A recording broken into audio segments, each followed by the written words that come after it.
installed ran myself into this laptop myself, you know what I'm saying?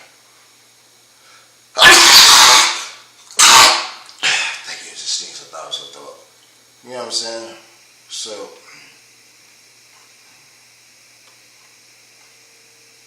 like, I literally got up at like midnight, tweaking like a motherfucker. 'Cause, my work schedule is it says for your computer's running low on storage space. Visit storage settings to fill the space. I don't know what I could delete, bro. I don't know what's on here. I swear everything that's on here is what I need.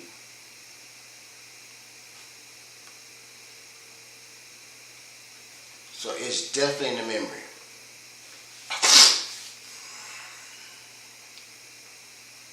Alright, so I gotta work on that.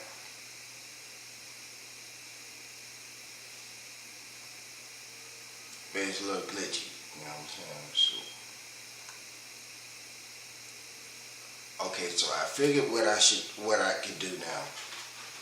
You know what I'm saying? Because I don't even know how to do the overlays or that type of shit yet. I'm running it step by step. So on OBS, I could stream. On OBS, actually, I already learned how I can multi-stream on all my platforms from the OBS. But the problem is I don't have enough memory because the computer I'm using is ass. You know what I'm saying? Well, the laptop I'm using is fucking ass. You know what I'm saying? And then the only reason why I really was trying to use OBS and everything is because I was trying to stream onto my TikTok. But they won't give me a stream key yet because I don't ever go live. So recently I just been going live on that shit. That shit look glitchy and awful. But I've been going live on my shit because I had read that, you know what I mean, if you keep going live around sooner or later, they're going to give you a stream key. I don't understand why motherfucker TikTok is motherfucker, you know what I mean, gatekeeping a motherfucker, a string key to my motherfucker, my account, you know what I'm saying? And this is my second account because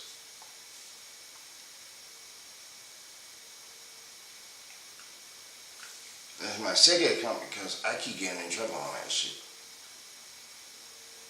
I'm surprised Facebook has let me do shit, bro. I'm not gonna lie. So I'm looking at it on Facebook, I'm looking at it on YouTube. It's real glitchy, bro.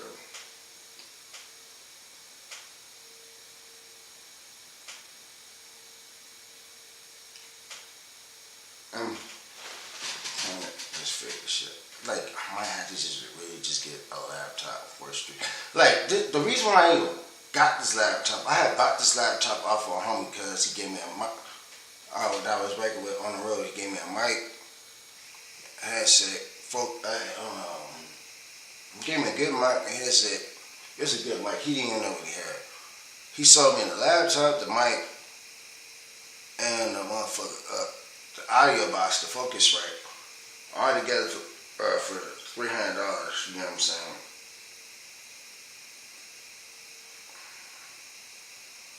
Because he stole the equipment from his brother, so he was like $300. And just the mic alone is worth $300. But I seen that he was trying to figure out how to rap. He was trying to record songs on this shit, which didn't make no fucking sense because he was trying to use Capture Cut or whatever that bullshit. You know what I'm saying? He didn't have no Pro Tools. He actually tried to summon a Pro Tools, the Pro Tools, but it didn't have the key. You know what I'm saying? I think after 7 he had to have a key. You know what I'm saying? Yeah, all that. Nah, I'm good.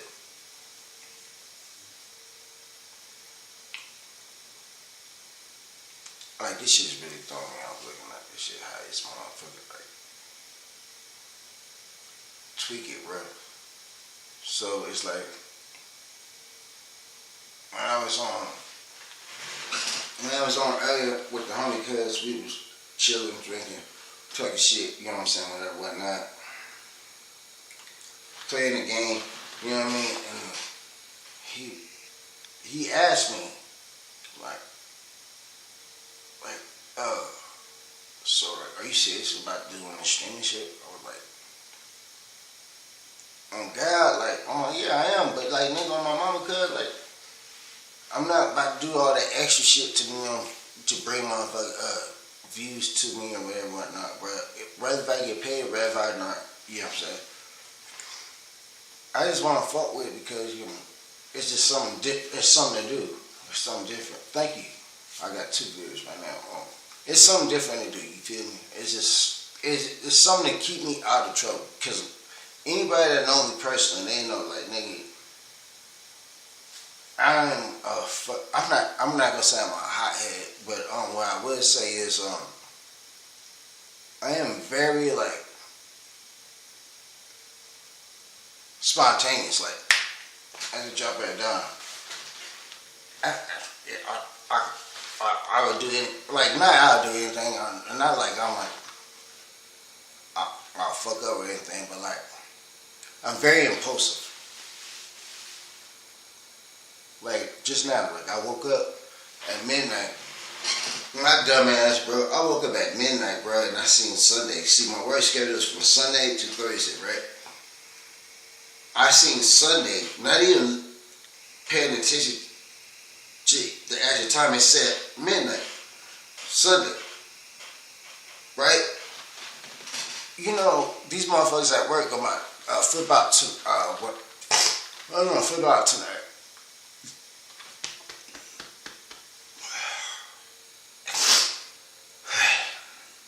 They're gonna flip out tonight because look, I called off. I called off work.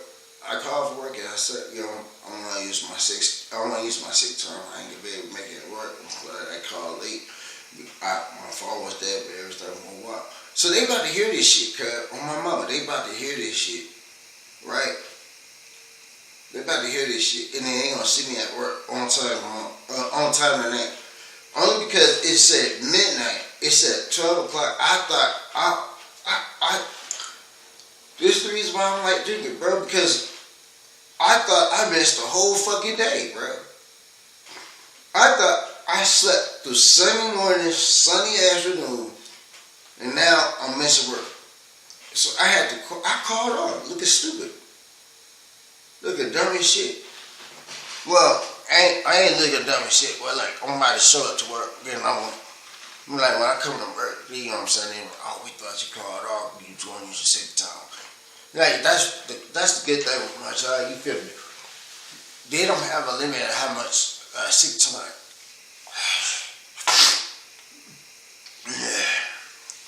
They don't have a limit on how much sick time PTO you can save up. And I learned with my job, the more hours you work, the more PTO or sick time they give you.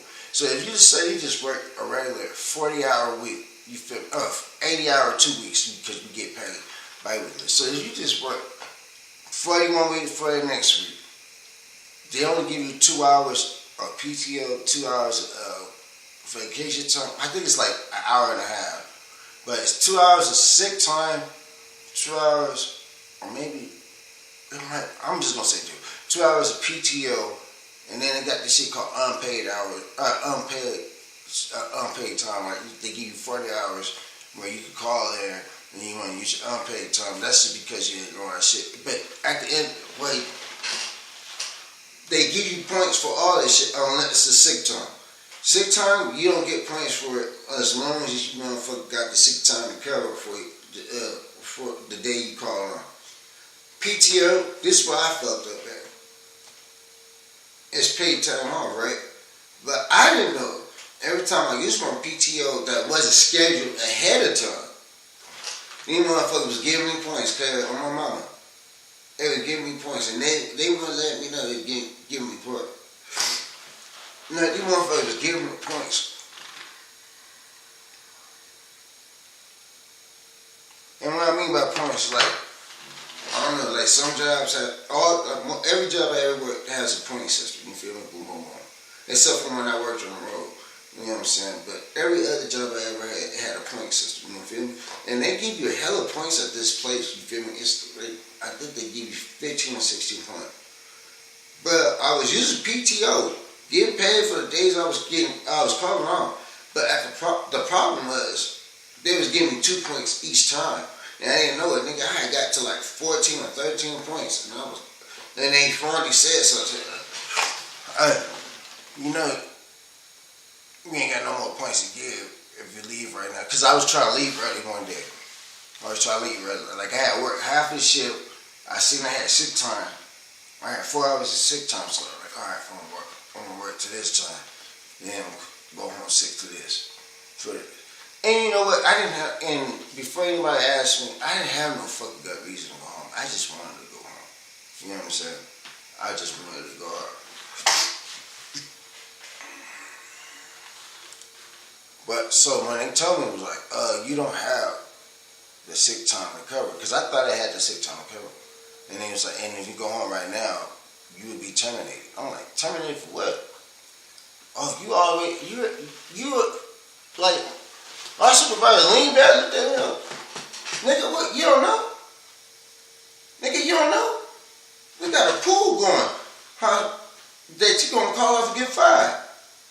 I said, you got a pool going. He said, yeah, you know where your point is at? Nigga proceeded to show me how much points I was at. I was like, hell no. I was like, bro, but every time I call, I've been using PTO and sick time. He said, yeah, we know that. Your sick time, you don't get points. But when you do PTO, you gotta schedule that shit ahead of time. He said, you don't know that whiteboard? You know what I'm saying? When we have our group meetings, you know that whiteboard that everybody be hovering and looking at? You know what I'm saying? The paper over there? Motherfuckers trying to figure out what time to call up. Like, they have a board, G. They have a board where you can motherfucker schedule your day off over there and you gotta get to it. You feel me?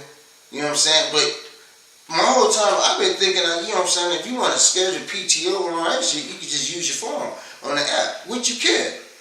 But they don't see it as fast as that. I used to look at these motherfuckers, G, like, what the fuck? What? What's up? Right? No, we do. You know what song? No, I know more than one song. What's up?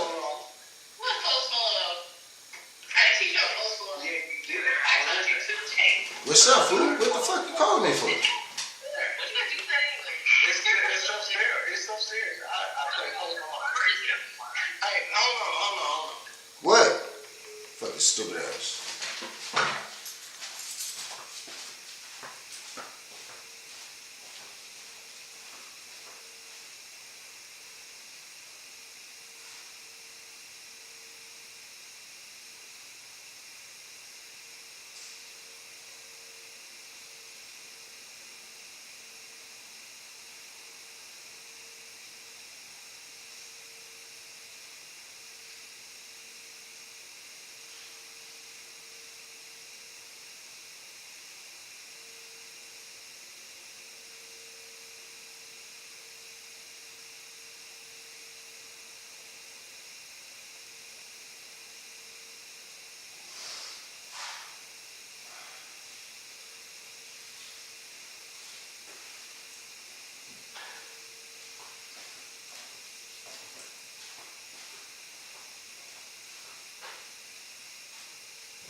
Yeah, my bad, sorry about that. Yeah.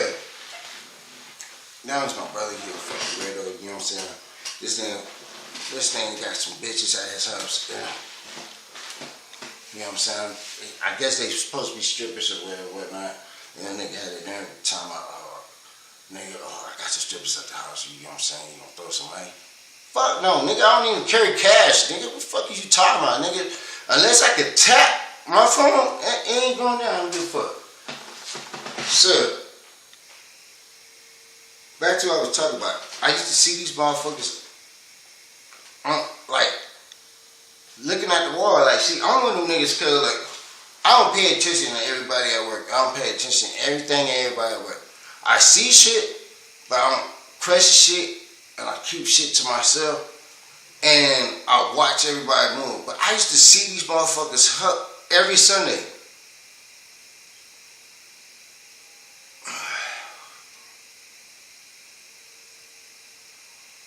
Come on now. Don't do it. I knew it was coming.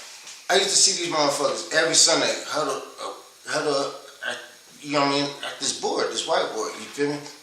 And I ain't never knew what they was doing, you know what I'm saying? Because, like, when I call out prayer, it's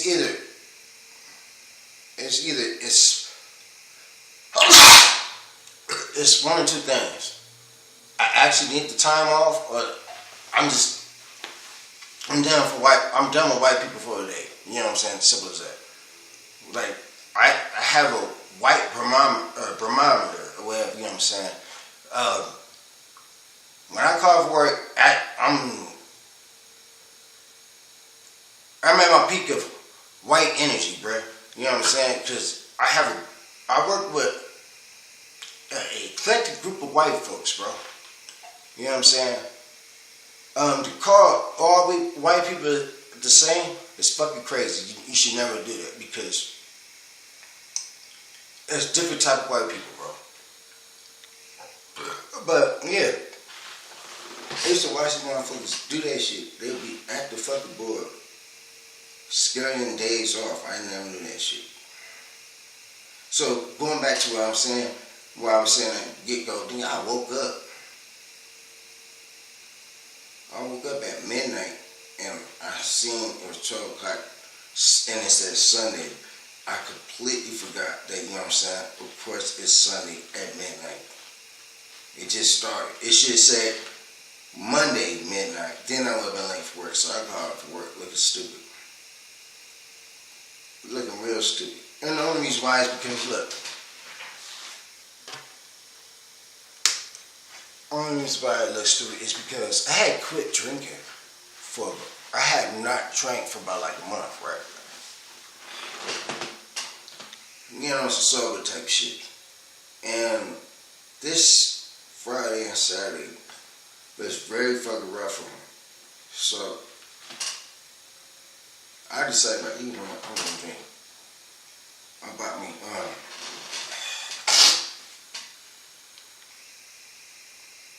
the fuck is that shit? Oh yeah. So I went and bought me a beer. I was like, yeah, this is one of the I want to drink. Went and bought me a tall can. Drink that shit so fucking fast. It was fucking crazy. I drank it so fucking fast. I'm disappointed in myself. Because right after I drank it, immediately, like, I bought it on the way home.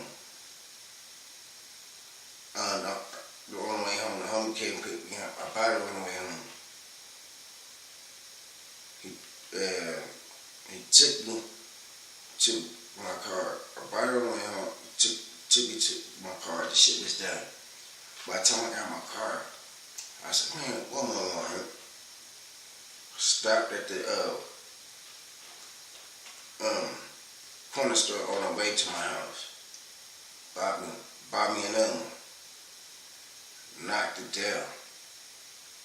I'm like, brother, from the corner store to my house is like a 3-minute drive. Like, bro, I really knocked down a beer in 3 minutes.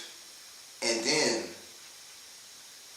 I was like, all right, on my way to the house, gas station. See the gas station. Bought me 2 motherfucking beers, bro. Before I left the gas station parking lot, I was halfway done with one of the 2 beers. Got to the house, lit up a cigarette, sitting in my car. Sitting in my car, lit up a cigarette. Killed the other half of that beer and started drinking the other half of it. Boy, I'm rolling, bro. I'm back on it. I'm back drinking. You feel me? I'm fucking bad drinking. But Friday, I actually did good. After those beers, I you know what I'm saying? I didn't, after those beers I just told you about, I didn't buy any more. I told myself, like, I have this one day you can fall back. Woke up Saturday morning on my mom, bro. Woke up Saturday morning on my mom, bro. And they got me 3 beers, called a homie Hobby. We started streaming, playing the game. You know what I'm saying? He bought me 2 beers. He has 2 beers. Me and him went to the store, went and bought these mixed shit. I got them right now in the refrigerator. Coca-Cola and they come in a purple can. Coca-Cola and what's that shit? I remember it. Hold on.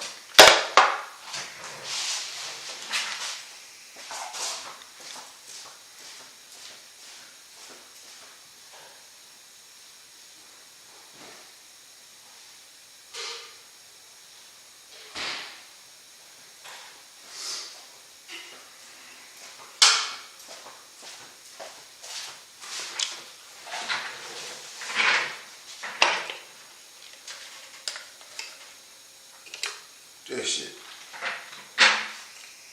Crown Oil. Coca-Cola. About 2 4-packs of each. You get to drink, bro. I'm supposed to be disappointed in myself, you feel me? Because about the month when I quit drinking, bro, I started noticing a change in my body that I never paid attention to before. For one, my appetite went crazy. Like I was hungry I would feel hunger pains like every 2 or 3 hours. You know what I'm saying? This is when I started realizing drinking was making me neglect my everyday needs, my body everyday needs, you feel me? So I started being hungry first. After being hungry,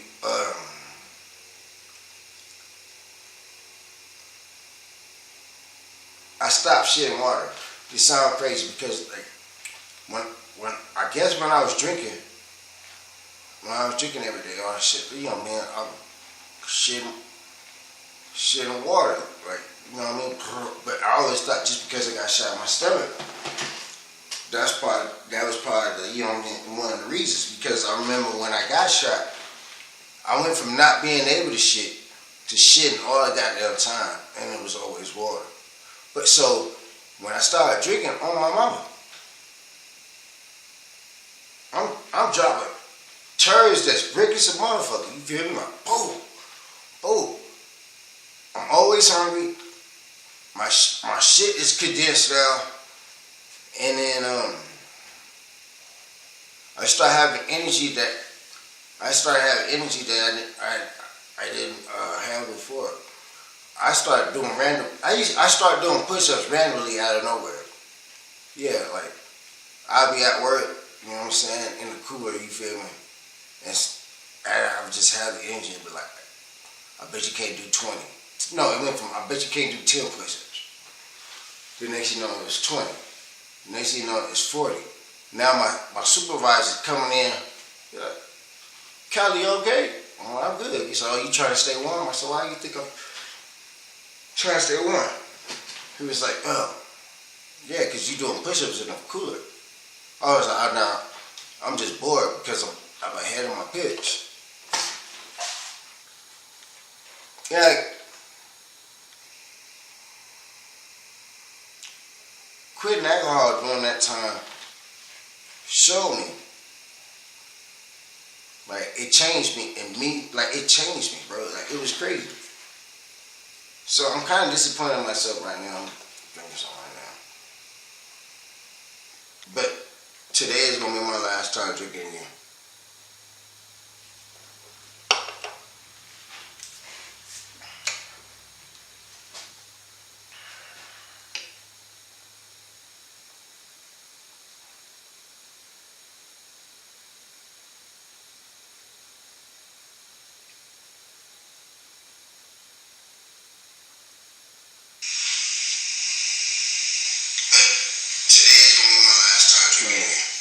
My brother, man.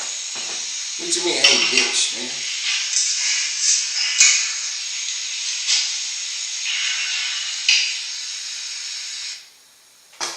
Like, get up. So So now I'm over here fucking with this OBS and Twitch shit. And I'm learning now, right now what I'm learning is overlays, you feel me? And source is what overlays, scenes, and source and shit. So this is my first time using a scene, making my own type of scene that is not on, that I ain't follow on, what's it called? Oh, my bad, I'm tripping, the camera had me trip out. This is a scene that I use, I just call it Twitch only. And it's the webcam. I don't even know why I'm using my capture card, bro, because I'm not playing the game right now. But it's the webcam, capture card, audio capture. I'm not sure if I really need that because I already know, like, I got the headphones plugged into the capture card. And then I made the headphones one, you know what I'm saying? I'm not sure if I need it yet. But my next step is I'm gonna hook up my motherfucker, my USB mic, my Focusrite, and use the other headphone. You know what I'm saying? Because I really got into using this OBS shit. Like I started streaming maybe like a year ago, bro. But I had the idea to start streaming way before that, but I didn't understand what I needed.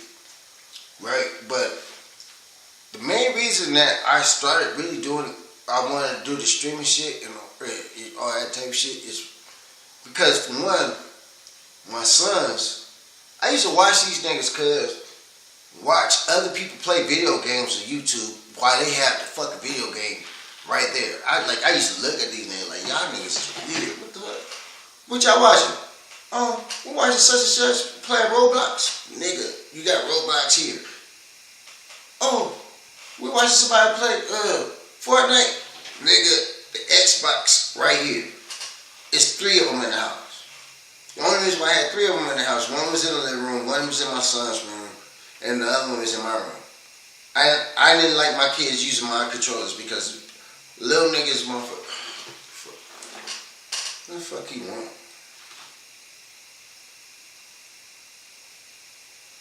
And you already told me I can't come to your house now. Let's say you want to call me, you fucking fag. Your call has been forwarded to voicemail. The person. But yeah. If you got little boys, you understand, you know what I'm saying? Little boys, they don't wash their hands. You niggas nasty, but I even see my son picking his ass and then motherfucker eat a chicken nugget. I got this nigga savage.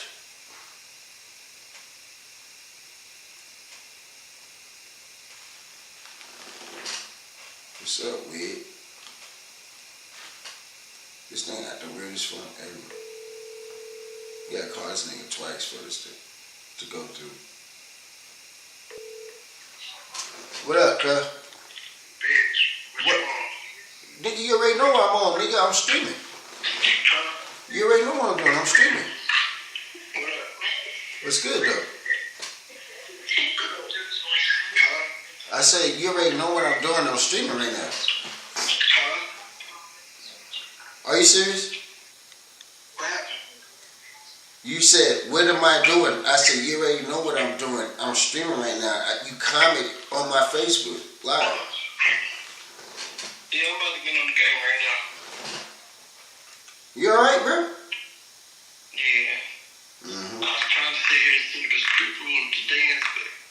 Nigga, you wouldn't even let me come over, bro. I was gonna come over. I'm not driving now, cause I was gonna come. No. Hell no.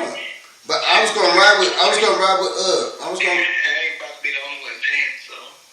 Nigga, I want, bruh. First of all, nigga, I ain't even worried about that shit. I'm past that. I was just trying to get with my brother, and I was gonna take the free. I'm gonna come over there. You straight? Not tonight, though. I'm gonna come over there tomorrow. Yeah, I'm good. I'm finna go play the game. Alright, I'm already. I tried to fuck with you earlier, but I couldn't even join y'all's session because it said game night. I couldn't join y'all shit. Cause we had a private party. Because look, me and him was trying to figure out. Me and him was figuring out how we could motherfucker have like, okay, you know when I'm streaming, y'all can't hear the people on the other end. So we did a private party and all that type of shit. You feel me? But yeah, like you just got on my Facebook, bro. When you got my Facebook Live, bro, I'm not looking at the phone. I'm looking at my webcam, my computer, and everything. And I'm streaming on Twitch, Facebook, and motherfucking YouTube. Alright, bet. I'm finna get on right now. But hey, nigga, show me a picture of one of the girls. What they look like? They probably pale as hell. And ain't number one. I'll send it to you. Alright. Bet. See, that's my brother. He be on that bullshit. I was trying to go to his house earlier. I was trying to go to this nigga house earlier. You know what I'm saying? The homie came by. You feel me? We made a play. Boom. It was weird for the homie that had to call my brother and ask my brother if it's okay if he bring me. And my brother, for one, that was already out of pocket. And then my brother said, nah. Because he talking about a stripper. Like, you just heard him. I ain't going to be the only man paying. I don't give a fuck about no motherfucking stripper, cuz. On Eastside Crib. I don't give a fuck. Man, he called me. You give a fuck about no goddamn stripper, cuz. It's my mama. He called me back. Yeah. Yo. Bitch. What's Don't up? say nothing. Stupid. I'm just saying, don't say nothing. My favorite way to show you. Okay.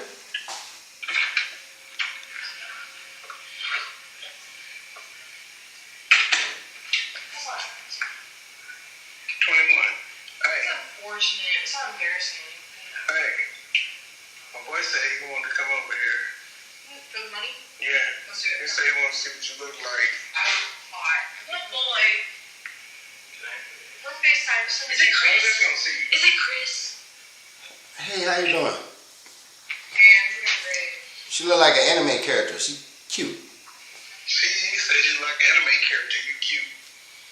Don't be talking about Alright.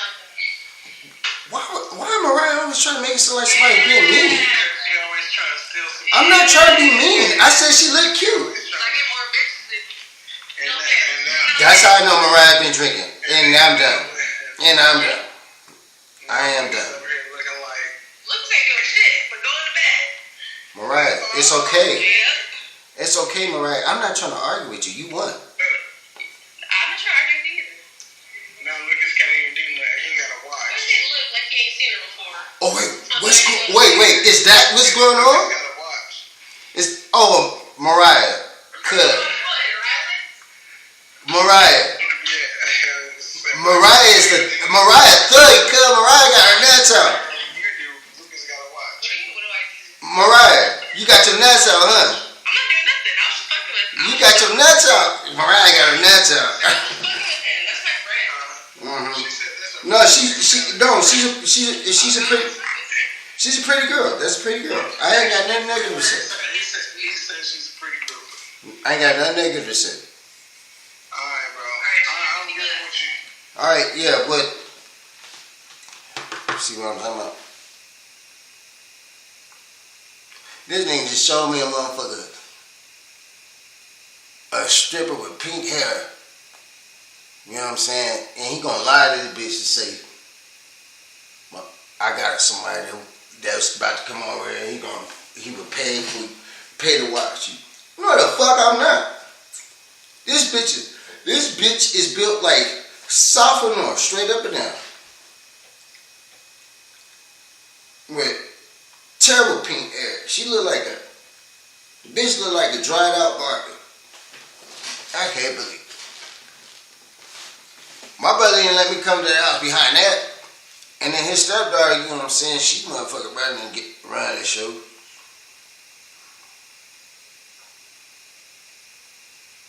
Got her fiance over there talking about he got to watch. What type of shit is that? This nigga is a cuck. Besides the shit moving kind of slow and glitchy and all that shit, I'm gonna figure out all that shit. I'm actually liking that shit. Like, I'm really actually liking this shit.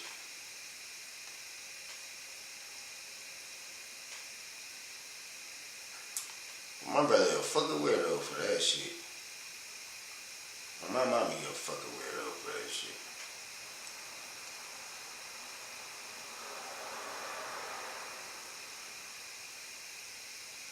That nigga literally said this bitch she look like, don't say nothing crazy. I wasn't gonna say nothing crazy. I don't understand why motherfuckers always thinking I'm about to say something crazy. I'm gonna just say some crazy shit, bro. I'm not.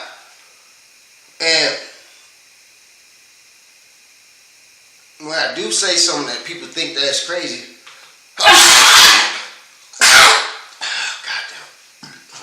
when I do say shit that people think is crazy, it's just me speaking my fucking first thought, my mind. You know what I'm saying? It's not.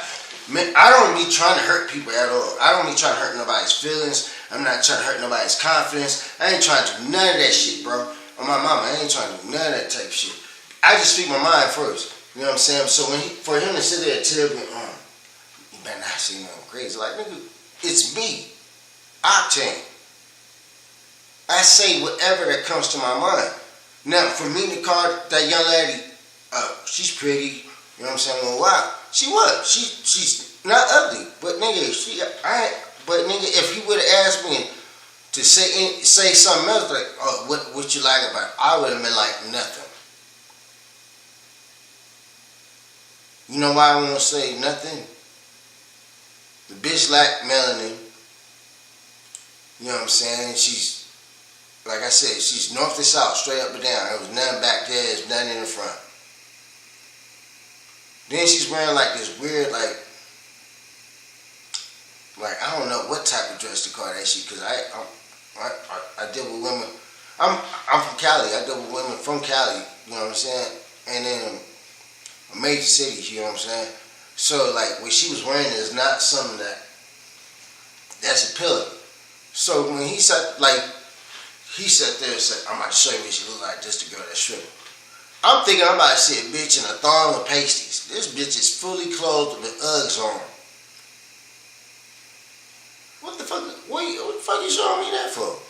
This bitch look like she is about to, this bitch was dressed like she just took a photo for Facebook dating, you know what I'm saying? Like, you know what I mean?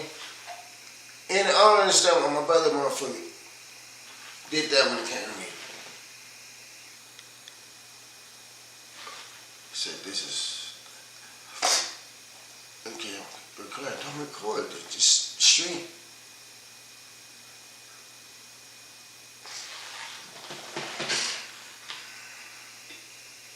Like, I have nothing against white women. I think white women are pretty too. I think all women are pretty in their own standards. Like, it's been a couple of white women I've seen now, bro. How much she far? You know what I'm saying? But it's actually falling all the way through. I cannot do it. I done had one of the baddest white bitches in my motherfucking bed, nigga, naked, nigga, dick out, nigga, condom on, nigga. It was like my ancestors was telling me, don't you fuck that white bitch. Don't you fuck that white bitch. And I couldn't do it. I couldn't do it.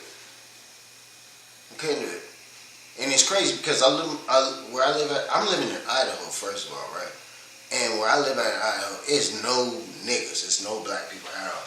At my fucking job, I work at a fucking warehouse that has 3 shifts going, right?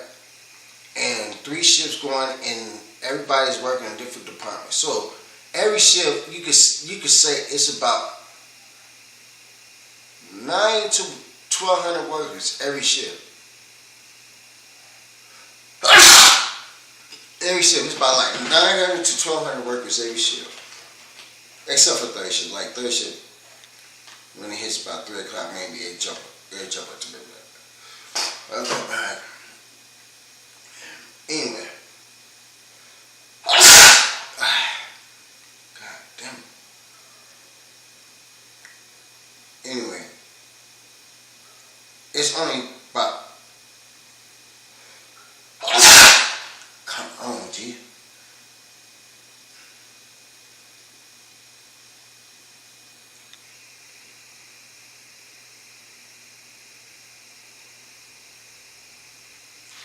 That's another thing. As soon as I get back to drinking, all of a sudden I have allergies again. Alright. sneeze in a fucking month. But it's only about, it's not about, I'm guaranteed, it's for black people. The rest is Hispanic, Asians, and whites. And the natives, Indian. It's me, dude named Chris. No, it's 5, I think. It's gotta be 5. Come on, bro. It's me, a dude named Chris, a dude named Ray. It's an older lady. I wouldn't call her older, but she's older than me. It's this black woman that come in, and she's the only black woman in the whole warehouse and all 3 shifts. She come in about 6 in the morning. Me, Ray, Chris, black woman. And it's another, it's 6. Then it's a black dude that work for sanitation. And then it's another black dude who work on, I think, set up on second shift. It's 6 of us. It's 6 of them. I'll be so terrified when I come to work to talk to people. Not on no scary shit, it's just be like, you motherfuckers hella white. I see a nigga coming to work with a gallon of milk and put in. Why?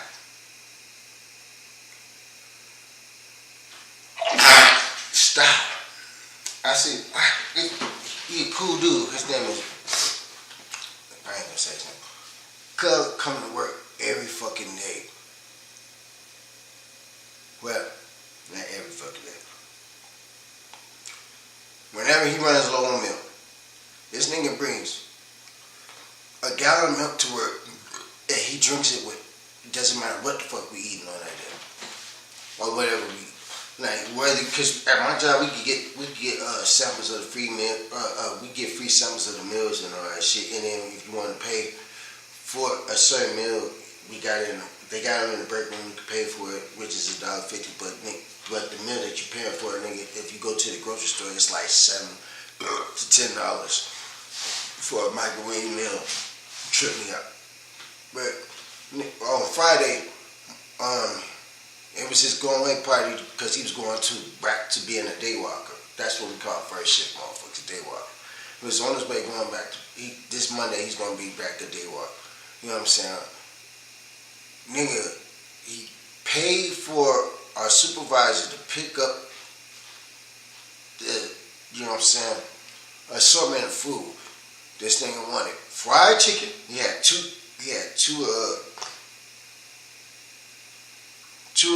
aluminum pans. What are that shit called? You know what I'm saying?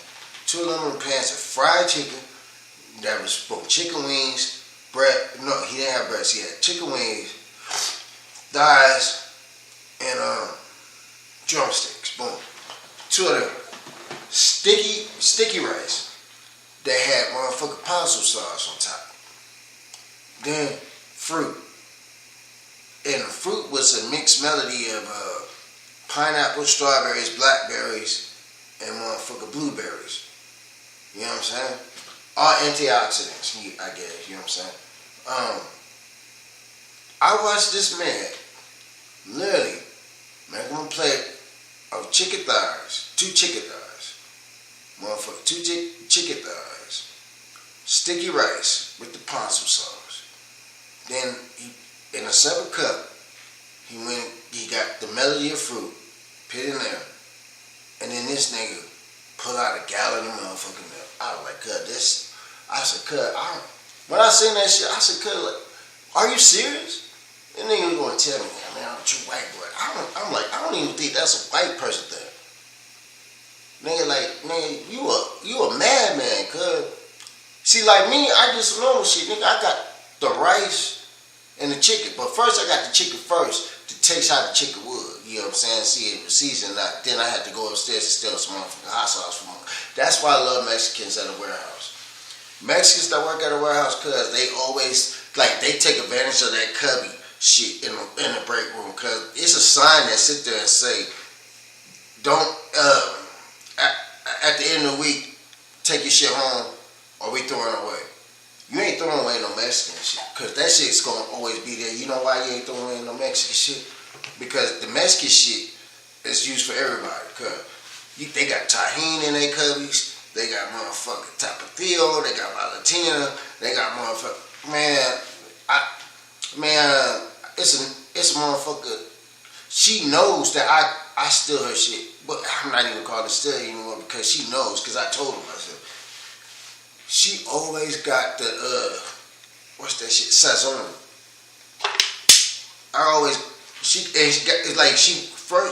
She got a box of Sazon in her shit. You know what I'm saying? So Sazon you get it by a pack from us. Man, she caught me one day. She's like, "Oh, so you the one that be taking my Sazon?" I'm like, "Yeah, I'm sorry, man. You know this food ain't got no fucking seasoning. This bitch ain't got no salt and pepper."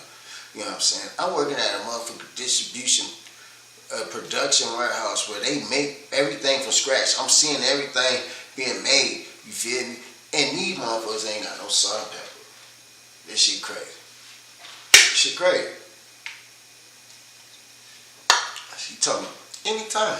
I went from the little box to the big box, but this motherfucker was out there drinking fucking milk with that plate. That shit was crazy. You got, like, I had to tell him, I said, I'm so glad you work in PC1, which is a cooler where he's by himself. Because I know he farting the shit out of that motherfucker. That nigga, man. I think any person that drink milk straight up by themselves, y'all are a different breed, bro. Who the fuck just wake up and say, I want a glass of fucking milk? That is fucking crazy. I remember I had an auntie that lived with my mama and lived with me when I was a kid. This bitch motherfucker, you drink iced milk. Like she would ask me, "Hey, grandma, give me a cup of milk and put some ice in." She would get ice and put it in a glass of milk and drink ice milk like it was a glass of cold water. I used to look at this bitch like this bitch is a fucking demon. No wonder why she's abusing me and my brother and sisters. Cause she used to whoop her ass. Nigga, that bitch is bloated. You ain't supposed to be drinking no fucking milk like that. Yeah, oh my mama, you ain't supposed to be drinking milk like that. That bitch weird. I used to look at my auntie like this bitch fucking weird. Okay. Man, when her baby daddy used to come by before she had a baby by him, you know what I'm saying? This is the homie Andre, you know what I'm saying? The homie Dre. You know what I'm saying? For 40 Crip, you know what I'm saying? He would tell you, I hated him at first. I definitely hated him. I used to throw rocks at this nigga car, all that type of shit. I hated him. And for the longest, I didn't know why I hated him. But now as I got older, I realized the reason why I hate this stupid ass nigga, cuz. Only reason why I hate this nigga because he was dealing with my fucking auntie with her weird ass. I hated that nigga because he was with my auntie. Like if cuz was never around my auntie when I was growing up during that time, this before I started gang banging and all that type of shit. But if he wasn't fucking with my auntie, me and cuz would have been cool, cause I would have let him in on how I get down, you feel me? Cause at a young age, I was a different type of nigga. A lot of people didn't realize it. Well, a lot of people did realize that was around. But nigga, I probably would have been for 40 Crip. That nigga would have had no choice to try to put me on my mama. You know what I'm saying? I was a different motherfucker. I remember my mom had this one boyfriend, nigga, Cub from Raymond Creek, cuz he showed me my first Uzi. You know what I'm saying? And he felt comfortable to show me the fucking Uzi because he already knew this thing ain't about to tell. This nigga is the man in the fucking house. He was the first man and the only man that my mom brought around me that actually looked at me and asked that, like, yeah, he the man in the fucking house, and he was respectful. You know what I'm saying? I still talk to cuz to this day. Cool as fuck. I remember the first time, well, he wasn't the first person that let me drive across. One of my mom's exes, just, that nigga man, I hate this nigga. He didn't even realize I hate this nigga. Came around the apartments, I was fucking with this bitch. grown ass nigga fucking with a bitch that's around my age. I'm like 15, 16 years old. Like, it was like, you know what I'm saying? This bitch, her house was like the flop house. Like, you feel me? Like, call my mama. Like, nigga, I used to hide pistols over there. I used to, motherfucker, hide my weed over there. Cause, you know what I'm saying? Me and my mom and my sisters and my brother, we lived in a 2-bedroom apartment, but it was 5 of us. You know what I'm saying? I used to hide shit over there and all that type of shit. And nigga, and I happened to be coming through a fucking window. That was the crazy part. When he was trying to when he was walking out, because I don't know why she was getting that nigga out, but he caught me coming in the window when he was about to leave, and he called me like, Davon? I'm like, oh, what up, cuz? Fuck you doing over here? I'm like, no, fuck you doing over here? They get like, cuz, on my mama, like, I'm 15 years old, 15, yeah, I'm like 15, 14, 15, one of those. This bitch gotta be 13, 14, you know what I'm saying? But she was like the Liberace, you know what I'm saying? Like, one thing about me during that time when I was growing up, I had just figured out that I was a handsome person. But I was a mean individual. I never knew. Man, I had bitches that was 21, 22 years old, you know what I'm saying? Doing at my bed, you know what I mean? And I had some bitches that was a year or two younger than me, you know what I'm saying? But during this time, I had just figured out that I was a handsome person and bitches like me. But the thing is, when you 14, 15, 16 years old, when you find out bitches like you, like most motherfuckers, most niggas like, man, they try to flex that power. I don't want to call it power, but they try to flex it in the weirdest way. You know what I'm saying? Like me, I took advantage of it by like, oh, I could sell drugs at your house. Now I can sell drugs. Oh, you like me like that? I can sell drugs at your house. See, most niggas be worrying about having sex with the bitch and all that shit. I was literally like, oh, I can sell drugs at your house. Oh, I can have my pistol here? Oh, alright. Oh, if I need you to watch my little sisters, because my mom, you know what I'm saying, out of town, you know what I'm saying, can you watch my sisters? Oh, yeah, oh, and you know how to cook? Oh God, look, I'm gonna bring some shit for my sisters to be over here, and you just, so you got a video game, PlayStation 2, but you only got one controller? Say less. I'm about to break into this other spot and bring you a controller, so then you can motherfucker entertain my sisters while I slide and do this, that, and the third, and then when I come back to get them, before I get them, you know what I'm saying? Then I'm gonna get some top. Man, I'm gonna slide you like $20, $30, cause on my mama. I was different, you know what I'm saying?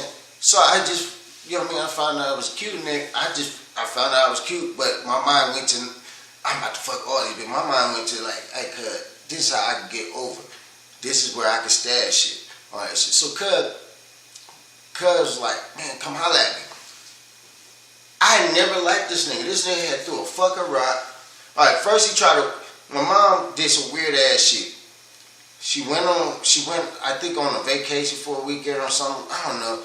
And she didn't trust the nigga around my sisters, but she trusted the nigga around me and my brother. And I think the only reason why she trusted him around me and my brother, because the big brother I was, overprotective, and I'm very outspoken. Like, nigga, you can't molest a nigga like me, nigga. You ain't gonna be able to touch a nigga like me. You ain't gonna be able to touch my sisters around me, nigga. But anyway, she took my sisters to my auntie house and left me in the house with this weird ass nigga, right? So me and my brother with this weird ass nigga. So something happened earlier that day. I really don't remember. I can't give you vivid details. But something happened earlier that day. This nigga had the nerve to whoop my brother Carell.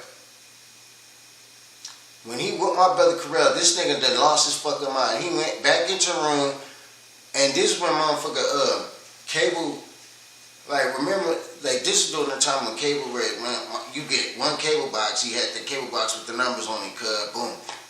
And you put it on a splinter, and then you split it off. You split the cable wires, which splits off the signal to other the other rooms. And nigga, when you did that though, one TV controlled about 2-3 TVs in the house, whatever's on that shit. And this nigga whooped my brother when I was outside fucking around, and I didn't know he whooped my brother till I came in the house. But this nigga whooped my motherfucking brother. Went in the room, laid down with the fucking room door open, like nothing's gonna happen. Because, like I said, I wasn't in the house. And my brother, during the time, Karel, he would tell me shit, but he wouldn't tell me shit. Like, my brother holds a lot of secrets a lot of people don't even realize. So I come in the house, I'm like, I don't know why I came in the house. I probably had to come piss it or get a cup of faucet water or something. I come in the house, I walk, like the bathroom was right here, my bedroom right here, my sister's bedroom right there, my mom's bedroom, the master bedroom on the left side too. I see him laying on the bed. I'm like, "Cuz, you good?" I didn't say, "Cuz, you good," but hold on.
Shit, this phone charge it.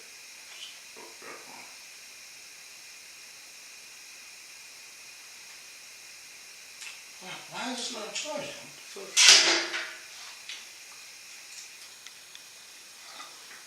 But yeah, I look at my brother like, "You good?" He was like, "Such and such hit me." I was like, "Yeah? You lying." By this time, like I said, I didn't even like the nigga the whole time. Like, I'm one of them niggas. I'm like, the reason why I'm so quick to say I don't want to date a woman with kids, especially if she got sons that's over the age of 5, because I was one of them niggas. Like, you know what I'm saying? That's my mama, cuz I never thought about like, oh, you know what I'm saying? You ain't my dad. No, I said that you ain't my dad.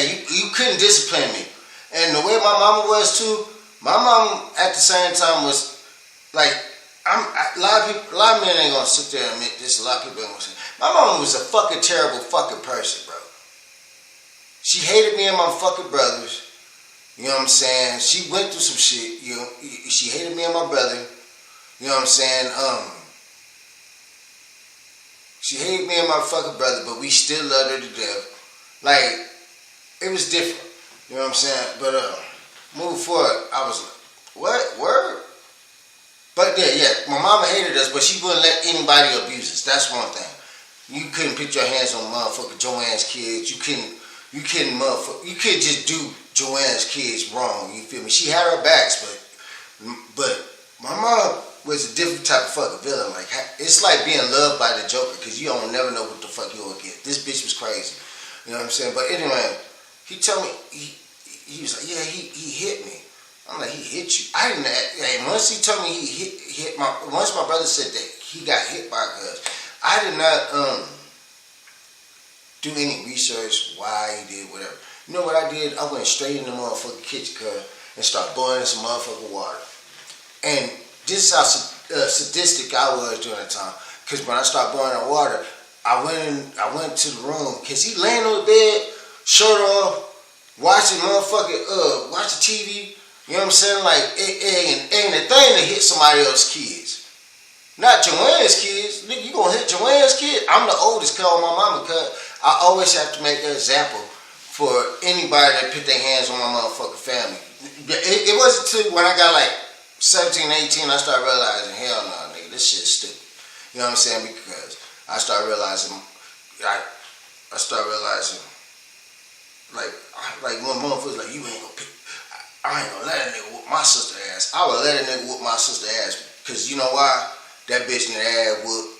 Not just that, I wish I would, motherfucker, go up there and put my hands on the motherfucking nigga and go to jail and then she get back right with this nigga. I done seen my sisters do some goofy ass shit like that. And I don't understand that because my mama ain't that type of bitch, bro.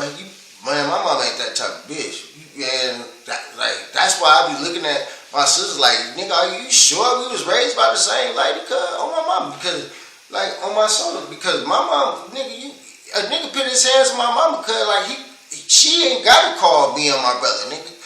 My mom, she gonna kill a nigga. If she don't kill him immediately, like, you know what I'm saying, like physical, blunt trauma, knife and all that shit, nigga, my mom's so motherfucking cold, this bitch gonna feed this nigga fucking poison every time he need coffee or anything. She gonna act submissive and be giving this nigga poison every fucking time. But yeah, so the nigga laying on the bed like it's nothing, you feel me, on my mama. So I was like, hey, I was trying to not say his name, but his name is Jeremiah. Anybody that knows me from back in the days, from the early 90s, like 94, 95, all that shit. You know what I'm saying? Like, you know what I mean? Y'all know who the fuck I'm talking about. Fuck cuz. You know what I'm saying? So this nigga Jeremiah was like, yeah, I'm hungry. You on whoop? I'm like, I'm making noodles. You want some noodles? He said, yeah, I want some noodles. And he went, man, I waited till that water get boiling hot, cuz, on my mama, cuz. Then when I was getting boiling hot, I went to the front yard of my motherfucking house. We didn't have grass. We had like fucking rocks, stones, and all that shit because nigga, we was living in the desert during the time. So you know what I mean.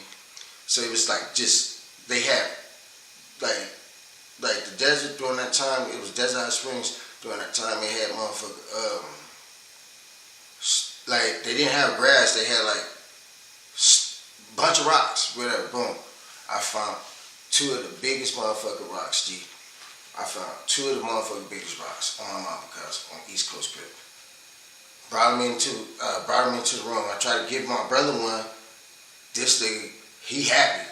I didn't try. I gave the nigga one. I was like, cuz, I'm about to throw this hot water on cuz, and then man, we gonna hit him with the rocks and we out. Right? Boom. I was talking to this girl named Midoriya doing it. Oh no, her name wasn't Midoriya, was it?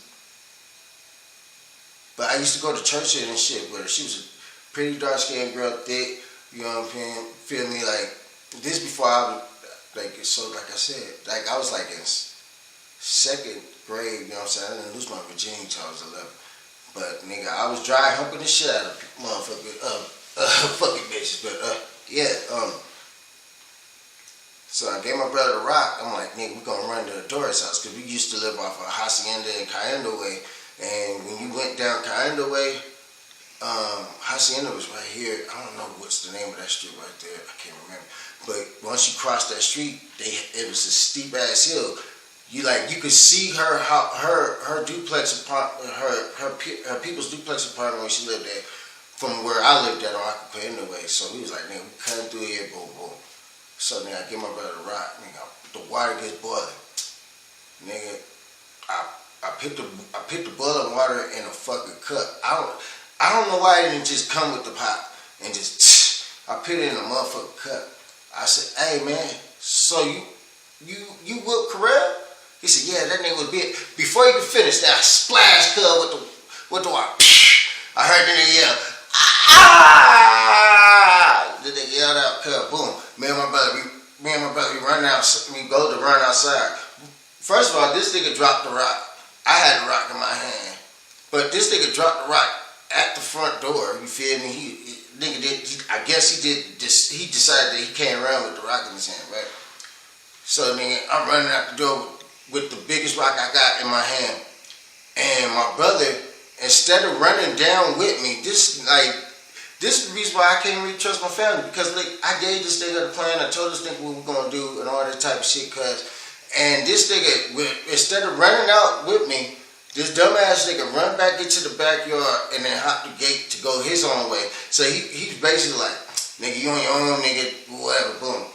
I watched this nigga Jeremiah pick up the rock that my brother had dropped, and he chunked that motherfucker. And nigga, and he chunked it to the point where like I tried to hop over it, but it hit my ankle, and it hit me so fucking hard but I thought my shit was broke, but nigga, I could not let this nigga know I was hurt. I said, that's why you mess better hit me like a dumbass, right? The niggas try to chase me down. By this time, I'm already been out the door, I'm out the street. That rock was his best chance to motherfucking slow it down.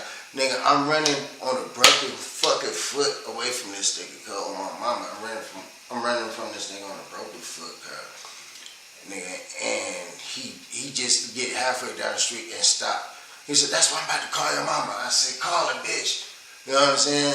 And we went to Adoria's house, and my brother was already there. This scary ass nigga was already there. He hopped that. Maybe I should have went with his plan instead of running a straight line down the motherfucking street. You know what I'm saying? Because he hopped the gate. He went into our backyard. We had a wooden backyard. You know what I'm saying? A wooden gate backyard. This nigga went straight in, hopped the gate, and he beelined it on the side street. It was a back street right behind it. I think I want to call it Mesquite. I don't remember. And he beelined it. I did that shit, bro. And like nigga, we end up standing over there, and I end up telling Dory, what's her name of Dory? Dory must be in a different bed. But I told her what happened, and her grandfather and her uncle. Her uncle was cool with me. I think he just wanted to fuck my mama. But her uncle motherfucker was cool with me, and he took me and my brother down there to go grab some clothes to go to church. They made us go to church that night. And he let us stay the night over there. And then my mama got home the next day. Because that's where she went. She went to Vegas with my auntie Gloria. She went to Vegas. And she got home. Got home with my sisters. I guess the nigga he couldn't talk to her during the time. I was like, nobody had cell phones. It was house phone and that shit. So I guess when she got home and she realized me and my brother went in there and he told her the whole get down, he pointed to where we ran to. And so my mom already, this is during the time when your parents had the house number of the motherfucking people that you used to visit and shit. And she called motherfucker Doria's people. Like my son's up there, and Doria, we was playing, and her uncle, I was playing NBA Jam with her uncle, and she went in with the house phone, the wireless house phone. She was like, my mother phone. And my mom started cussing me out. We got back to the house, and when we walked down to the house, my mom didn't even want to pick us up from the house. You know what I'm saying? She was like, the same way you got there, it's the same way you get back. She came pick us up. No, so we walked down there, and it seemed like the longest walk. And we got down there because I remember my mom used to beat me and my brother with stitching cords and shit. She had the brownest stitching cord. And this was the last time she whipped me with this stitching cord. Because I had made it in my mind like, bitch, I'm tired of you beating on me. You should never left me and my brother with this motherfucker, cuz. Like, what the fuck is wrong with you, bitch? Why would you leave your fucking sons? You felt that the need that you had to you had to have somebody else watch my sisters, right? But it was okay to leave your two sons. Like, my mom really had this mentality of, y'all boys, right? But nigga, boys need protected too. But I ain't gonna lie, the way how me and my brother was, or the way how I was, and the way I had made my brothers and sisters be, and very protective of during that time, nigga, like, you could not make us a victim. You definitely couldn't make me no fucking victim. I'm like, nigga, if you was gonna try to fuck me, nigga, you had to go out your fucking way. Or if you was gonna try to sexually assault me and molest me when I was a kid, you would have had to go out your, you would have had to, boy, you would have had to eat your weeds that morning for that shit to happen, bro. Like on my mama, like I was never like one of them dumbfounded kids and like that. Nigga, you was not gonna motherfucker get me to do anything at all, nigga. I learned how to use knives. I started cooking at 5. You know what I'm saying? I was a different kid, motherfucker. I even realized racism at 6 years old. Wrote a rap about the shit, motherfucker. I was different. You feel me? I was fucking different. But we got to the house and she put out that stitch cord and my brother and my sisters, they was always the kids that was a runner. You feel me? Like hide under the bed, do all that shit, go in the closet. And my mom used to try to make me be like, hold this in or stop him from this so I can whoop her. And I used to be like, I don't want to be part of this because like nigga, they looking at me like I'm part of the problem, the disciplinarian. But I'm like, nigga, I'm about to get whooped too. But the only difference is when it comes to me getting whooped, they getting my lashes, nigga, my mom used to ask the most fucked up question. It's 4 of us. Who want to get hit? Who want to get whooped first? Who asked that fucking question? She would ask, who's first? And I would always say first. I'll go first. The only reason why, she might be mad at that moment, but she's about to be madder when she get to these other 3 kids, because these niggas is going to make this bitch motherfucker really work for whooping these niggas. Like, oh my mama, Carell going under the bed. My sisters would not get hit, and they would start crying. Ah! Like, they would really cry, like, you know what I'm saying? She would give them passes and all that shit. But she'd give them passes and all that shit, talking about they girls and all that shit. But I ain't gonna lie, between my brother and me and my sisters shouldn't even got their ass whooped more than anybody. Because at the end of the fucking day, these bitches became adults. One sister tried to motherfucker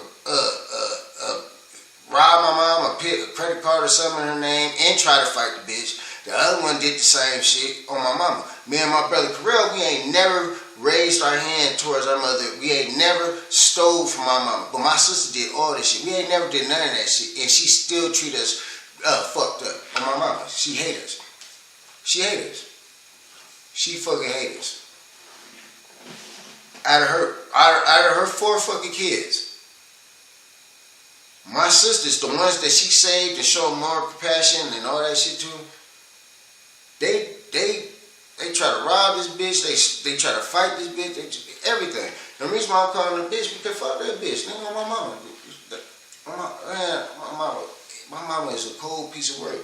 She hated her sons, and I never I used to talk to my mom and try to figure out like, yo, was she like raped or molested or something like this? Something happened to you? Like, why are you treating me and my brother the way you treat us? Like, she used to tramp cheat us. Like, she used to hate, man.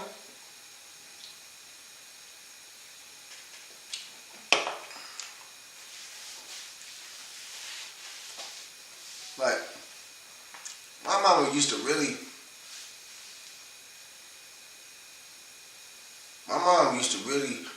want to see me in jail. You know what I'm saying? Like, she used to want to see me in jail. She'd be like, you know what I went through with you? Man, first of all, bitch, you found out I was selling weed and selling ecstasy pills and you gave me the light bill. And it fucked me up to this day because now I could be traveling on the road and working at a motherfucking warehouse, traveling on the road that they pay for room and board and everything. And I turn off the lights like I gotta pay that motherfucking shit. You feel me? Like, the way that my mom treated me and my brother growing up, it makes sense why it makes sense why we so secluded. Like, we keep shit to ourselves. You know what I'm saying? We keep shit to ourselves. We do better when we're not around other people. Like, my cutoff game is crazy. Like I got homies, I got family, man. I was talking to my uncle the other day. This nigga gonna tell me. My uncle, man, I love my uncle to death, but his theology is really weird because he be trying to tell me, oh man, you need to get married, you need to find somebody, you do this and do that. gotta do that, bro. Like, my uncle was a big time drug dealer, street nigga. But he wasn't a street nigga because, like, he taught me that's the difference between a street. He said real street niggas is niggas that ain't never been to school, niggas that don't know how to spell their name and all that shit. And he's right. It's some niggas like that. It's just, so he wasn't a street nigga. He was a nigga that operated in the street. But had to get that bread. But he told me when he met my auntie, he used to hide his hand under the table because his hand was fucked up because he was always fighting and beating up smokers and fighting niggas on the block and all that type of shit, and he sold dope and all that shit. He needed a woman to help him change and become more of a softer guy, but my uncle is not a soft dude. This nigga is different. On my motherfucking mama, this nigga different. And for him to really, because you gotta understand, his older brother had kids with my mother and my blood auntie. You know what I'm saying? They did like sister, brother, like, you know what I'm saying? It was like my Uncle Keith and my sister's dad was like, man, my bitch got a sister, basically. You know what I'm saying? And you know, simple as that. But my Uncle Keith he's a thorough dude. He's very honest. People would think that he's being rude or he's being disrespectful, but nah, cause that's just how he is. He does that with all of us, and I guess he ended up he ended up motherfucker like. He ended up motherfucking liking me because I'm like a younger version of him. You know what I'm saying? Like a younger version of him. But he's more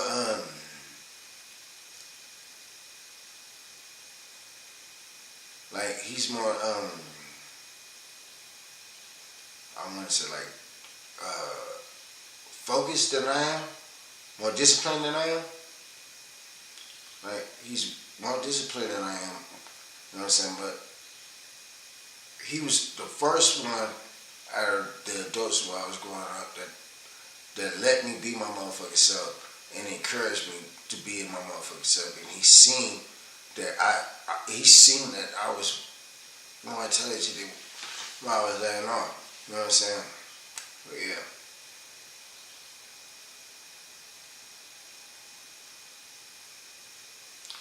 Keep that motherfucker. Man, that nigga crazy as shit, but that nigga, I give it to my mom Keith. But yeah, he's fair, but at the same time, he just say some weird ass shit. Like, he was like, yeah, you know. He said, what you gonna do when you 70 and buy yourself? I said, I would buy a bitch. Do you not understand what we living in right now, the world that we living in? What are you talking about? If I'm 70 and my dick still work, on my mama, cuz, you think I'm trying to be in a relationship, nigga? On my mama, cuz, I'm buying the bitch. Have you ever seen how these bitches look right now on Figure Road?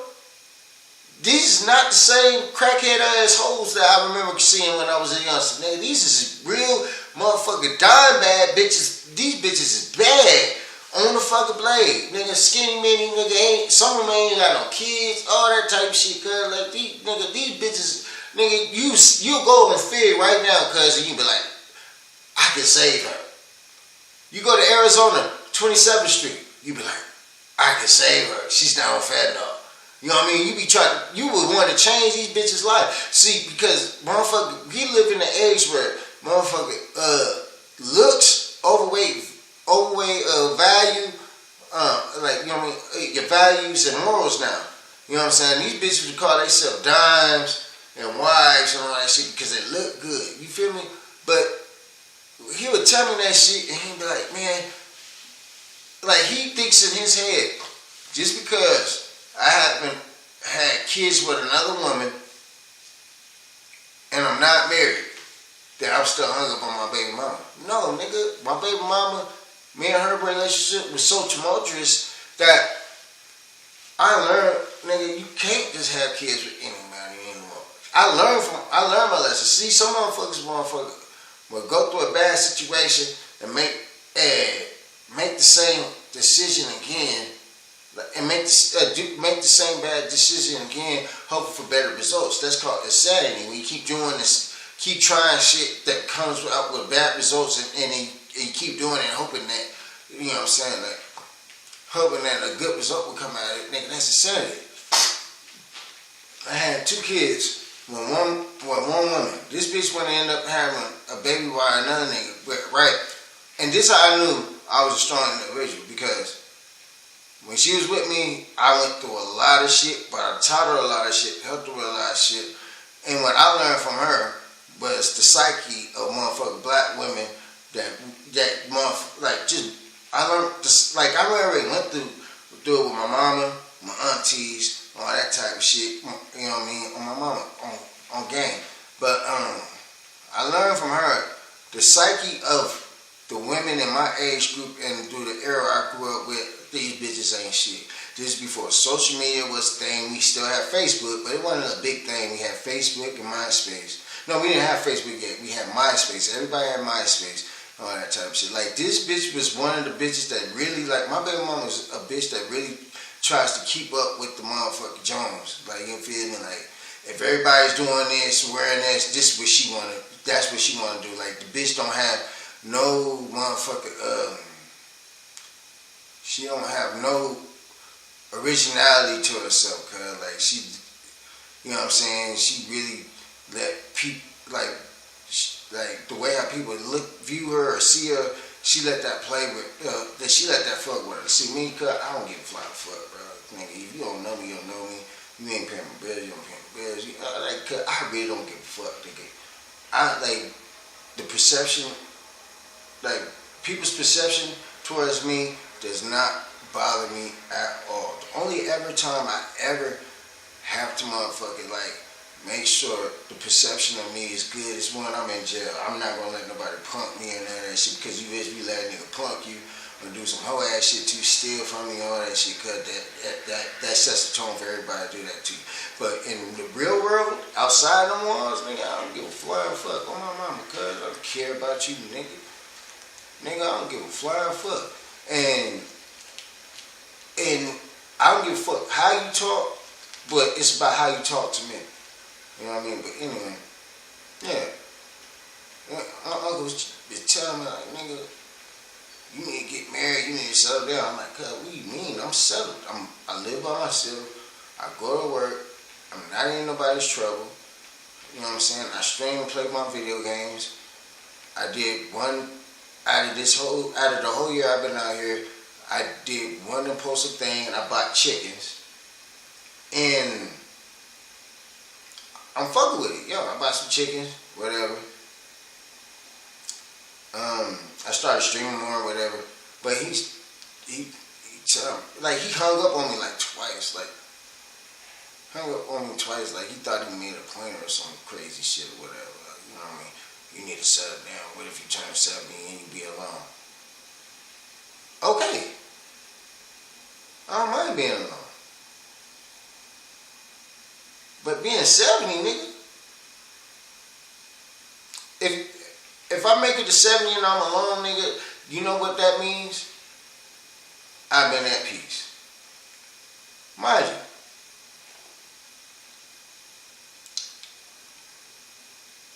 I want to date, but I don't like the dating process at all. I don't like the dumbass, what are you doing questions, or, you know what I'm saying? I don't, see, that's the thing I hate.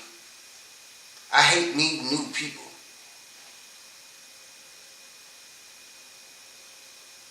That's the reason why, like, if I ever get married or anybody I'm with, end up with, it's going to be somebody that I already dealt with from the past, you know what I'm saying? Because they already know who I am, you know what I'm saying? Like, they already know how I am, they already know how I talk, or all that shit, they already know how I get out. You know what I'm saying? Like, on my mama, like, every time I end up dating, especially when I was on the road, or whenever a motherfucker met somebody new,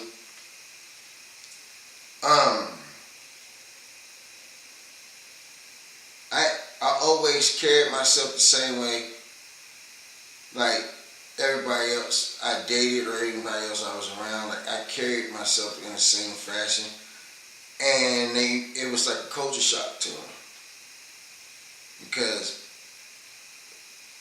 like man, like it was crazy. Like, it was a culture shock to them because a bitch literally one time told me like,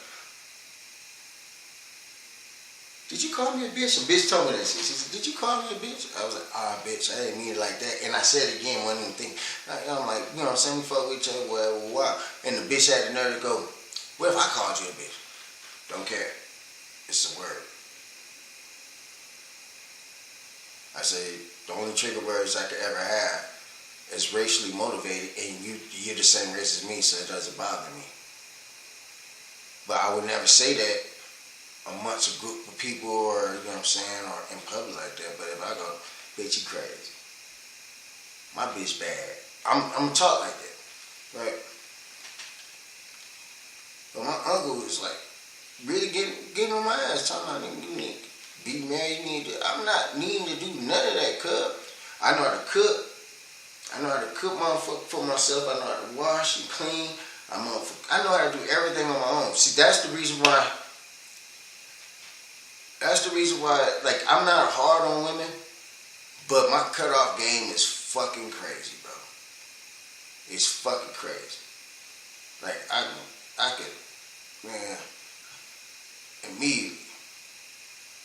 Bitch, like, what this bitch say? I don't even give bitches the chance to motherfucker grow in a relationship. I ain't gonna lie. I'm not gonna lie. I don't even give a bitch a chance to grow in a relationship. I cut off bitches so fucking fast, it's fucking ridiculous. Bitch, what you say to me? Bet. Bitch think everything cool.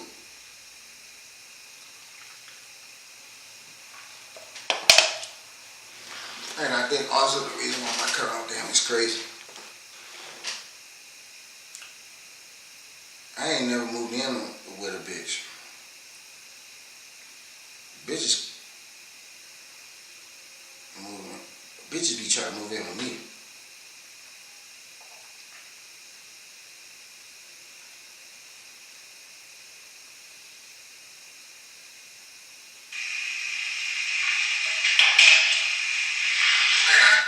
Bitches be trying to move in with me.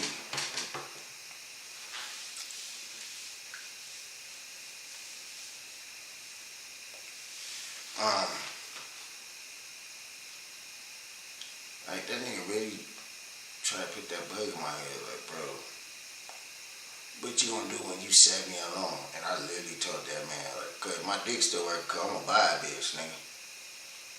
And I'll be getting hella Thai massages too, cause I'm gonna be going over there getting a happy ending. And then I also said, nigga, you ain't paying attention, it's 2025, cuz. Nigga, I don't think I'll ever do that, but nigga, you could motherfucker buy a sex doll, bro. You can buy a sex doll, pussy, ass, everything on that shit. Some of them got heating shit. You can heat them up, whatever, I think. But my only question is, cuz, for the people that be having those sex dolls, for the niggas that be having a sex doll, do y'all nut in that bitch? And if y'all nut in that motherfucker, how y'all clean that shit up?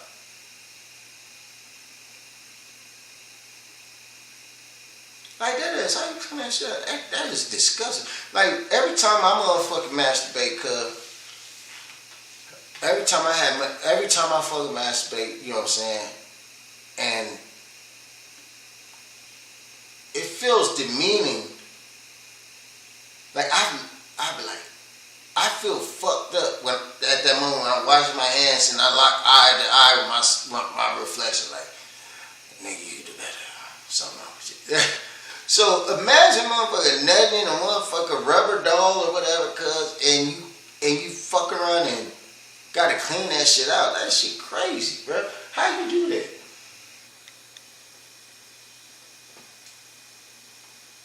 That shit crazy.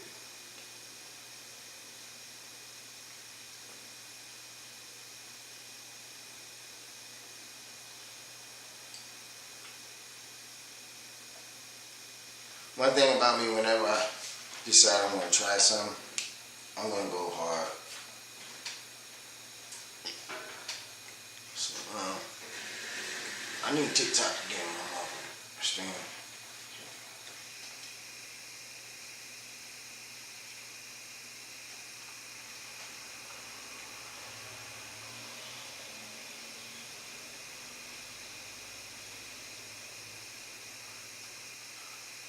I don't know what the fuck. So right now I got my hold on, let me get it.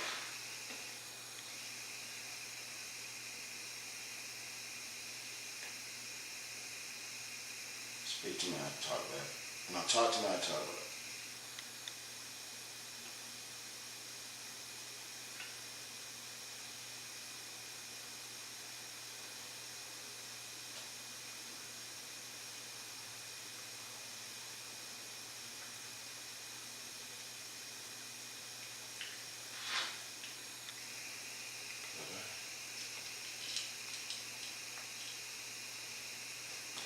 Yeah, so right now, it's my first time. This is my very first fucking real, like, no game stream I ever did. Right now I got OBS going with just the stream, you know what I'm saying, all that type of shit. But I need somebody to tell me or show me, or I'm gonna have to figure out my own, how do you make reaction videos off of this shit. I try to make a reaction video and the sound didn't go through. So like, I wanna learn how to do reaction videos. Like, do I go to when it comes to sources, do I go to like the web page and it pulls it up and then I make a, you know what I'm saying, a screen for it or whatever or not? No, wake up. Goddamn.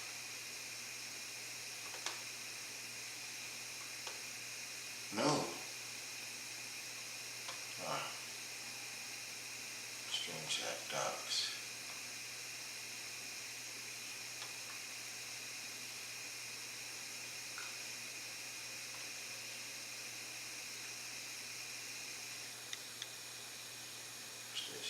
Was it chat? Was it chat?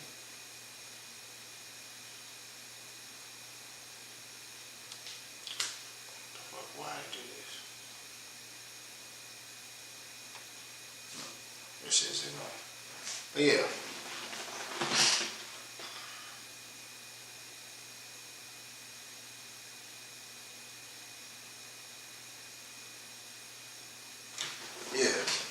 Yeah, this shit is different. But yeah, yeah. Hey, how y'all doing? How y'all doing? What's up? What's up?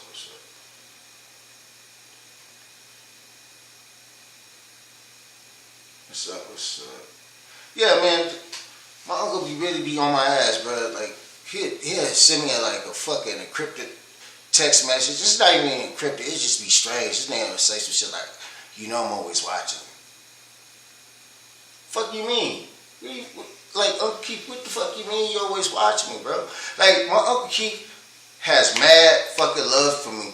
And to this day, I really don't understand why he gives a fuck about me at times, because this man is not the easiest man to love at all. My Uncle Keith, I love this. That's my uncle. I love this nigga, right? But this nigga is not the easiest man to love. You know what I mean? Like, if y'all think I just say shit at the top of my mind, whatever, man, you go around my motherfucker Uncle Keith, this nigga ain't got no cut in him, nigga. I used to look at my Uncle Keith like, cuz, like, chill, bro. My Uncle Keith got no cut, nigga, and then, and you know, like, my Uncle Keith is no blood to me, but nigga, he been around me more than my own blood, you feel me? Like, he been around longer than my dad ever been around. Like, first time I met my daddy, I was 2. The next time I seen him, I was like 6 or 7. Then I didn't see him again until I was like 10 or 11. Then my mom took me to go see this nigga while he was in prison, and that shit didn't end well. He was talking about, you think I can't take my belt off and whoop you? I said, God, this business is over. talking about? You think you about to whoop me in the nigga? You about to go back? I don't know what you doing back there, nigga. On my mama. So, and the next time I sent my daddy out, like, I think I was 17 or 19 one of them times, and I came and flew in with him, all that type shit. Just spent my C-Day with him, try to give him a chance. Like, yeah, this my pops, whatever, boom. And whole time my mama and this nigga had a motherfucker. They had motherfuckers. When I was flying there, they formulated their plan that she was gonna kick me out, and I was gonna live with this nigga. But this bitch ain't even been. My mama ain't even been to the nigga house to see how this nigga was living. So my dad, motherfucker, agreed with the plan. The only reason why my dad agreed with the fucking plan because he just wanted me to be around. And he, you know what I'm saying? He wanted to show, like, you know what I'm saying? He was a dad. But nigga, I should have never been there. Fuck is you talking about? My baby brother is sleeping on the living room couch. It's a 2-bedroom apartment. She got she got her mother over there. You know what I'm saying? Cause like, nigga, y'all selling weed out this motherfucker on my mama. And the first week I get there, nigga, I end up getting arrested and going to jail just because they thought I was somebody. Like, for real. My mom did not evaluate that shit at all. And she just picked me on this stranger's door. She let this stranger, motherfucker, she picked me off on the stranger, and then she kept lying to me. I was like, Mama, ain't you gonna come get me? The weekend was up. I was like, Mama, ain't you gonna come get me? She said, I'm coming to get you, bitch, but never show up. My dad would motherfucker come in the living room and be like, oh, you talk to your mama? I'm like, yeah, I talked to my mama. She said she's coming this weekend. He would laugh. Like, my dad would fucking laugh. Like, nigga, this nigga would laugh at me. Like, oh, so she coming this weekend. This nigga would fucking laugh at me, cuz. Man, I was never supposed to be under that man's house, bro, on my mama, because I was already doing my own type shit on my mama. Like, this nigga, my dad's motherfucker ego is so fucking vulnerable. Like, this nigga, first of all, I'm fucking 21, I think, 19, 20 years old. This nigga used to try to compete with me about bitches my age. I bet you I can fuck her before you fuck her. Well, you fuck her, nigga. I don't give a fuck. What the fuck? Why are we talking like this? I don't even talk like this with my own homeboys. But my dad was that type of nigga on my mama, cuz. This nigga would try to compete with me about bitches. And it didn't make no fucking sense because it's like, nigga, I'm not trying to compete with you about bitches. I don't even compete about bitches with my own homeboys, nigga, on my mama.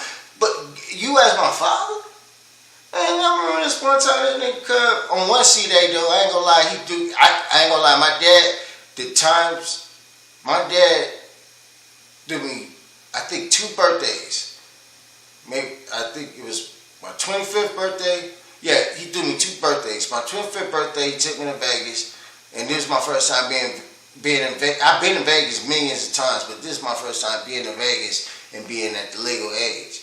Man, Airbnb, my cousin B came, man, that shit was a movie. You feel me? This was for my Uncle Mud died and everything. This shit was a movie. My dad, and then the other time, my cousin B and his mom, they threw the party for me. They threw a party at her house, you know what I'm saying? I think she was living in Paramount, Florida. But I think it was my 23rd, I think it was like my 23rd birthday or something like that. Because my 25th definitely was in Vegas, and I was with my dad. And my dad, the one thing I give it to my dad, that nigga know how to party. Couldn't know how to party. But I woke up naked in a hotel room with my dad. I woke up naked in a hotel room with a bitch naked. I woke up naked, laying next to a bitch in a hotel room, which I don't remember because, nigga, like I said, probably with my dad, cause you got it. Nigga, boy, woke up, seen the bitch. Like, it was one of those moments where I had to look on the camera.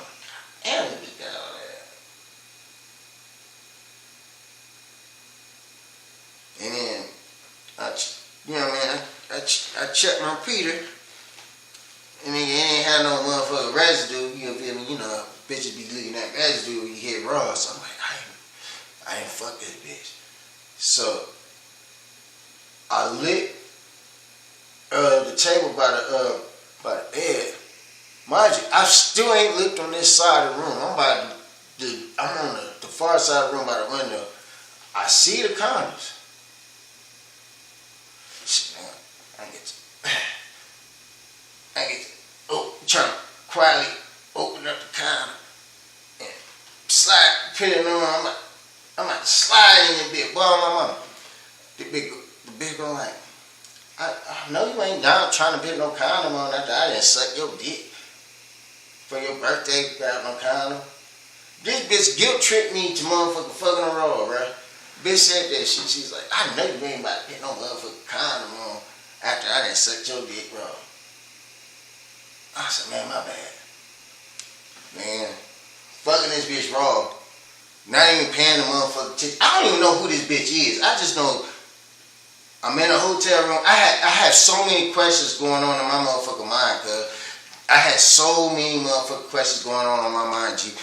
But I was not, like, the way she just guilt tripped me into motherfucking having sex with this bitch. Like, I know you ain't gonna put no condom on after I done sucked your dick raw. I was like, you know what I'm saying? I ain't even I had so many questions, so I'm fucking the shit out of her, right? And something finally told me to look to my left shoulder, cuz.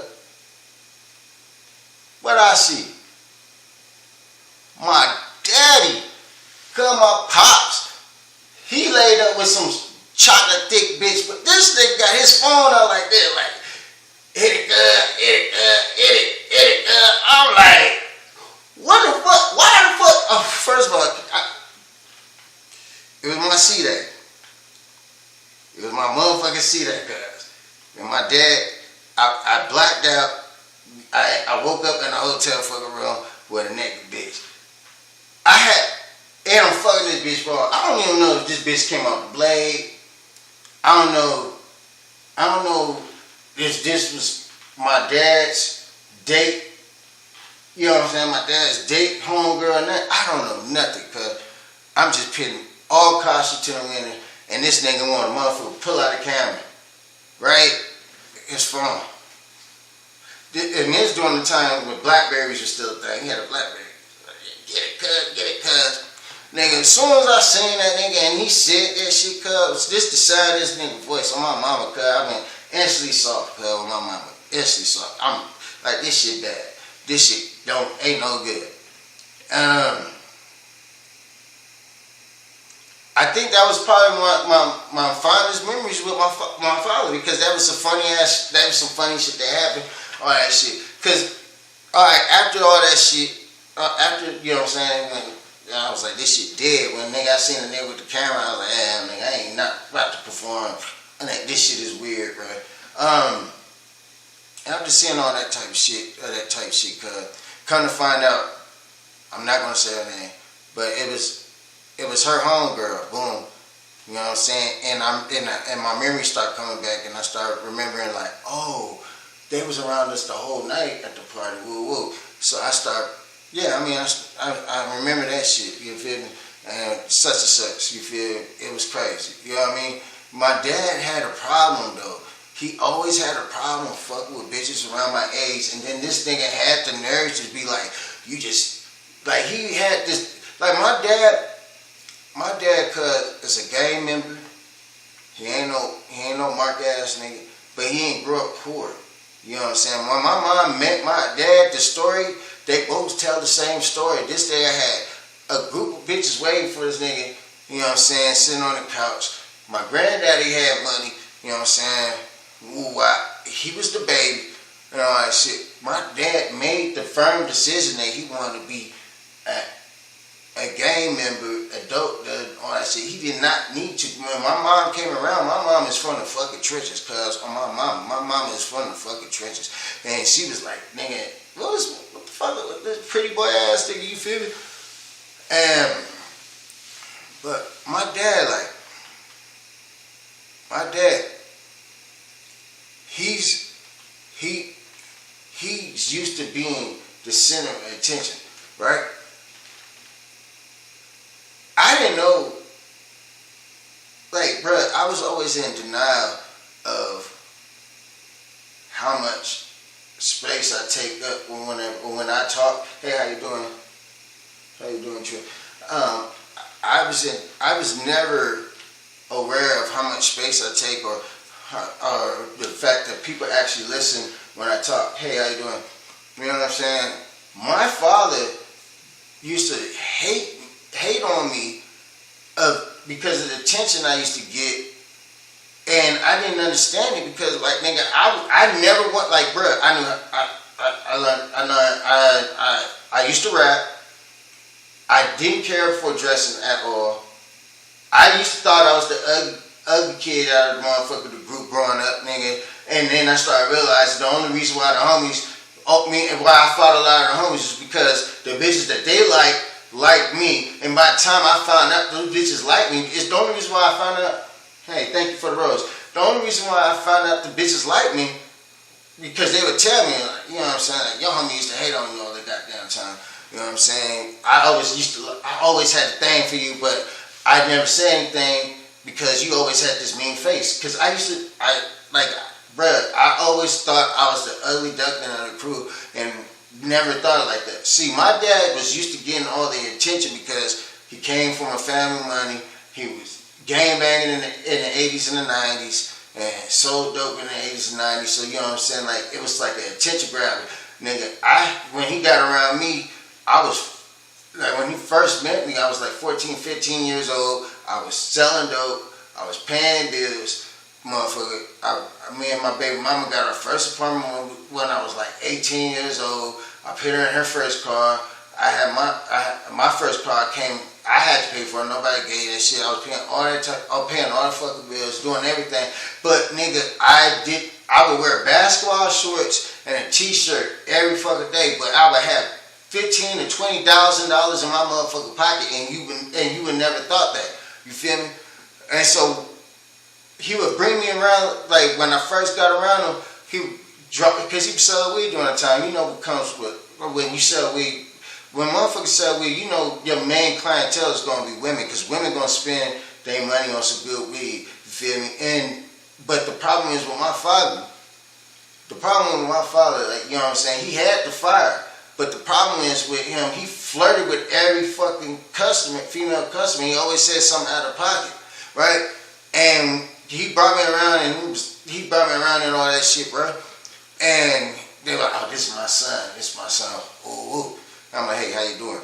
And I went back to look on my phone. Like, but some of these bitches look good, some of them didn't. But at the end of the day, like, I'm like, nigga, my thing was, he was like, man, I'm trying to introduce you to all these bitches, you ain't get on their ass. Like, nigga, you introducing me to them while you making plays with, you selling them weed, you know what I'm saying? Nigga, and I'm in the passenger seat, cause that's not a good look. Like, I was so aware of the fact that, nigga, this is not a fucking good look. Nigga, like, nigga, what the fuck you talking about, nigga? This is not a fucking good look. Like, nigga, I'm not about to get on their bumper while I'm sitting in the passenger seat while they handing you money. Nigga, what the fuck is you talking about? On the game.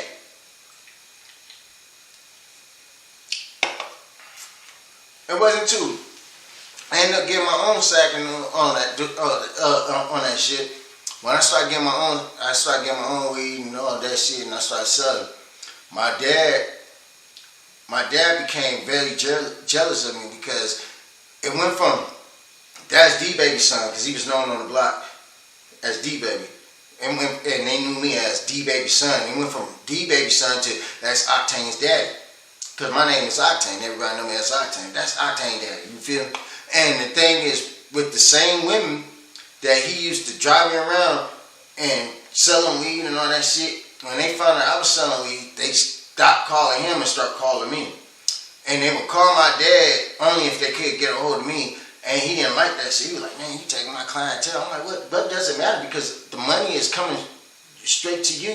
You know what I'm saying? Because my dad during the time was friendly. So it doesn't matter if you make that 20 versus I make that 20. Because, you know what I'm saying? I'm re-upping off of you. But the reason why the bitches would stop calling my dad and call me first is my dad would always say some weird perverted ass shit. Like, he'll always say some weird perverted shit. Like, oh shit, you know what I'm saying? The bitch be like, oh, can I owe you $5? He said, yeah, you can owe me $5, you know what I mean? Like, he would say some shit like, yeah. but you know what that means when you owe me, you know what I'm saying? You gotta at least let me put the head in. My dad would say some shit like that.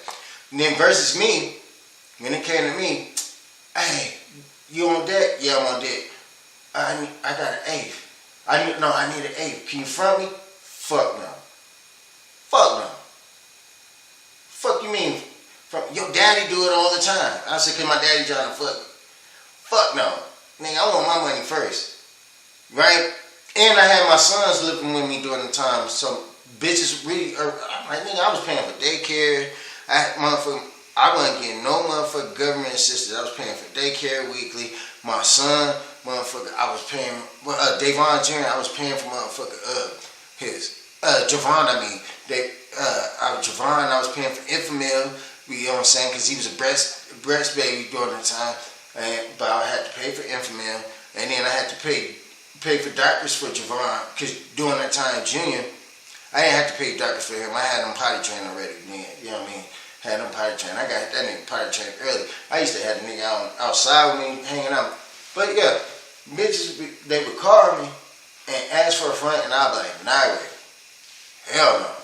And if they, especially, and the reason why I was like that is because a lot of these bitches got boyfriends, right? And the boyfriends would use them to motherfucking finesse the weed, man. You know what I'm saying? So they could get some shit, you know what I'm saying, on consignment. I remember one bitch did ask me, the hood bitch from Watts.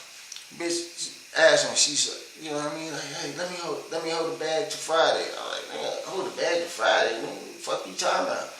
I don't do that. She was like, well, my baby daddy get paid on that day. She fucked around and said that shit. I said, hey, then you and your baby daddy don't need to get high. Call my daddy, because I'm not about to pay you no more. I'm not about to give you that. But I didn't want to fuck the bitch and none of that type of shit. But when she said that shit was crazy to me, because it's like, how is you broke and then you got a habit, and if you have the money for that habit, is that habit gonna make you broke? You get what I'm saying?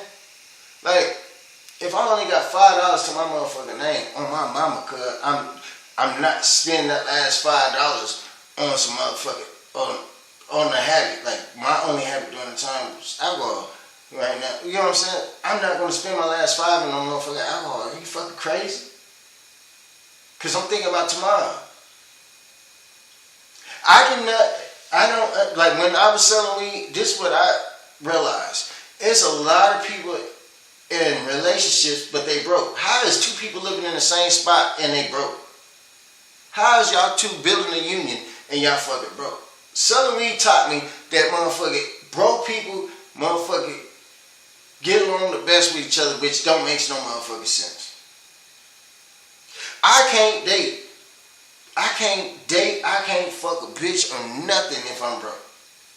Like, I was just talking to my ex then I was telling her, like, man, I was like, I was trying to marry you. She was like, I ain't take you serious because the last time you said some shit and you reneged on it. I said, point taken. Only reason why I reneged because, nigga, I was broke during the time, nigga. I was broke during the time. You feel me? I don't feel right being around motherfuckers when I ain't got no motherfucking money, or I ain't bringing no motherfucking money on the game, nigga. I don't feel right being around motherfuckers when I ain't got no motherfucking money, my nigga. But when I had told her, I said, last year I would have married you, nigga. On my mom, before I left, I would have married you. She literally said, yeah, you was just being funny. I'm like, bitch, I ain't being funny. I'm being fucking dead ass. The only reason why, like, I don't understand why bitches don't understand when it comes to me, cause I'm not I don't know how to motherfucker do the fake shit till then. You feel me? Like, I don't know, nigga. I'm very straightforward. Like, man, I remember I was a gangster. This one bitch, nigga, we was living in Minneapolis. This bitch had the nerve to say, I can't wait till we get married, but I don't want your son living with us. What? Yeah, I'm not ready to be a stepmom. First of all, this nigga 15. He don't need a stepmama, nigga. First of all, bitch, he just need to make sure that nigga, when he get out of school, you know what I'm saying, he can come in the house, you know what I'm saying, well, wow, dude, this nigga, you don't even want kids, right? Because she told me she didn't want kids. All right, boom. I don't have no problem dating a woman that got kids and telling me that she don't want no kids, or dating a woman that doesn't have kids telling me she don't want kids. I have no fucking problem with that. I got 2 kids by one person. At the end of the motherfucking day, I tell every bitch that I used to none of these bitches and spike their water plan B. The only reason why, because I used to tell these bitches on my mama, like, cuz, if you get pregnant by me, nigga, till that little nigga is walking, you ain't gonna hear from me, cuz, nigga. I ain't changing no brand new diapers. You fucking crazy, bitch. I used to tell bitches this shit. I'm like, cuz, if you get pregnant by me, bitch, if you get pregnant by me, bitch, if you get pregnant by me, nigga, I ain't gonna be around till the nigga know till he's potty trained and walking. Cause I ain't changing no motherfucking diapers on my mama. I ain't changing no motherfucking diapers. Hell no, nigga. And bitches would think I'm playing, nigga, and I'm being dead ass serious. Like, nigga, I'm so honest that it's also the reason why I don't get along with motherfuckers. Like, bitch would literally tell me, so are you telling me if I get pregnant, you ain't gonna be around? No, nigga, I'm gonna be there when you have that baby, cuz if you get a C-section, I'm gonna be there. If you having them vaginally, hell no, I'll call your mama. I don't feel like passing out. When I'm gonna be there when it's time for you to bring the little nigga home, nigga, I'm gonna hold him one time. After that, I'm not gonna be there no more, bitch. Till he get to walking and talking, cause nigga, I don't want to change no motherfucking diapers. And that's real. I don't give a fuck how anybody feel about that shit. Nigga, I don't like motherfuckers be thinking I'm lying. Nigga, I had my kids potty trained before they was 1. Nigga, I ain't fucking playing, nigga. Soon as Davon Jr. start being able to ask me for a cup of water and start asking, like, soon as he get to motherfucker showing any sign of independence, nigga, I start walking that nigga to the bathroom. Nigga, on my mama.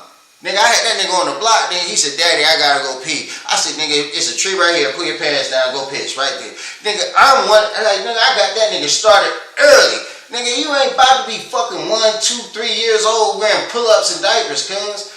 And the only time he did wear pull-ups is when he used to go to bed. But see, it was my responsibility to make sure before he went to sleep, nigga, he went to the bathroom on my mama, because during that time, like I said, I was low-key broke. So, nigga, I'm sleeping on the floor on the pallet, and he sleeping on the floor. And my older son used to like be right under me, and Javon used to be right under me.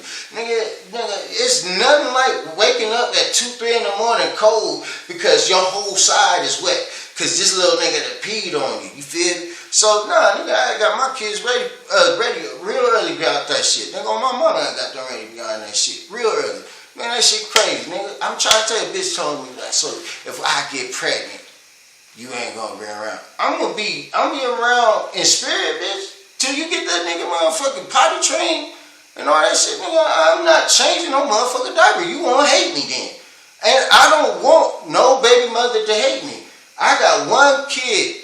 I got 2 kids from 1 mother, and that bitch hate me. And the reason why this bitch hate me is because I was actually a father. So if being a good father make bitches hate you already, nigga, like, nigga, I'm one of them people like, nigga, it takes me 1 time to learn some shit. Nigga, being a good father made this bitch hate me? Nigga, man, it's hard for a bitch to get a baby out of me now, nigga. I'll nut in the bitch real fast, but nigga, I got plan B already bought, nigga. It's right there in the dresser, baby. Oh, you came with me? Yes, I did. I salute to you too, cuz. Like, nigga, I got plan B in the motherfucker. I swear to God, I got plan B ready right now. Right, nigga, I can go in my bathroom right now. I got 2 boxes of plan B. Nigga, I'm not fucking playing. Nigga, I'm not fucking playing. I'll nut in the bitch and she'll be like, oh, you came with me? Yeah. But I already had a plan B. but we got 72 hours before you take this. So, you know what I'm saying? Let's get wicked. You feel me? On my mama. On my mama. That shit crazy.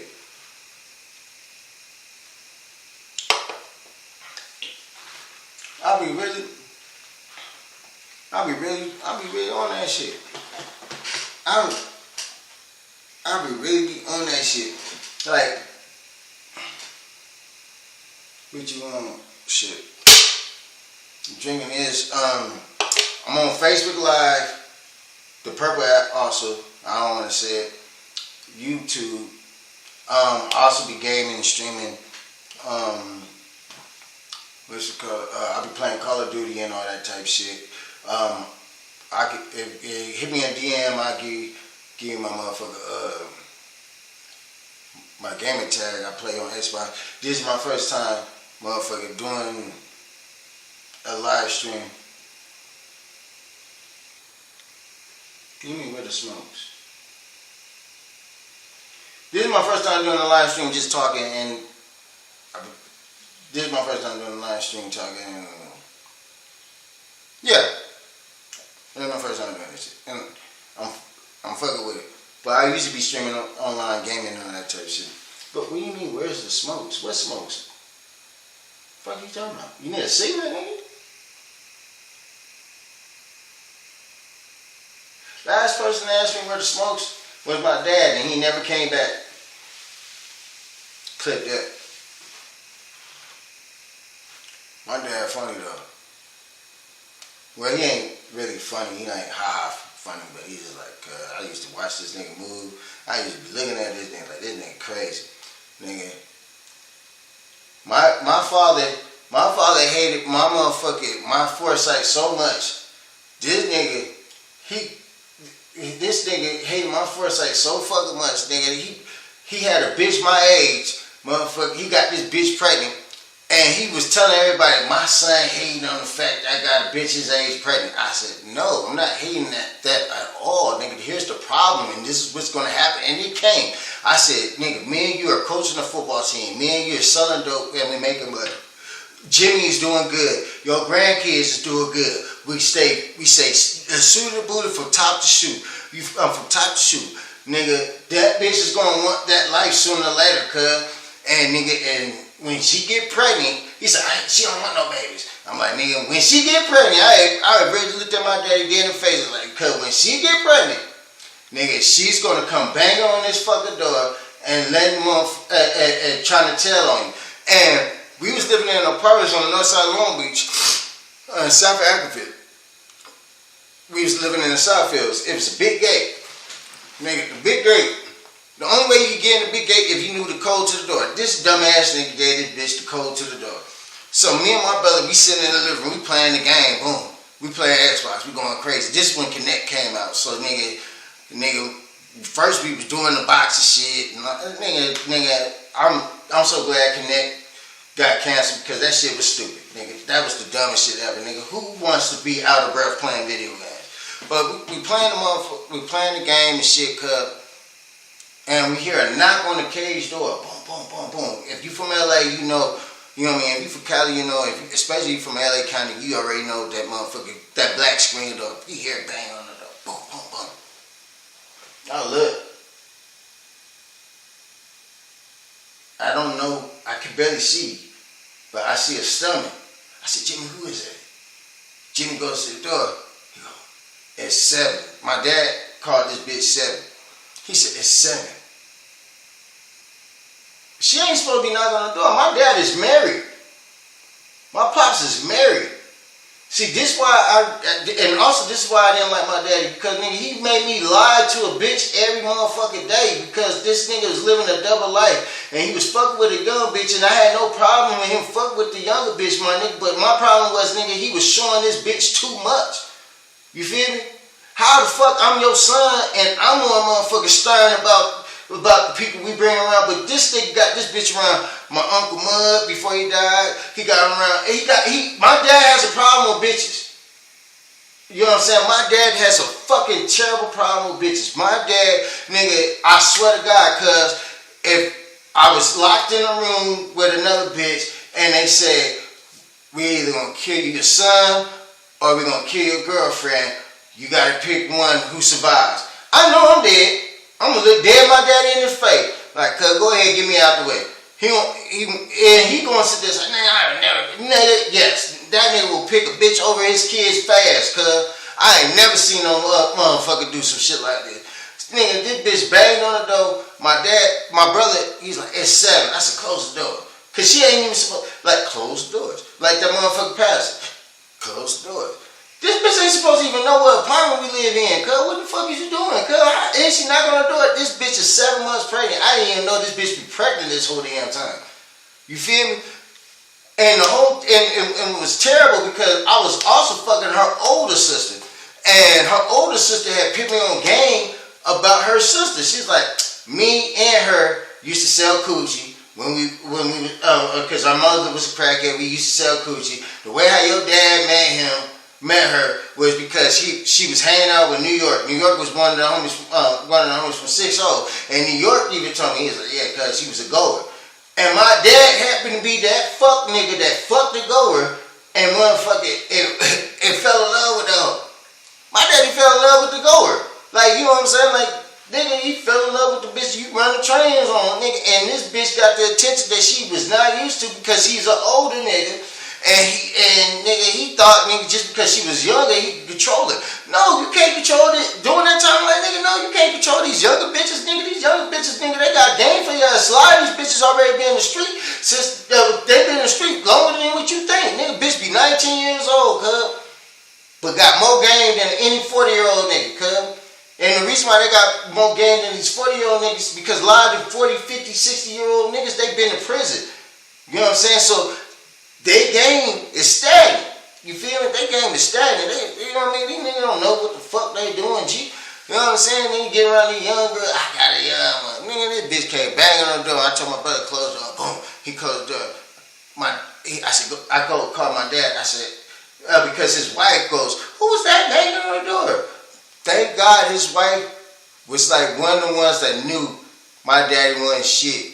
But she was like, he's my husband and he helped me take care of my mother and he helps me with other things. Cause my dad was a provider. So she was one of the women that let you cheat in peace.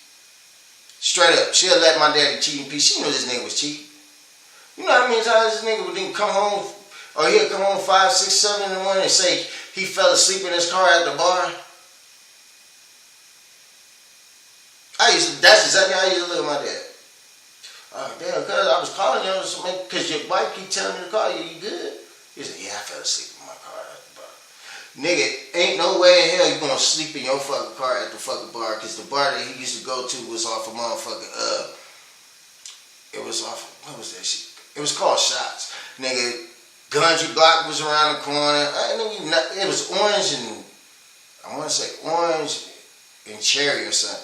Nigga, you're not about to fall asleep over there. Nigga, you fucking crazy if you fall asleep over there. You sleep in your car over there, you're a fucking stupid ass because there's police everywhere. Then you got the little young niggas that can't get in a bar. They doing all that type of shit.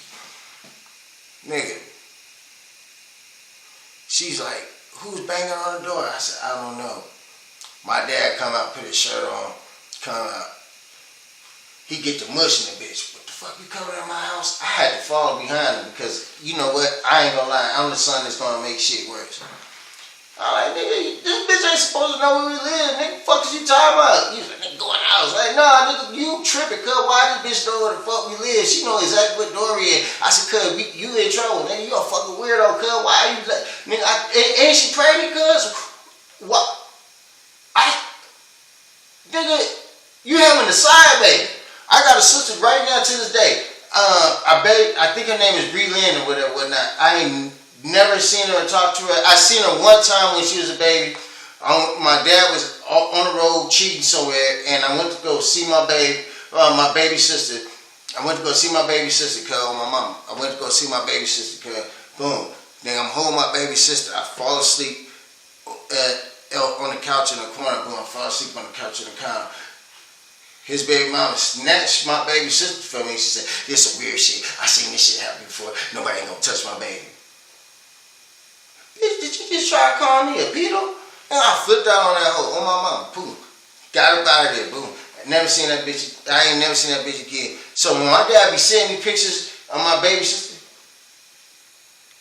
you gonna make it in life untamed. Don't give up. I already made it, bro. What I mean by made it is peace of mind. But I appreciate you, bro. I hope all your goals are achieved. You prosper. Get your. Yeah, man. Thank you for the positive, bro. Thank you for the positive. I'm not. Thank you. I appreciate it. I don't give a damn who's watched. Like, you can't have any victories without any battles. I think. I agree. You gotta go through some shit. So yeah, this motherfucker had the nerves to motherfucker make it sound like I don't want to touch or violate my baby sister, right? So years go by. My dad, not before that.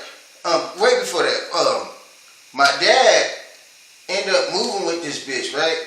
And telling his wife that he has a side baby because the bitch came to the house, told her that shit, and he told, but she was willing to motherfucker take my daddy back, right?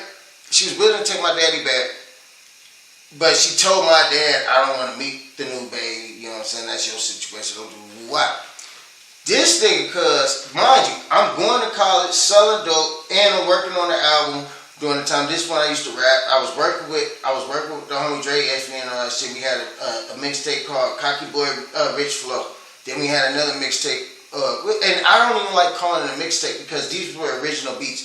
And we had one called 420 Nation Fully Blown. It was funded by the homie Chop. I wasn't getting paid to do anything, but I was part of the process of all that shit. And I did get paid to write the song. I Ain't No Mitch. That is motherfucker, what's it called? Real Husbands of Hollywood with Kevin Hart. I was in there, yeah, all that shit. I wrote the song. The nigga motherfucker gave me co-credit on that shit, but he coached Kevin Hart how to perform the song like he wrote it, but it was really my lyrics. But anyway, my dad ended up. Thank you. My dad ended up moving in with the bitch with my brother, right?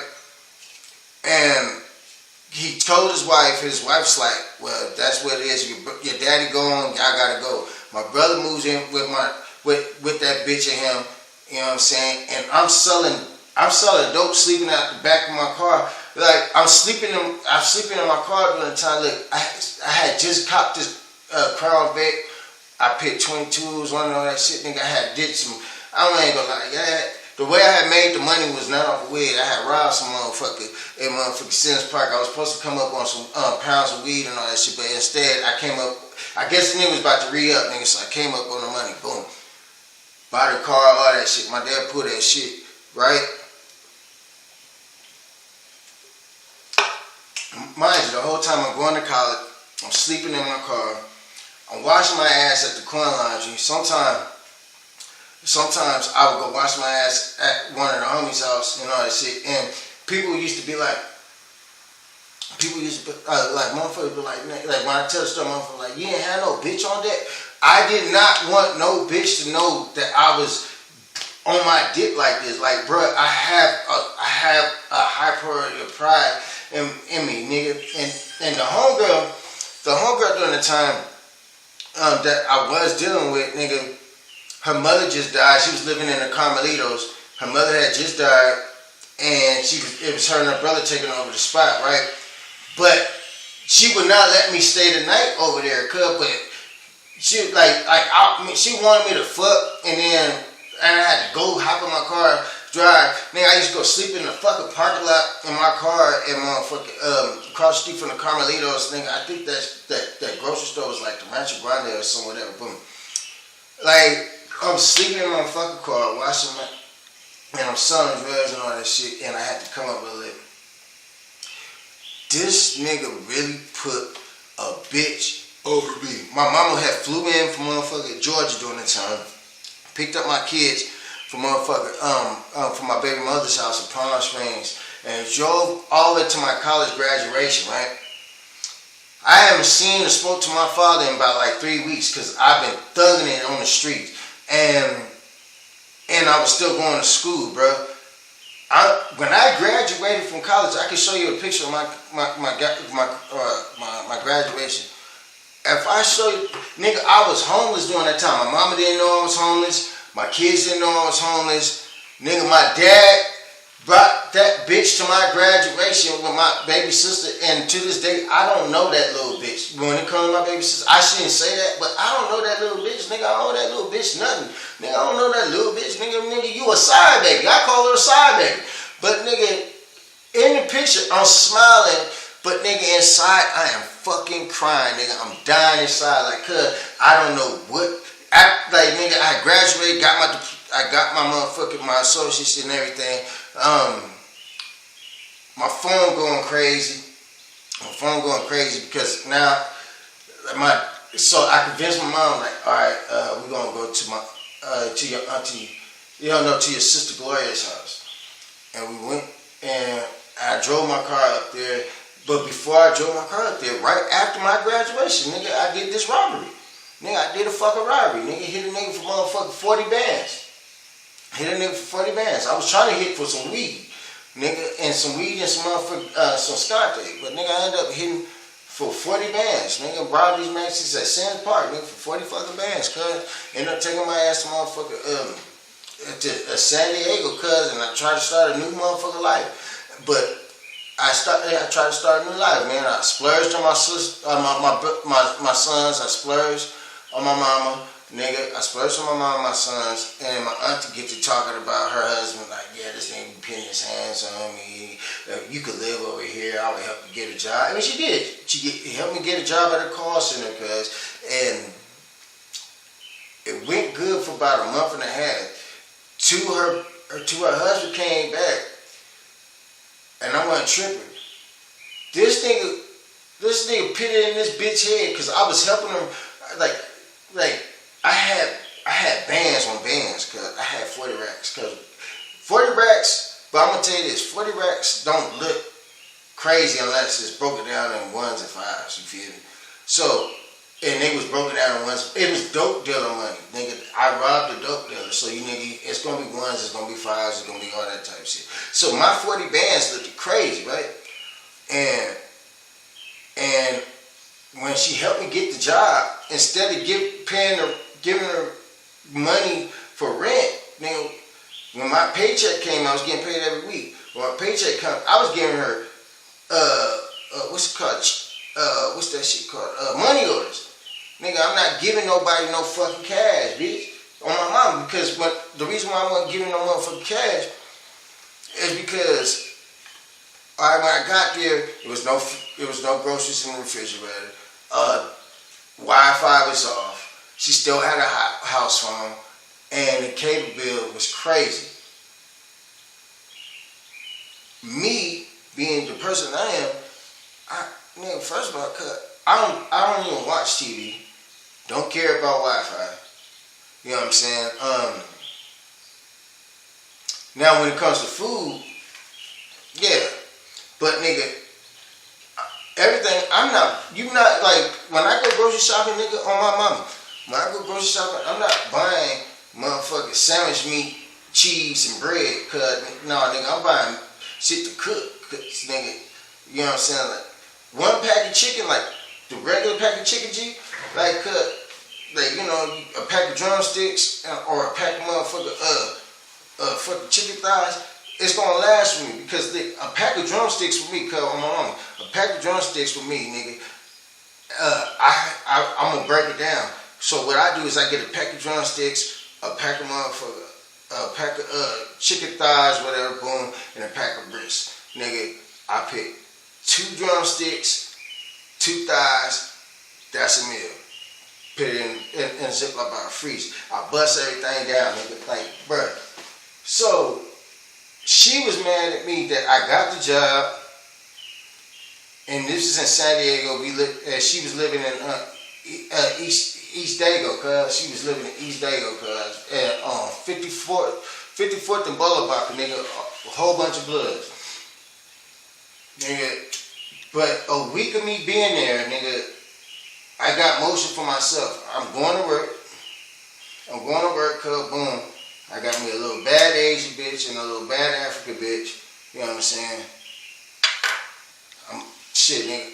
I'm going to work, doing that shit, staying out of trouble. This nigga, she moved the nigga back in, cuz, and she told me, like, protect me from him. But I'm not dumb, like, nigga, like, you been with this nigga for the last 10 years. Like, bitch, you ain't no way in hell my auntie's gonna put a battery in my pack. There's no way in hell she could put a battery in my back and think that I'm gonna just blindly take her side without seeing the outcome and everything. But I should've. But I'm glad I didn't either. The nigga come, this nigga come, cuz, he get to tell my auntie, cuz get food stamps, cuz get cash every month. No, the fuck I don't, nigga.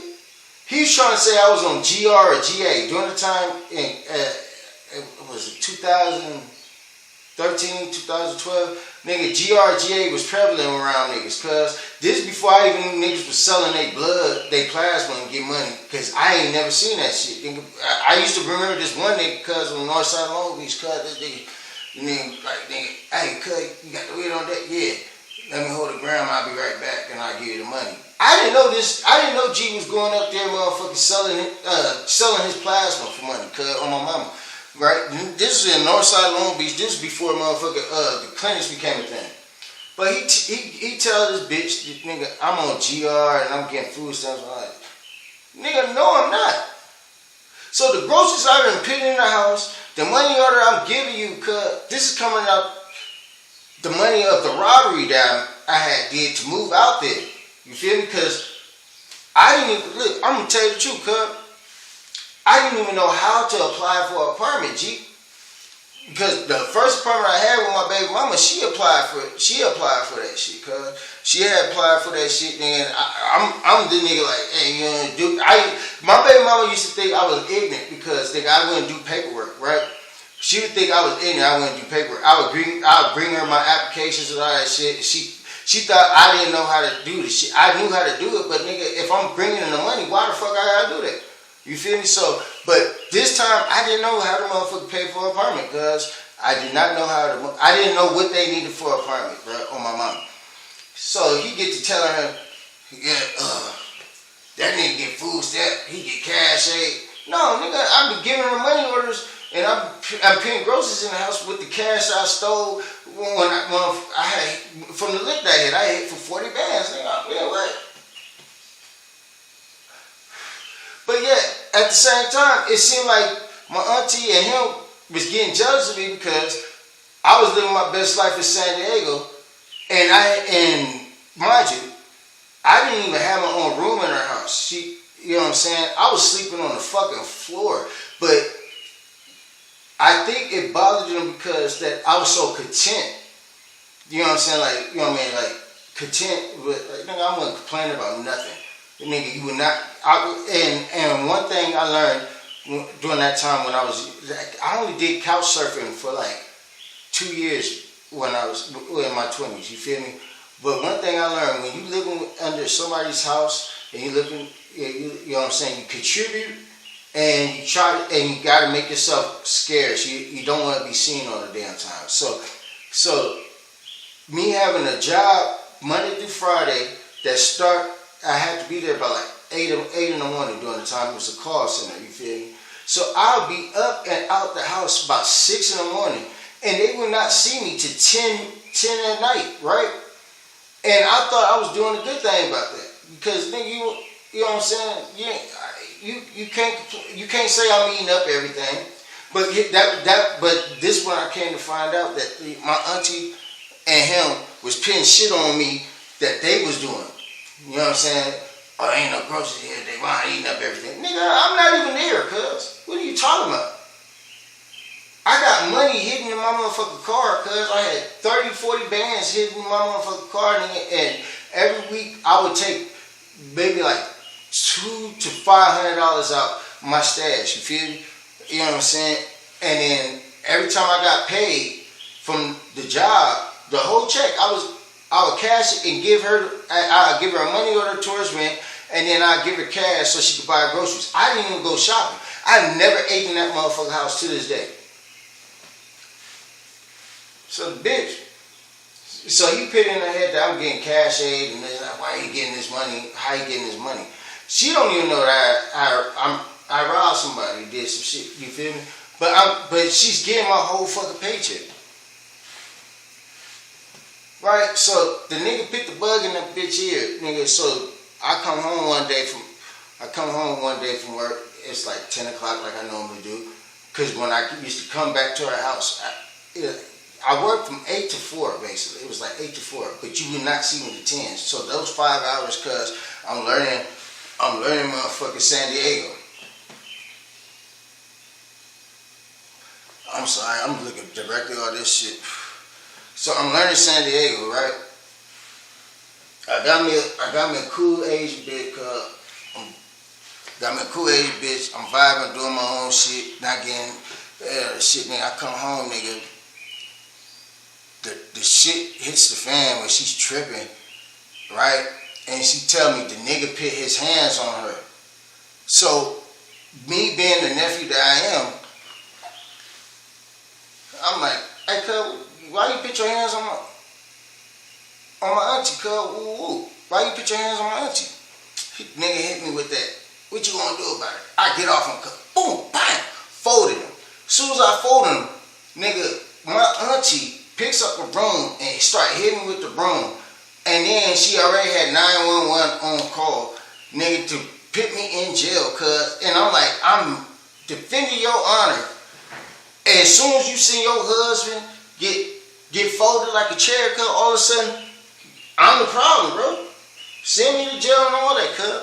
On my mama. And it was a crazy night because I had my little Asian bitch, she lived in motherfucker, what's that shit called? It's outside. It's past Lemon Grove, but she lived out there, and we was drinking. And we went to PB, Pacific Beach, and all that shit. And I said, "Hey, you can just drive my car home and just pick me up in the morning for work." Well, why? You know what I'm saying? Money in a car, cuz she don't even know that's motherfucker. During that time, cause it only lasted for like 2 months around that bitch. Nigga, during that time, so it was probably like $20,000 still stashed in my car. And I trusted the bitch during that time. You know what I'm saying? Go ahead, boom. And the police came. I ended up going to jail. My auntie went to court against me and tried to make it seem like I just popped up on her and this and that. So when I finally got my phone and motherfucker showed the public pretender, and he talked to the DA. And told the DA, like, nah, man, nah, what she's saying is wrong, whatever, boom. I come back. I get back. I get out of jail, boom. I was in Facility 8, which is the only county jail I've been in California where they was trying to say it was no, like, racial politics. They had 3 men to the cell. They had soda machines in the unit, which threw me off because I'm not used to seeing that shit. I've been to LA County, Riverside County, San Bernardino County. I've been in the county jail in Indio, all that shit, Banning Road, all that bullshit, right? So I get out of jail. My phone dead, so I can't call the Asian bitch to come get me, nigga. I literally had to walk from Facility 8 to 57th and Bogenbacher in San Diego, cuz. But I got blessed because somebody seen me walking and was like, "You just got out of jail?" I said, "Yeah, I need to go over here, 57th Boulevard. You know, the southeast? Yeah. All right, I'm on my way over there." He gave me a ride because I got in the car with a stranger. I get to my auntie house, knock on the door like, "I'm out of jail." I'm not even mad at her for motherfucking doing me the way she did. I'm mad at her, but I'm not showing that shit. I just want to get my shit out the house. This bitch had the nerves to call the fucking police again and make it seem like I was threatening her. But nigga, the police was like, nah. Like the police was on my side, bro. Cause her husband was like, when I came knocked on the door, he was in a room with his son, right? So where the front door at. So he looked, he was like, yo, nephew here, what? Cuz I didn't want to come see me face to face. He thought I had an agenda to whoop on cuz, but I was like, nigga, I already whooped on you cuz your wife, my auntie, motherfucker, my blood auntie, motherfucker, went to court against me cuz, and they ended up dropping the shit because nigga, her story wasn't adding up and all that type of shit.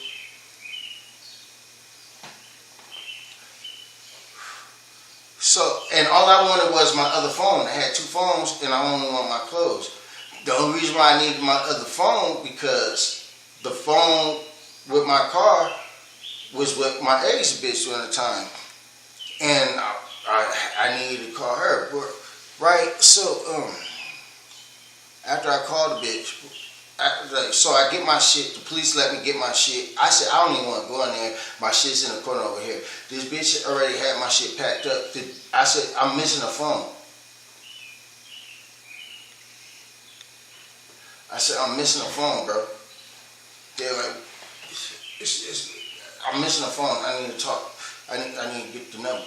But this is during the time where people still remember numbers, so I was able to remember my age bitch number. I said, baby, I'm out of jail, boom, with my mom. She came and got me. And I would call the phone, text the phone, all that shit. And my auntie had my phone the whole fucking time, and wasn't too. But her husband didn't know. But when her husband found it, like, I guess I had text or called it one time, and he answered like, lawyer got your phone. Now he on my side, and now he's telling me, now he's sitting there telling me like, you know what I mean? I'm not mad at you for motherfucker defending your auntie, but it looked crazy to get beat up in my own house. I said, you're right, but I'm telling you, the only reason why I came out there was because my auntie motherfucker told me to come out there and told me to come out there, and you know what I'm saying, and I was helping paying bills, all that type of shit, right? And he gave me my fucking phone back, and I was out there in motherfucking San Diego, you know what I'm saying, living like I'm a broke nigga, cuz, but nigga, I got $20,000 hidden in this fucking car, bro. So when I got with the Asian bitch, and I'm standing at her motherfucking house with her, this bitch,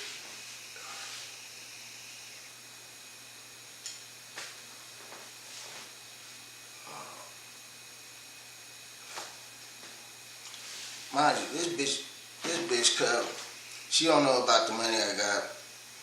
I'm playing like I'm broke. Basketball shorts, white t-shirt, every day, all day. Right? Every time I got paid, me and her got paid at the same time, I'm giving her my whole fucking paycheck.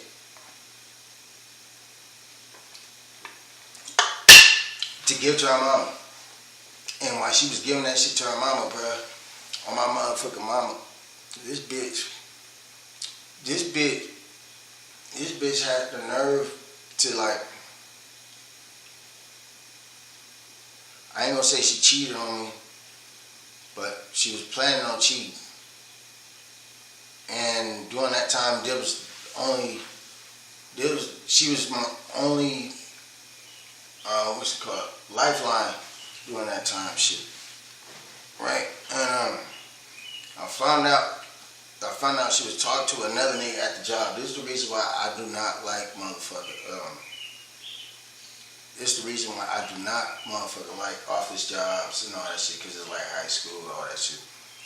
She was talking to another nigga because she thought that worked with us, and he was a supervisor, but she thought I didn't have no paper on there. Man, she get to talking to the nigga, cuz. And the nigga got bold and came to the house to pick her up. You know what I mean? Like I'm saying, I'm playing the game I'm playing like I'm broke. I had just gave her my whole paycheck. She said, after helping my mom with bills and buying groceries, I I don't have enough gas money to get back and forth to work because work was like a 30, 40-minute drive. I was like, all right, I'm about to go to my car and give her $100. You feel me? This nigga pulled up, smiling. This bitch put a battery in this nigga back to motherfucker show up to the motherfucker house. What up? What up? She show up to the motherfucker house, you know what I'm saying, to pick up my bitch. Like, I snapped. I ain't gonna lie. I fucking snapped. Nigga, I said, nigga, you better get the fuck on. And he looked at me like, what you mean get the fuck on? I'm like, cuz, you better get the fuck on. I didn't even have no gun, but I pump faked like I had a gun. Cuz, look, I went in the house and I choked that bitch on my mama. I ain't gonna lie to you. I choked the shit out of that hoe. Bitch, try to fucking play with me.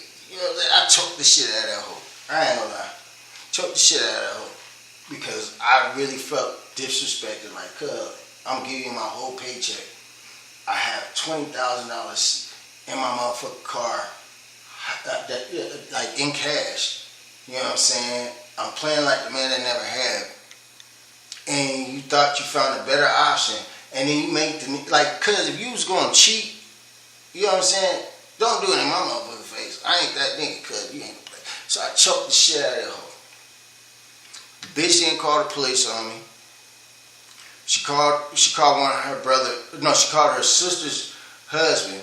Her sister's husband came around. I whooped on cuz. And I'm always gonna say this. I'm not the toughest. I'm not the toughest. I'm not the bravest. And I'm not gonna make it sound like I got super hands. But nigga, I am not gonna just let somebody hurt me. And if you gonna tell me,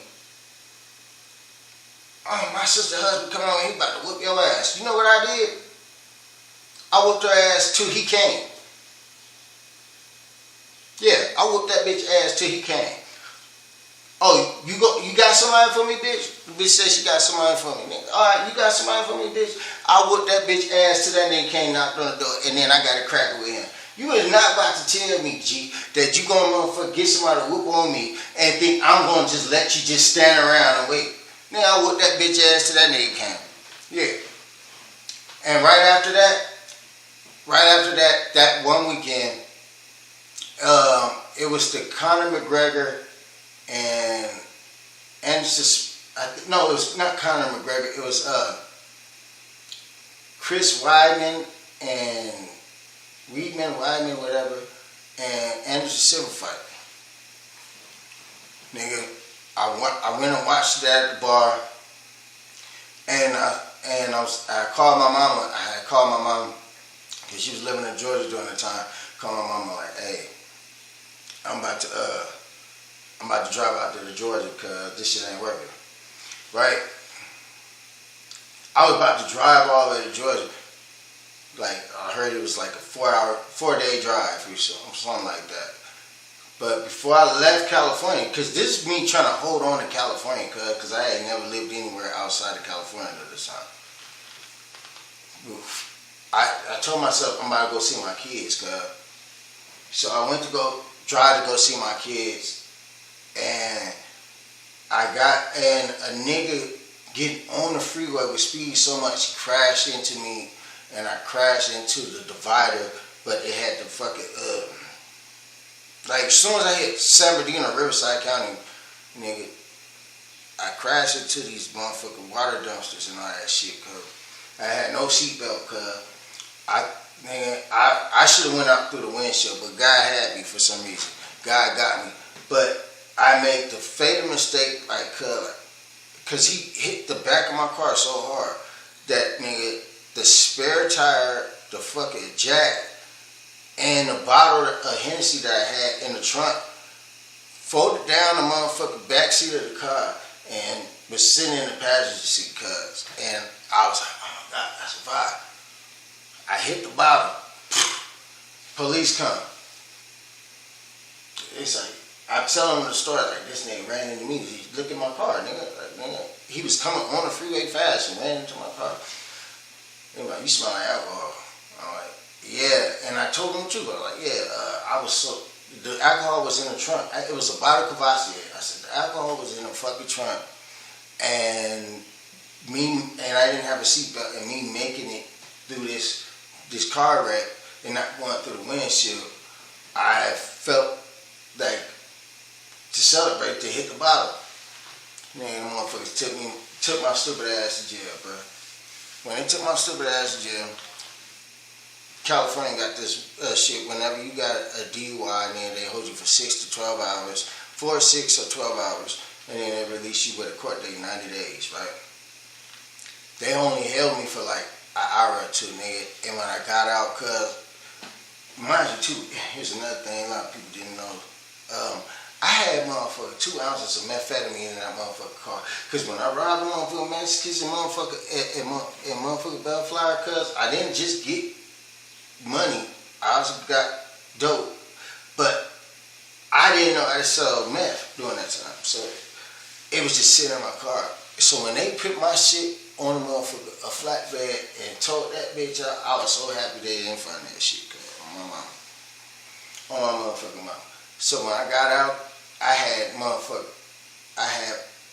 went to the motherfucker tow yard. They had towed it. It was in Riverside. They had towed it. It was not that far. They had towed it. I had walked down there.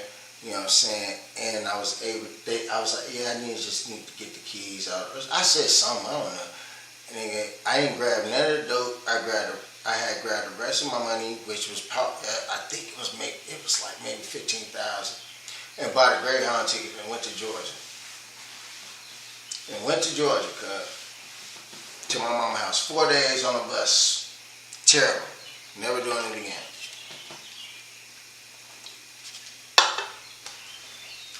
Yeah, that shit was crazy.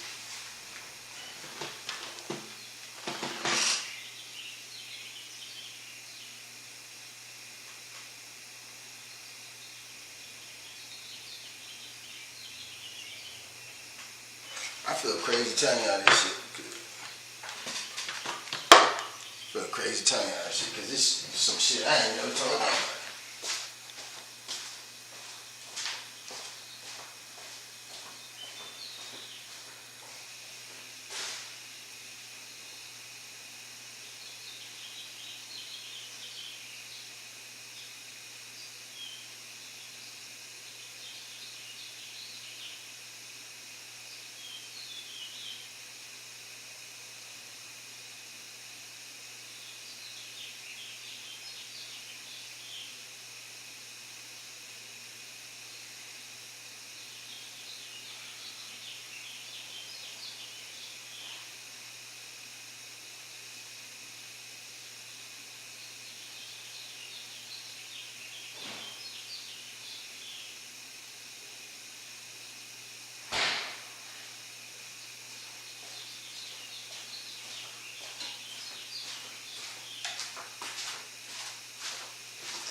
You know, I ain't never told nobody that story.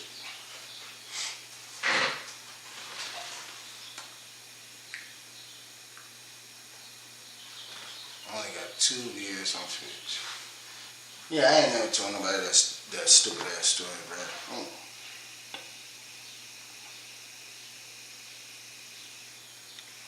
God damn, I just realized. I sat there and told this long-winded story based on the fact that my uncle told me I need to settle down. I went and told this long ass winded story because my uncle told me I need to settle down. I guess I'm just realizing how heavy the words of my uncle weigh on me, because I literally just woke up and I've been up since midnight. So for the last 5 hours, I mean, I woke up and I was like, "Cut, I'm gonna try this streaming shit where it's not playing no game, without me not playing no game." But yeah, my uncle telling me that, "Yo, you need to settle down," and it bothers me because it's like, "Nigga, what you mean settle down? I'm settled, like for real."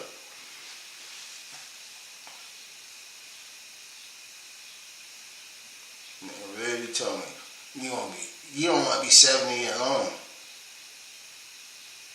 Nigga, I'm 38 and want to be alone.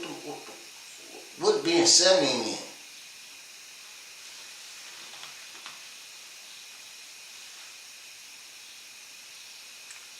Especially now that I'm living in Idaho, bro. I'm literally living in a town where it's 0.001% black people out here. Ain't no niggas. Ain't no niggas. And I don't fuck white women. Like, white women scare the shit out of me, bro. Like, I ain't saying they ugly and all that shit, but man, I've been through some shit with a black bitch. I've been through shit with black women, you know what I'm saying? Cause I've been through shit with black women. A black woman could say some shit and have your ass in jail, but if a white woman say some shit, man, you crazy as hell, bro. My mom told me yesterday, like, shit, so you literally ain't fucking no white women. I'm terrified, uncle. I can't do it. I can't fuck no white woman. I'm terrified. I'm at the age when you like 38 years old, when you're in your mid 30s or your 30s, you know what I'm saying? Let's be honest, bro. And I guarantee you, anybody that sees this stream or sees this video and it's around my age, cause I guarantee you, nigga, when you 30 years old, the hardest thing to do is meet people new. Cause when you around my age, or you my age, or when you hit 30, cause once you start hitting 30, man, you already set in your fucking ways. You already know what you're gonna accept, what you ain't gonna accept. You already know this shit. Once you hit 30, you already know who you are. And if you don't know who you are, I feel bad for you. I already know who I am. Right? So, meeting somebody new, or dating somebody new, or starting a new relationship with a fucking new person and relearn them is not in my bingo card. I'm not doing it. Oh God, I'm not doing that. You know what I do? I fuck with bitches from my past, on my mama. I fuck with bitches on my past. The reason why I fuck with bitches from my past, because look, they already know what they getting when they deal with me. You know what I'm saying? I can't see myself with a new bitch. Like, I can't see it, nigga. I like fucking with bitches from my past. Because, you know what I mean, they already been broken in. They already been broken in with my personality because of my mama. Like, fucking a new bitch is weird, bro, on my mama. Here comes the heart swat. Thank you. Like, fucking a new bitch is weird, bro. Like, fucking new bitch is weird. You gotta fuck. Like, when you fuck with a bitch from your past, cuz, as long as y'all didn't break up on bad terms, my nigga, the option is there, bro. Because, like, bro, my mama, like, I don't have no bad breakups, cuz, me and my kid's mother is the most tumultuous, worst relationship that I ever had, that I would never open the door to motherfucker trying to get. But every other woman that I dealt with and I've been with, and you know what I'm saying, I'm still cool with. I can still talk to them, text them, and all that type of shit. You know what I'm saying? You know what I mean? Yeah, when you're in your 30s, cuz, meeting new bitches, not even meeting new bitches, just meeting new people is a motherfucker. It's something that you don't want to do. Why would you want to do that? Why would you want to do that? Like, what's the point? I gotta re-know this motherfucker? I'm not doing that shit. Like, I'm talking to my first and only relationship when I moved to Ohio, right? Shorty, she got 3 kids, you know what I'm saying, all that type of shit. But I ain't even really worried about that shit, you know what I'm saying? I fuck with her, and when I told her, like, nigga, let's get married. She said, I thought you was playing. Like, bitch, I ain't fucking playing, nigga, but I'm just like, we don't have to go through the, you know what I mean? We ain't gotta jump to the obstacles and all that shit. You know who I am, I know who you are, I know what to expect from you, you know what to expect from me. You know what I'm saying? On differences, you know what I'm saying? On differences is like, you know what I'm saying?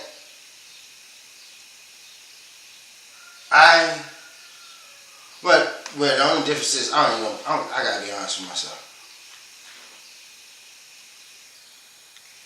Yeah, like, you know Mr. Piss Off. This person, I don't know Mr. Piss Off. But the only difference is,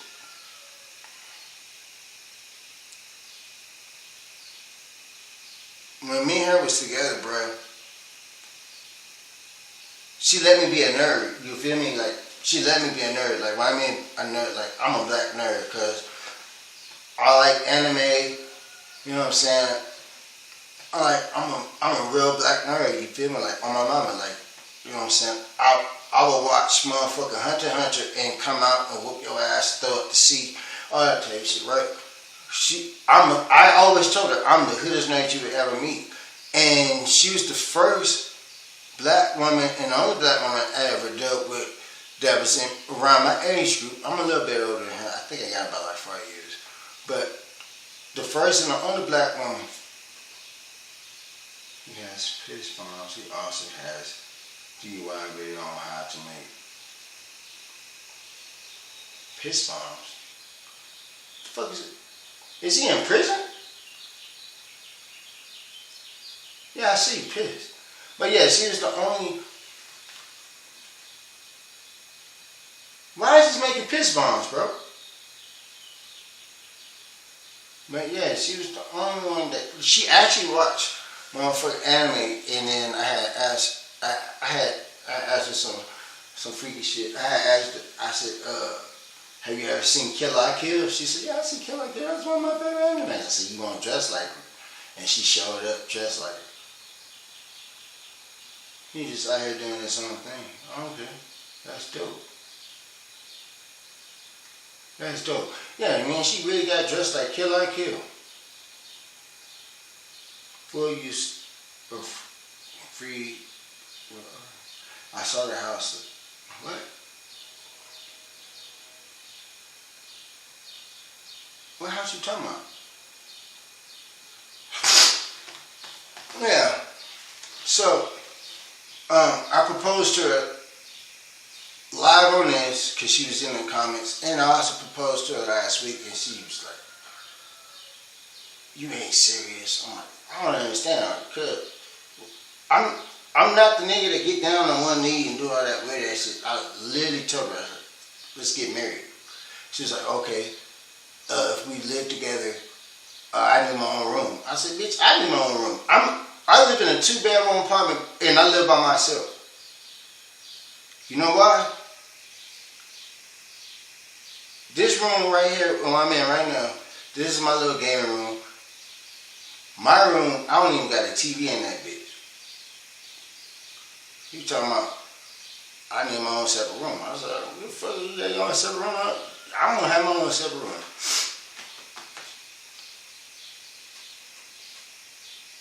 Bitch had the nerve to tell me. This bitch right here, it's funny though. That's what I love about her. Because I was telling her about Papa Do's and all that. She said, Gator.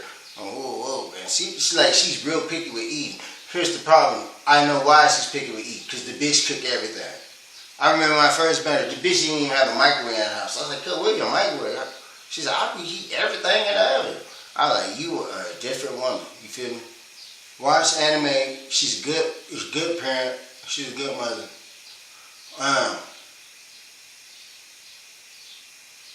I fucked up because during that time it was COVID and I had flew into Ohio, and Ohio was a no-fly zone out. They wouldn't let nobody fly in Ohio, and so like if I ain't working, it's just hard for me. we're in a relationship, you feel me? Because I feel weird asking a bitch for anything. I feel weird. Man, I had a bitch out here one time, but she did some weird ass shit. Oh my mom, that bitch did some weird shit. She did some weird shit. And she did exactly what I knew she was gonna do. I had the nerve to say something about it. I paid for this. I never asked you to pay for it. I can send it back. No, I don't want it back. I just want you to know I paid for it. That's why I can't be around you. Like, that shit is crazy. But yeah, I'm also on the Purple app, and I'm also on YouTube and Facebook. You know what I'm saying? Like I said, I'm trying this, what's it called? This streaming shit, and just talking real, because usually I just be on the game streaming, and for some reason TikTok won't give me my motherfucking stream key. Because I be seeing motherfuckers streaming on TikTok live, you feel me? They got the vertical, multi-stream, the vertical shit where they sitting on top when they playing. I'll be like, that's what I want to fucking do, bro. I really want to do that. I want to do it. I remember telling my son, before Twitch and before Kick became a thing, as soon as we was able to go live on Facebook, this is when I learned. Motherfuckers don't know how to be themselves, especially when that camera come on. So when Facebook Live first became a thing, I was working on this shit. I was trying to do a podcast before podcast blew up. This before this before COVID. You feel me? That's the only reason why podcasts became a thing and live streaming became a thing, because COVID. Everybody was stuck in the house. I had came up with this shit called Dominoes and Bullshit. Where I play dominoes with my closest friends, and we talk about the shit that's going on in motherfucking pop culture during that week, right? Here's the problem. I'm the only one that actually followed through paying attention, learned some shit, wrote questions down and all that shit. And then also, I'm the only one that's comfortable in front of the camera. When the camera came on, the homie, he had seized up on me. I'm like, cuz, nigga, like, it got so bad where I would motherfucker have to sneak to go on live. You know what I'm saying? I get the nigga going, talking, you know what I mean? Yeah, she crazy, nigga, woo, woo, and I put it on, boom. And nigga, when he got the notification, because I forgot he was my Facebook friend, oh, nigga, you live? Why you record? I'm like, oh my God, bro. You know what I'm saying? So, like, a lot of people, when the camera come on, they're not comfortable with that shit. It takes a lot for people to get comfortable with the camera on. But see me, I don't give a flying fuck with the camera on. You can watch me or not watch me. I'm gonna be me the same way. But it was called Dominoes and Bullshit because me and my homeboy, cause at the time we got off work, me and him would grab a couple of beers and we'll play a couple of games of dominoes. We had a motherfucker, we had a weekly scoreboard, you know what I'm saying? At the end of the week, whoever had the most wins, the loser got to pay the winner $20. And I'm like, good. But the conversations that we used to have used to be mad funny because he's more into the politics of work. I wasn't even really into the politics of work. I really didn't give a fuck. I seen a bunch of weird shit, but I could speak on it. But I was more into the politics of just regular life. You feel me? And then I used to always give him, like, you know what I'm saying? I used to go against him all the time because they used to tell me, like, this ain't no being a grown man, live by yourself. You need a queen in the castle. And I'm like, nigga, but you cheat on every bitch that you dated. Why? What the fuck? How are you giving me relationships advice? I can't take relationship advice from a motherfucker that cheats on his bitch all the time. Like, you fucking crazy? I'm not gonna judge him on that shit, but nigga, you can't tell me how to motherfucker maintain a relationship when you cheat on every bitch. Like, and it fucks bitches up when it comes to me. When I let it be known, nigga, I ain't gonna cheat on you. I don't see the point of cheating. I don't see the fucking point of cheating because when I became sexually active, I was literally, okay, I'm fucking with Suzanne, Sister Maria, and motherfucker Nayeli. They all knew I was fucking these bitches at the same time. You get what I'm saying? So what the fuck I'm cheating for? What the fuck I'm cheating for? And then I'm terrible at lying. Fucking crazy. I'm not gonna lie. I remember my baby mama asked me one time, where was you at? I was like, man, I was knee deep in some coochie. And just when she decided to do some shit like, we can live together, but we're not together. Okay. We live together. I ain't tripping. As long as you don't bring no nigga at the house, I ain't gonna bring no bitch at the house. And when she would ask me where you came from, I would tell her the bitch stopped for, I was just fucking with this woman. Well, what? Boom. She would think I was lying. Then one time she told me, you know, I might be fucking with this nigga named DJ. I said, that's fine by me. I don't give a fuck. She got mad at me because I didn't get mad about her. We're not together, bro. We're not together. But the thing about me, any bitch that I'm fucking with, the goofiest shit a bitch could ever say to me is, you're the only one I'm talking to. Shut the fuck up. You got mad niggas text you good morning. You got mad niggas text you good morning, text you that listen to the bullshit that happened to your day. I'm not that nigga, cause you're not gonna talk to me about the next nigga that you like, and you're not gonna give me a full run-on sentence about your day. Like I want to hear about it, but I don't want to hear man, let me tell you what this bitch at my job did. I don't want to hear that shit. I don't give a fuck, cause I got to deal with the same shit. It's called coinciding with people. I don't want to hear that shit. I'm not the nigga that's gonna be like, oh, what, baby, that's crazy. I'm not that nigga. I ain't gonna pander to that shit. I'm gonna be like, cuz I'm trying to watch some anime, or I'm trying to play the game. Or, baby, once you clock out, you gotta leave that shit at home. Simple as that. Do you need your ass eat? That's where I get to that point. You need your ass eat real quick. You need some ass real quick. You know what I'm saying? Are you gonna give some ass? I don't give a fuck about nothing that happened at work. Once I leave work, that is work. I don't want to hear nothing about that shit. The worst part I hate is the motherfuckers that kick it with you outside work. They want to talk about work. Nigga, leave me the fuck alone. Don't come and talk to me about work. Hey, did you see such and such or such shit? Fuck no, nigga. What the fuck are you talking to me about work? I hate niggas that talk about work outside of work. I don't want to talk about that shit. You fucking stupid fuck. Nigga, what, you a weird ass nigga if you want to get around and talk about work on your day off. What the fuck is wrong with you? And then I don't like talking to motherfuckers that's too freaked out. Man, I had a partner come by and then talk about sucking toes. I ain't mad about how sucking toes, but nigga, you talk about sucking toes too goddamn much. Like, it's fucking scary.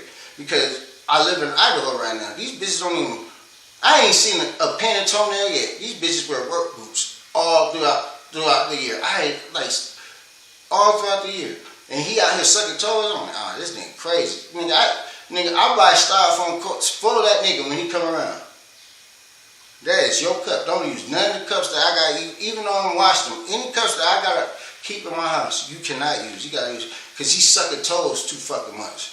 Now, this day is freaked out, bro. I swear to God. Like, nigga, we walking through Walmart, cuz, and then a bitch would walk by with a fucking work boot on. He like, she walk heavy on her left side. How the fuck do you know that? Nigga, you fucking crazy ass dude.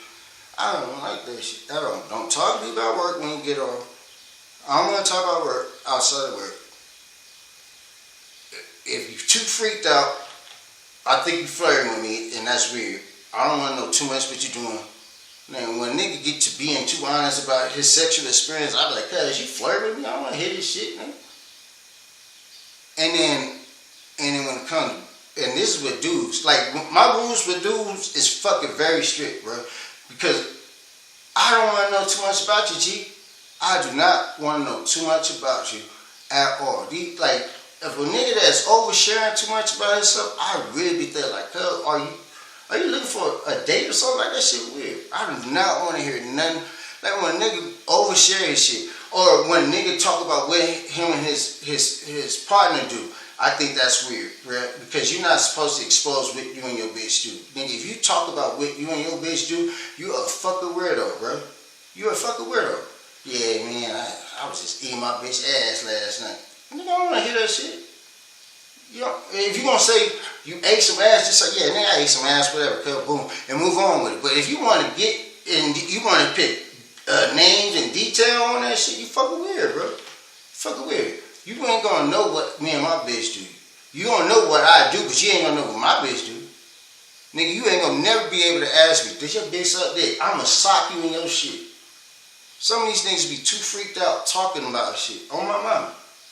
And then bitches that be super freaked out, I love to motherfucking question them in a disrespectful way. Oh, so you do like eat dick? How often do you eat dick? Oh, so you ate glizzy dollar, huh? Ooh, hell yeah. Nah, you ain't about to hit this blunt. You fucking crazy bitch. You just talk about how much you eat dick. You dick gobbling ass bitch. Like, oh my God. Oh my God. Don't be too freaked out. I hate people that's too freaked out. That's why I also hate about motherfucking social media. These motherfuckers be talking too much about their motherfucking business, man. I ain't seen a bitch talking about when he still eats it even though you got hemorrhoids. Why we gotta know you got hemorrhoids, bitch? I also seen a bitch say that she's motherfucking, she has herpes and she does OnlyFans, but she don't like when motherfuckers tell her that she's burning. Bitch, you tripping? You hot? You shouldn't even be doing OnlyFans with nobody. And then I'll read the comments, and niggas like, shit, you can burn me. I'm like, y'all niggas is fucking wild, bro. Everybody got herpes. No, I don't. I fucking don't. Go look at my one of my top videos. You feel me? When I did a stitch. You know what I'm saying? Talking about everybody got herpes. No, the fuck I don't. I ain't got no fucking herpes. What the fuck is wrong with you, bitch? I ain't got no fucking herpes. You know what's fucking crazy? I haven't worn condoms since I was 11 years old. But nigga, but the only time I probably would have got close to being burned, my dick didn't get hard. I was trying to hit this bitch. I was so thirsty. I was trying to fuck this bitch. But my dick would not get hard, and it was the universe in my body knew something was wrong with this hoe. Because a week later, the homie fucked the bitch and he was burning. This nigga went to go take a piss up by a tree, nigga. That nigga was gripping the bark out the tree, nigga. He was burnt. I don't know. You know what I'm saying? I ain't work, nigga. Bro, if you see me with a condom, nigga, that's just, I don't pump fake it. I don't know. Cause nigga, nigga had a condom in my hand and me fuck the bitch. You crazy as hell, boy. I ain't wearing no condom ever, but at the same time, nigga, God fuck with me. Nigga, I've been shot 5 fucking times, bro. I've been shot 5 fucking times. Nigga, I was on my deathbed. Nigga, God fuck with me. I ain't got no AIDS. I ain't got no kids from multiple bitches. Nigga, I ain't never been burnt. You know what I'm saying? It's just, I make my judgments based off, you know what I'm saying, conversation and everything. You know what I mean? I ain't never been that freaked out. You know what I'm saying? I had a bitch at a house party told me, come in the bathroom. Hell no. Yeah, all I did was motherfucker grind dance with you to you and that booty, and now you want me to go in the bathroom with you? Nigga, on my mama, I'm thinking either you trying to rob me or you got that pack and you trying to give it to everybody. And who else you do this shit to? That shit crazy. But yet, women would sit there and make it seem like, nigga, women ain't the biggest cheaters. But according to Maurice, 96% of them kids is not the fathers that they claim. I love watching You Ain't Not the Father. Mari, I love watching Mari. I love watching You Ain't the Father. I think I know who it is this time. Them bitches love to say, I think I know who it is this time. Like, cool, what is going on in your life, nigga, that you don't know who is skeeting in you? That is crazy. That is fucking crazy. I only had one bitch ever try to tell me she was pregnant. And when that was my baby mom, she told me she was pregnant. I was like, you a motherfucking liar. She said, I'm pregnant by you. I'm like, you're a motherfucking liar. She said, you did come to me? I said, I definitely did. She said, so yeah, you don't know who I'm fucking with, so that, and I miss my period, so you gotta be the father. No, I'm not. Cause you know why? When I cook bitches breakfast, I break down Plan B and put it in the eggs. Goddamn right. Bill Cosby when it comes to Plan B. Yeah. Yeah. Yeah. And then once you take that Plan B, I know I got 72 hours to keep nutting in you, bitch. Fucking crazy. Bitch had the nerve to try to tell me she was pregnant by my baby. No, you ain't. I had to show her my motherfucking medicine cabinet. Plan B, Plan B, Plan B, Plan B. Fucking crazy, bitch. Nigga, shit, you pregnant. If you get pregnant by me, nigga, that was an immaculate conception, nigga. I'm drugging bitches with Plan B, nigga. I'm being, you crazy. I already got 2 sons. My last ain't gonna keep going. Nigga, I already got 2 versions of me, nigga, and I'm a fucked up individual at times. You know what I'm saying? Junior, he got from his mother, he's a lying, conniving motherfucker. What he got from me, nigga handsome, and good with words. Javon, nigga, just handsome, but that nigga is dumbfounded. I feel like my youngest son is gonna give me my first grandbaby, and it's gonna be with a tacky bitch. A super tacky bitch. My oldest, I don't know, nigga. He probably gonna have a baby, and the baby, like my oldest, I think he's gonna end up having a baby by a bitch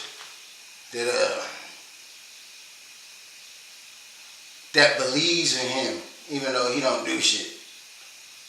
That's the most scariest thing for a man to have, a woman that believes in him. If he ain't shit. If you ain't shit, nigga, and you got a woman that believes in you and put her faith in you, nigga, it's gonna be terrible. It's gonna be fucking terrible. My son is gonna have a baby that believes in this nigga even though he ain't shit. That's crazy. That's so crazy. That's super crazy. Cause my son is the biggest liar for no fucking reason. This nigga, it could just be you and this nigga in the motherfucking room, and something come up missing. And you could just be like, all right, this right here. It's just you and that nigga in the room. You go to the bathroom, come back. This shit missing. Where that at? I don't know. Nigga, you did something with it. Nigga, it's just you in this fucking room. My son, motherfucker, told on himself and a lie. I watched this nigga, I was in, I think it was Oregon. I'm trying to be a progressive dad because, you know, white fathers teach their kids about gun safety and all that type of shit, hunting, fishing, all that type of shit. So this is when I was making my transition from being a regular street hood nigga and trying to like, nigga, all right, I'm gonna show them gun safety. I'm gonna teach them fishing. Cause I get caught up in the motherfucker. What's it called? I get caught up watching survival videos and shit and all that type of shit. And then I go out and practice it. A lot of people don't know that. You know what I'm saying? Like where I live at right now, it's a bunch of fucking squirrels on my mama. I'm waiting for a BB gun to come because I'm gonna pop one of these squirrels and I'm gonna motherfucker cook him up. I'm gonna cook up a squirrel. I'm gonna figure out how to cook him up on my mama. I've been watching these videos. Nigga, I swear to God. But my fucking son, this nigga he's so fucking different and he lies about the dumbest shit. So look, I showed him how to get in the gun box, you know what I'm saying, just in case, you know, why, you know what I mean, because I was working on the road during that time and I was getting into it with a lot of niggas. I was fighting, doing all this type of shit. So I wanted to know, like, you know what I'm saying, if something happens, this is how you hide it. This is how you load it. If you need this, how you load it. This is how you shoot. It don't have a safety on it because it was a Glock 40. It was a Glock 40. It was a Glock 40. It had the lemon squeeze in the back. I'm showing this nigga this dumbass nigga. Oh my mama, this nigga weird as fuck. I go to work. I'm on my way to go to work, but someone told me I gotta come back. I gotta get the clip work. Nigga, I see my gun box sitting on the dresser. Okay. Gee, where's my gun? I don't know. Nigga, it's just you in this room. Nigga, you the only one that knows the code to open up the gun box. What you mean you don't know? Give me my motherfucking gun. This nigga, give me the motherfucking gun. This nigga stupid. You give me the gun like this. This nigga give me the gun like this. And I can tell it's loaded. You give me the gun like this. Put it to the side. I said, what the fuck you doing with my gun? I was just looking at it. Why would you pick the clip in it? Like, nigga, what's wrong with you? Cause you know this don't have no safety. He said, yeah. So I'm looking at him like, something tell me. Like, you're fucking, like, this nigga stupid. Like, what are you playing with a gun for? I never played with guns. I don't play with guns. I'm an avid believer of motherfucking self-defense and carrying firearms and all that shit. But I don't play with guns. I don't find the need to motherfucker play with guns or hold everybody's gun. That shit crazy. Nigga got a gun, okay, you got a gun. Oh, let me see that. I've never been that nigga. Let me see the gun, nigga. I don't give a fuck. Someone tell me, Phil, where your phone at? He said, why? I said, give me your phone. Show me his phone. I go, he got a code on it. I tell him I like it. I go on this nigga Instagram. I didn't even look at any other thing. I went straight to this nigga Instagram. If he would have just like took pictures of it and sent it to his homegirl, or sent it to a bride to try to impress her and all that type of shit, I probably would have like had no problem. This nigga on Instagram, I don't even know where this thing got this motherfucking ski mask from. This is the cold part. This thing had a ski mask on Instagram taking pictures with my gun. And I'm looking at this thing like, you are the dumbest criminal ever. Like, why would you do this? I said, first of all, me and your mama don't get along. She kicked you out the house, and now you're on the road with me. And now you're going to get on motherfucking IG, posted pictures with you with a gun, which is stupid, because during the time, the gun was stolen. It was not in my name. I'm not about to shoot somebody with a gun in my name. And not just that, nigga, you don't know how many, you don't know what I did with this gun, and you taking pictures with the evidence looking stupid. Looking stupid. My son is like, well, I got my mama blocked. And I ain't even worried about your mom being blocked. This nigga really believes that there is not no motherfucking internet police. Like, there ain't police that's motherfucking watching this type of shit. This nigga taking pictures with my gun looking cool. But first of all, sir, you're on the road with me. You're not even supposed to be, you're not supposed to even be on the road with me. I'm homeschooling you, first of all. Second of all, your mama kicked you out the house, cuz. So, and she wanted him to go to jail. I'm not going to send my son to no fucking juvenile hall. Are you fucking crazy? She wanted him to go to juvenile hall. And I'm taking this nigga to the gun shows. I'm taking this nigga to the gun shop. I'm teaching him gun safety. And this nigga want to get on a motherfucking IG and post a stolen gun, and he's doing the dumbest shit. Like, he got the gun close to his face. The clip is in there. He doing stupid pictures like this. I'm like, this nigga's fucking stupid. Nigga, I ain't never played with a gun like that. You is not going to find a picture or video of me playing with a gun, especially being in my face. This nigga take a picture with a gun in his face. And then I'm looking at the comments, and motherfuckers like, oh, your daddy let you hold that? Oh, where you get that from? He responding to that shit. I'm like, this nigga, my oldest son, I love this nigga to death. I love this nigga to death. I'm waiting for this nigga to give me a call, and we can really sit down and talk about it. You know what I'm saying? I love this nigga to death. But this nigga is the dumbest motherfucking criminal. This nigga don't need to be in the motherfucking streets. I seen a news clip of this nigga trying to rob somebody in broad daylight at a street corner in California, at a street light. Nigga, it's cameras on it. I seen a picture. One of his homeboys posted a picture of IG and tagged his stupid ass. Free my niggas to his backwards. I said, nigga, he ain't gonna never get out. Nigga, why are you posting this picture? Nigga, you fucking crazy? You posted a picture and tagged my son to him doing a fucking crime. It's already on the news. Nigga, they let them discover it. Nigga, my son, I don't want my son to be a criminal. I do not want my son to be a criminal. He got the instincts of his mother. His mother is a dumb bitch. I swear, I remember when this bitch was working at a fucking grocery market, nigga. She working in the grocery market. A customer leaves her wallet or her purse. My baby mama goes into the wallet, steals whatever's in the wallet, and then took the motherfucking purse to a lost and found. Sounds like it makes sense, but it don't. Because when the bitch came back looking for her purse, lost and found, gave her the purse, gave the lady, the customer the purse.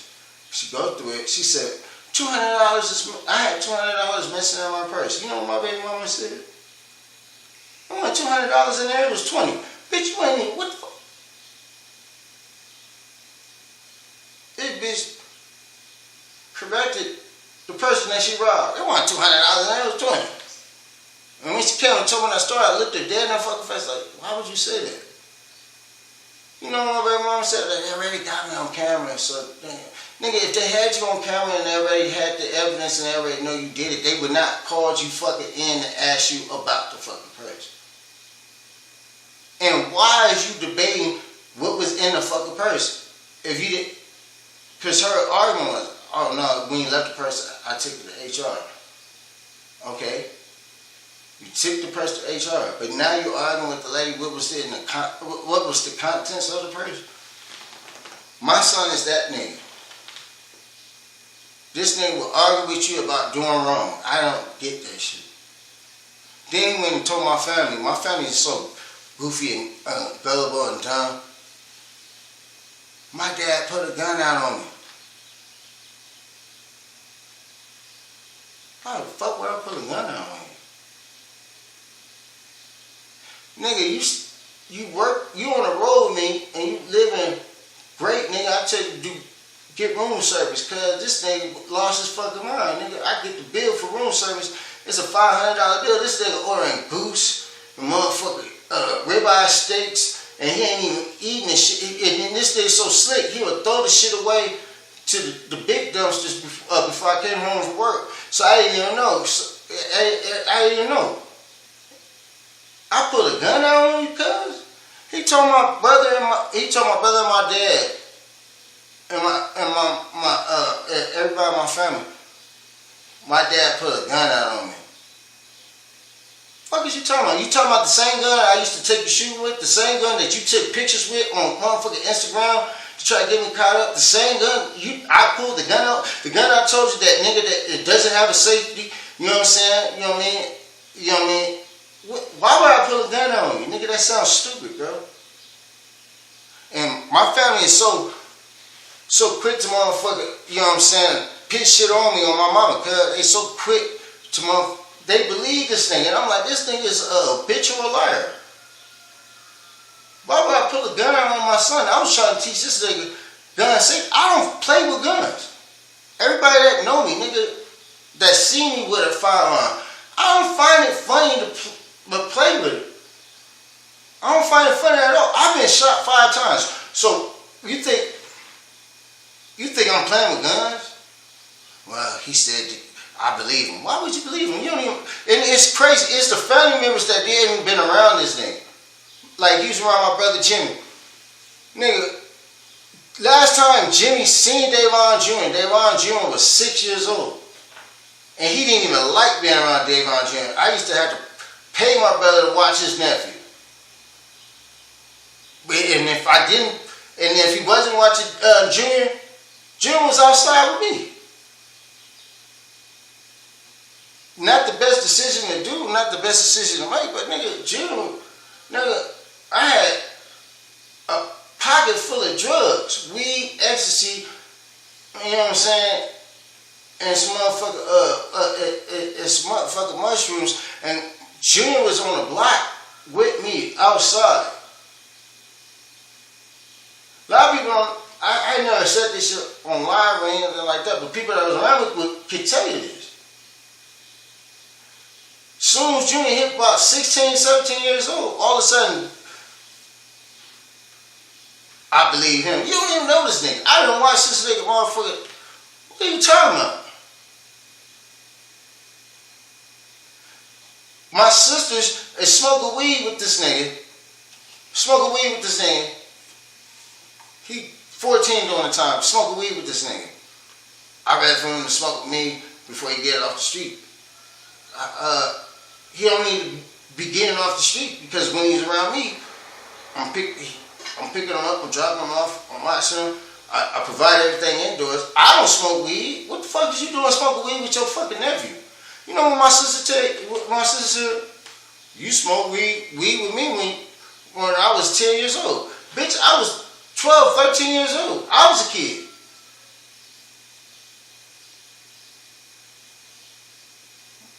None of my sister's kids can come to me. Hey, they can't drink with me, can't smoke with me, can't do none of that shit. I'm not keeping no secrets for them. They can't tell me some crazy shit like don't tell my mama. I'm telling. That's my sister. What the fuck is wrong with you? But my sisters and my brother, on my mama. On my mama. My brothers and sisters are weird, bro. When it comes about being against me, I ain't got no problem.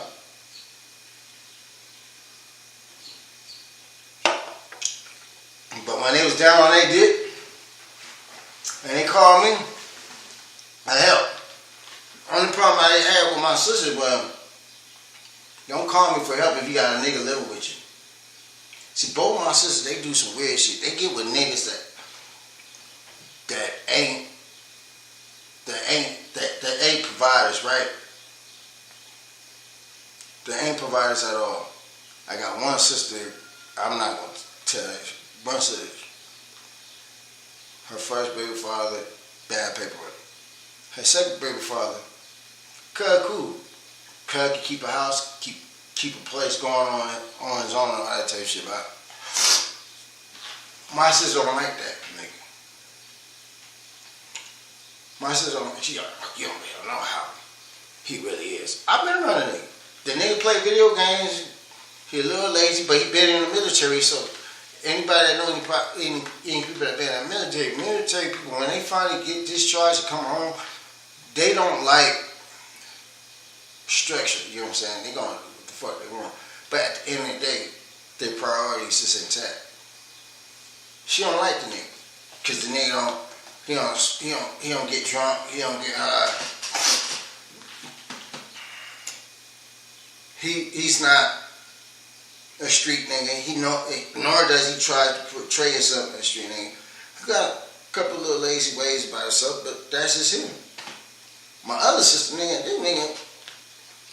my sister like dating niggas that she could whoop on, and my other sister, like, she is very smart. But one thing I love about her though, when she loves someone, she loves hard. She puts her all into it. She loves hard, nigga. I remember she had a nigga show up, her first baby father. This nigga showed up to my mama's house on a skateboard and told me and my mama that he got some weed growing operation and he sell moon rocks to the rapper Corrupt. I had to look at my sister. Like, you didn't tell him who I was. You didn't tell him because he sounds stupid. For one, you can't grow moon rocks.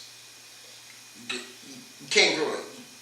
That's something that's man-made. For two, if you really selling all these drugs and all that shit, why are you pulling up at a skateboard at my mama's house at 11 o'clock at night? For three, he told my sister he was black. I'm looking at this nigga. This nigga is a full Hispanic/white man. And then he also been in the group homes. I've been in the group homes. So I already know. You know what I'm saying? Like, I said, what's his name? His name is Marcelino. What's the last name? I think it was like Ruiz or something. I'm like, sis, you trying to tell me this is not a Hispanic man? No, he's not Hispanic. He's black. He just got a Mexican name. I didn't know. So I get to ask questions. And then you ain't know no pig, hallmark, shit like that. I'm talking about baked macaroni and shit. Yeah, no. I would love to try it. He was like, I was in a group home. I said, what about carnitas? What about lingua? Oh, that nigga knew that shit immediately. Then I started talking to him in Spanish because my sister didn't even know I knew Spanish. I started talking in Spanish because we responded in Spanish. I looked at my sister like this. Nigga, you having sex with this nigga and you don't even know this nigga. Cause nigga, you try to convince. So I made a joke. I made a joke to my sister. I said, when I find out what Cuz live, I'm robbing him for all his weed plants. But the thing was, I know he didn't have no fucking weed plants. Because here's the funny part of it. And Cuz is growing weed, and he got moon rocks, and he's selling it to a rapper named Corrupt, which is one of my favorite rappers. Why, when he came to my mom's house, he didn't have no weed on him? Because my mom smoked. My sister smoked. I don't smoke. Because I didn't have no weed. I had to get in a car with my mom and go to, my blood homie was living out there during the time, blood homie eyes, and go get some weed from him. And I'm telling him the story like, yeah, my sister brought some off-brand nigga on the skateboard, talking about he's selling major weight out here, but he on the skateboard and he gave her the, my car's in the shop type shit, and this nigga said he sell weed to Corrupt and all that type shit, boom, boom, boom. I said I'm gonna rob him for his weed plants. Do you know my sister jumped on me? Like she really jumped on me on defense of her nigga. Like that's one thing I wanna always give my sister. My sister Nene, if she loves somebody, she loyal. She go against the world for me. I give her that. But the people who she choose to go against the world for, never made sense.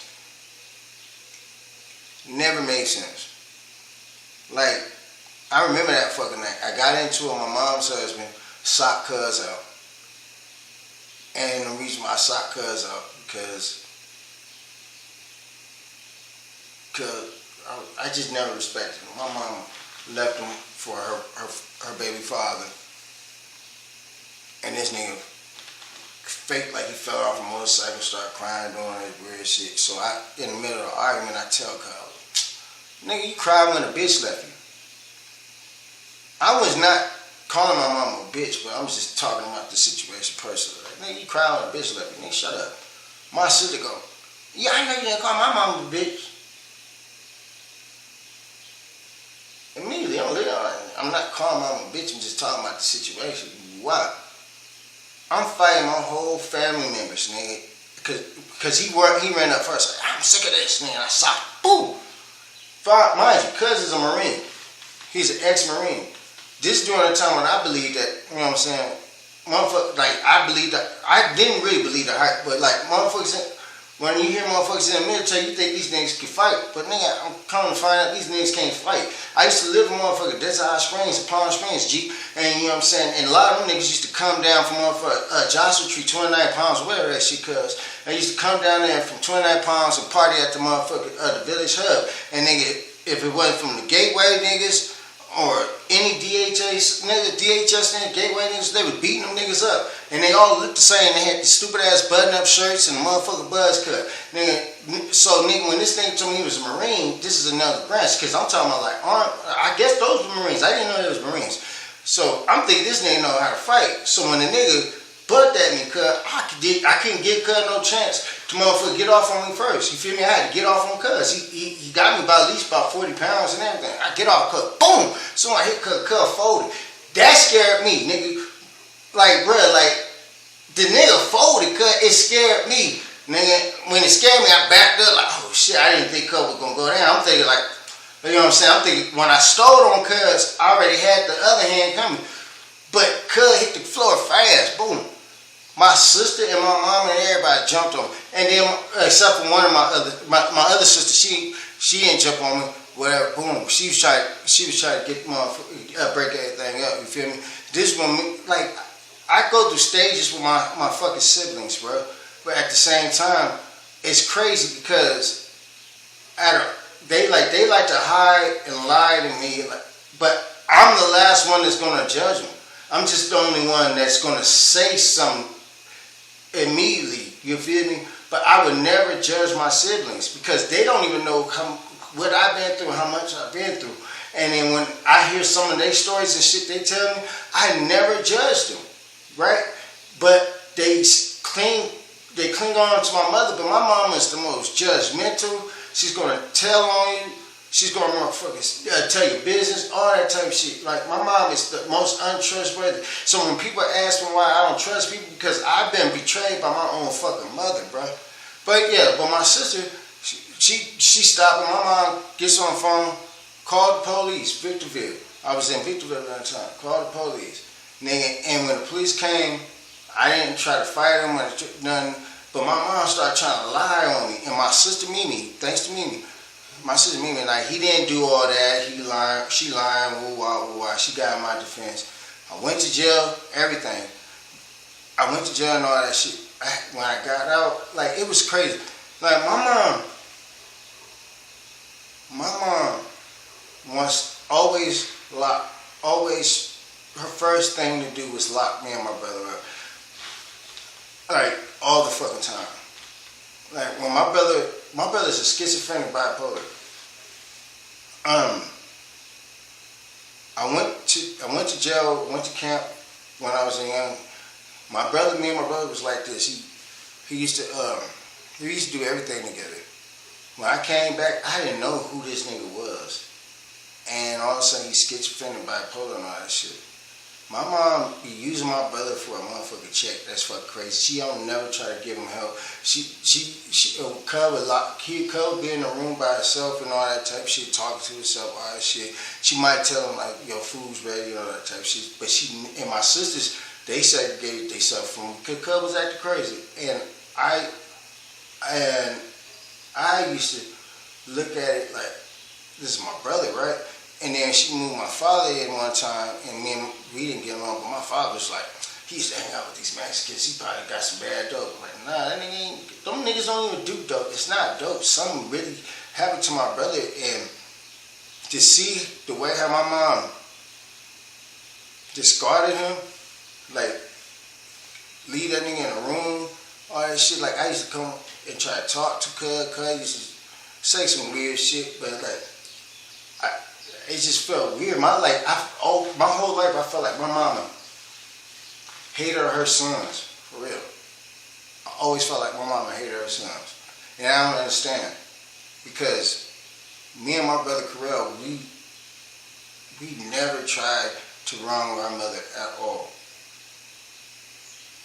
But I understand why my brother is distance from people, you feel me? And distance from people and distance from the family. Like, I'm distant from people and I'm really distant from my immediate family. The only reason why is because anybody from the Ashley clan, the Ashley family group, they always, every time I brought them around, or every time I try to be around them, it shit went bad, bro. I do my best by myself. I got brothers that ain't even blood, but they more family to me than anybody else. And the reason, that's why I'm so like straightforward, honest about everything, because my mama did me so fucking wrong that I can't trust anybody at times, but I don't that moniker of we family, when motherfuckers say, you my brother, or we family, like, nigga, that shit bothers me, because nigga, if you ain't really family like that, call my mom, because my own family did me wrong. My mama is so cold, like, she made me so cold, but at the same time, I'm honest, like, my mom, like, if your mom would put you in the worst situations, or do you wrong, how easy is it for you to trust somebody else? You know what I mean? Like, my mama cold. My daddy fucked up. I love my dad. I love my parents, Sister Cooper. I love them to death. I love them, but I know I can't be around them, because every time I get around them, bad shit happens. And when I mean like bad shit, I mean like, it could be anything. Like, bad shit happens. Like, I can't be around them. Like, my dad was like, cuz used to act like he the homie.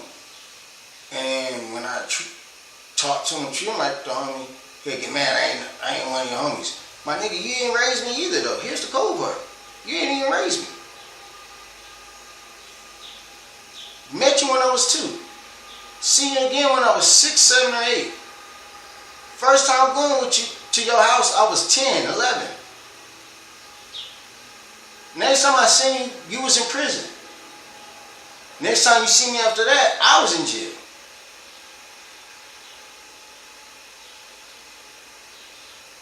See you again. I see you again when I get out of jail. But you living with my mama. Which is crazy because you threaten, like my mom was crazy. Like my mom was this. She could do anything fucked up to her kids, but she ain't gonna let nobody else do nothing fucked up to her kids. That's the craziest thing about my mom.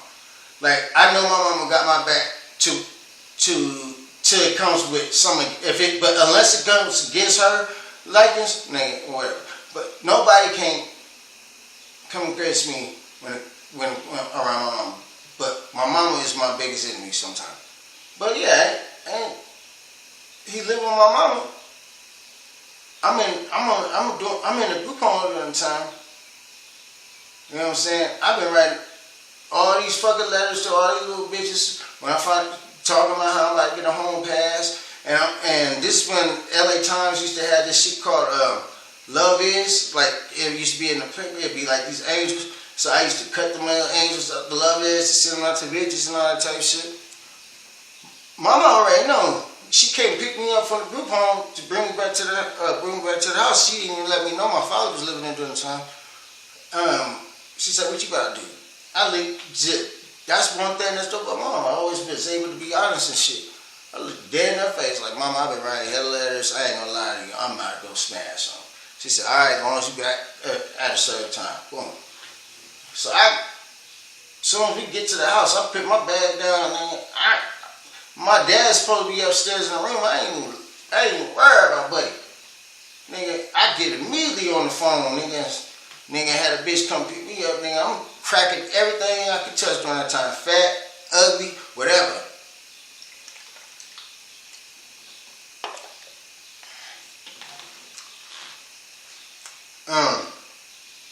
I come home. I got there Friday. I had to go back home Sunday, and I gotta be there before 7 p.m. From Cathedral City to Pomona, it's really like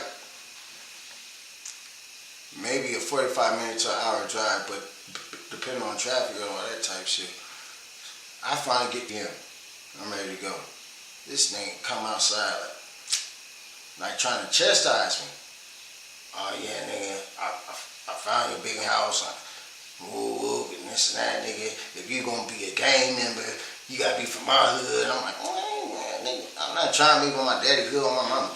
Like, he's saying he's 16 years old, bro. Like, nigga, if you from California, you know that's kind of late. You feel me? To motherfucker get put on the hood, cause you already know these niggas. You know what I'm saying? When I got put on, nigga, I was around niggas I knew. You feel me? And then it was different from when I got put on too, because nigga, at the same time, I could have been for Gateway, I could have been for Fortray, I could have been for Trey 9. You feel me? But I could have been from the tracks, I could have been from all that shit, but mainly Gateway, because a lot of my partners from Gateway. From Gateway, but yeah, try to push a line on me, cause I'm ready to fight this nigga. Mind you, he just fresh out of prison.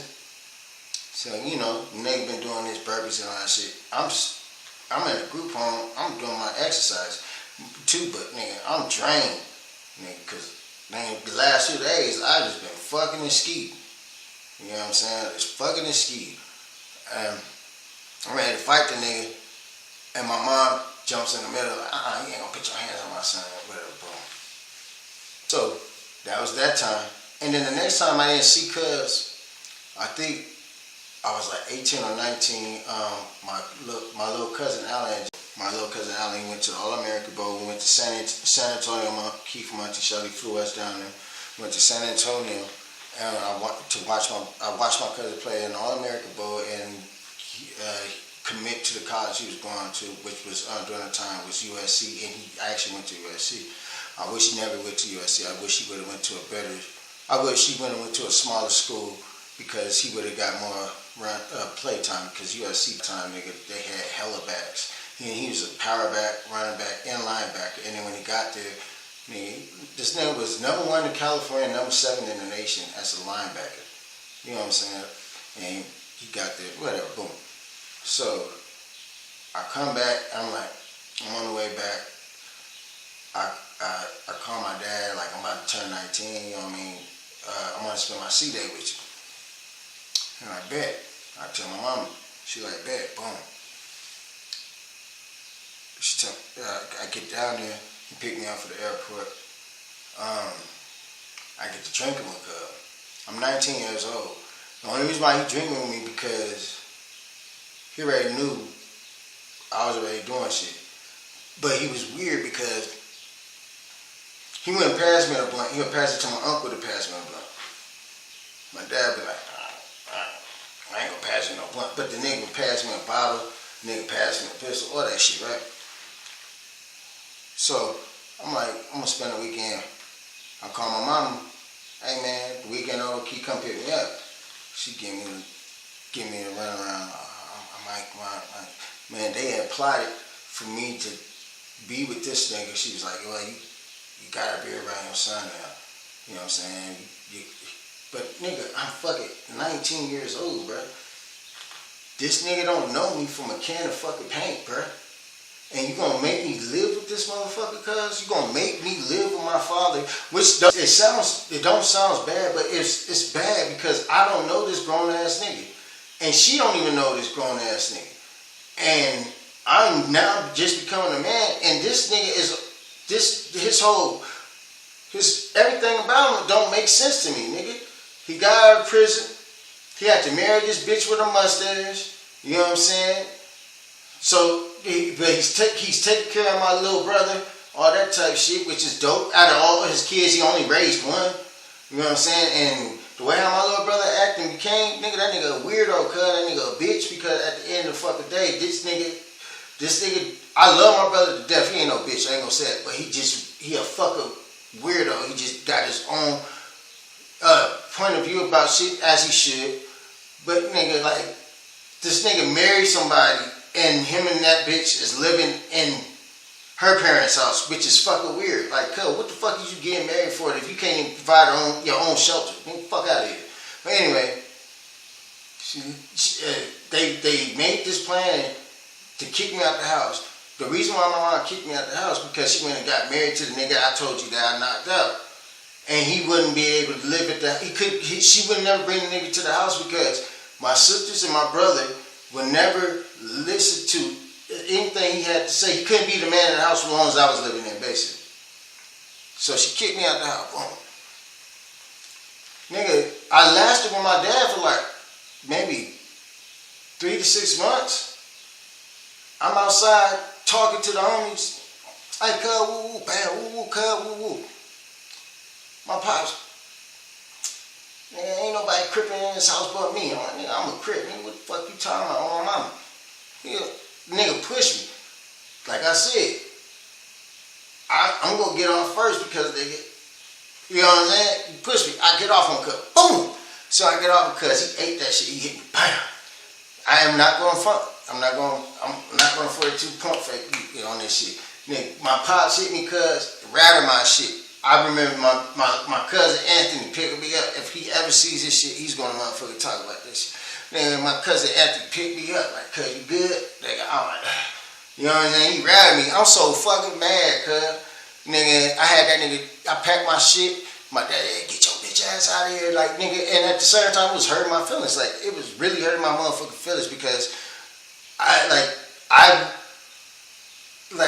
would never thought this would come this way, you feel me? Like, I thought when I got to be around my dad, like, it was going to be like, you know what I'm saying, like some different type shit. But it's like he couldn't really teach me nothing. Like I was already 19 years old. I already had my own perception of the world. I already had my own perception about women.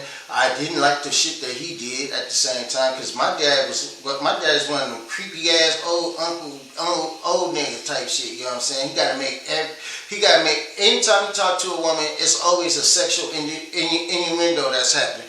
And I'm not used to that shit. You feel me? I'm not used to that shit at all because I don't do that shit. You feel me? Like it don't have to be that deep, nigga. You know what I'm saying? Like, you know what I mean? Like, nigga, I could really feel a bitch. You can't wait to fuck on the whole everything on my mouth.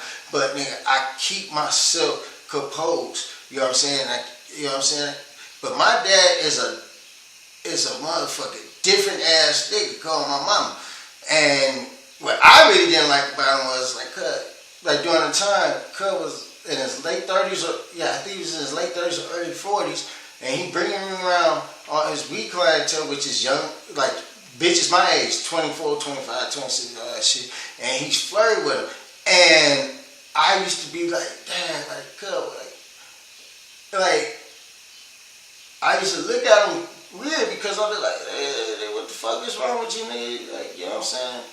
Like, cause I'm in my early 20s, I'm fucking. When I was 17 years old, I was fucking 30-year-olds and all that type shit. I didn't really like fucking bitches my age because bitches my age didn't know how to read the signs, untold signs. You feel me? Like when you fuck with a bitch that's in her 40s or her late 30s, shit. When you come home from work, you ain't gotta ask her to make you something to eat. The shit is in the oven. It's supposed to be already in the oven or in the stove, really, right? So I used to look at my dad like, what the fuck? What you want to do with these young boppers? You know what I'm saying? But bitches like me, and the only reason why they like me because I wasn't doing that creepy shit that my dad was doing. Bitch be like, oh shit, I'm short $5. But don't worry, I got a couple of inches to give you later. I used to be sitting in the car with my dad like, oh my God, nigga. I said, if selling drugs in the streets had HR, nigga, you be in violation, right? Boom. So, Pops, I got off my Pops. He got off on me. He socked me out. My cousin driving down to my brother's house in Moreno Valley, cuz I'm so fucking mad. Cause he didn't knock me out, but he knocked me close to. I ain't never been like I have never had that happen to me before. Cause like nigga, all the fights I used to get into, nigga, like I could take a punch, nigga, and I'm one of them niggas like, I don't do all that dancing and fighting, cuz like nigga, I be in a circle, cuz boom, bam, let's do it, cuz like nigga, I get ugly with my shit. Nigga, that nigga hit me one time and made me reevaluate my life. And so what's it called? I get to Moreno Valley, I'm so fucking mad, cuz I went to motherfucker I went and bought an SKS from the homie, cuz. Drove all the way back to Long Beach, a 2-hour drive, cuz. Do you know how angry you gotta be to stay angry for 2 hours? And during that time, this was when Rick Ross came out and he had that song, and I kept playing the song over and over. What's that shit? With Lil Wayne. This was when he first came out with that shit. It was, I wear my gun like a girdle, bulletproof vest got me feeling like a turtle. And these niggas, man, I had to be angry for 2 hours because my dad's apartment during the time, man, on Ackerfield, cause it's a dead end street basically. You go all the way down. It's apartments all the way down Ackerfield to the south, and then it's a wall right there, and then it's these apartments. They start with a P, can't remember. But his main apartment window was right in the streets where I could just lean out the window and poof. I'm so angry at this motherfucker, man, because I don't even want to do that. I want to see the whites of his eyes when I pop up, like, because I was so mad. Like, nigga, you supposed to be my father, because you ain't supposed to sock me out like that, nigga. My cousin ain't supposed to wake me up, talking about you okay. Like, you know what I'm saying? I was so fucking mad. So I get out, and boom. I get out, and I go to this window. I'm about to shoot through the window. You feel me? And what I seen was my baby brother Jimmy on the computer working, and my dad was helping with his homework, and I teared because I was like, this nigga wasn't there for me and my other brother, little Daryl. You know what I'm saying? His junior. But he's there for my baby brother. See, I had so much love for my siblings because I was like, at least somebody got a dad. You know what I'm saying? And at that moment, it changed me immediately, bro. It changed me immediately. Because I was so ready to kill my father.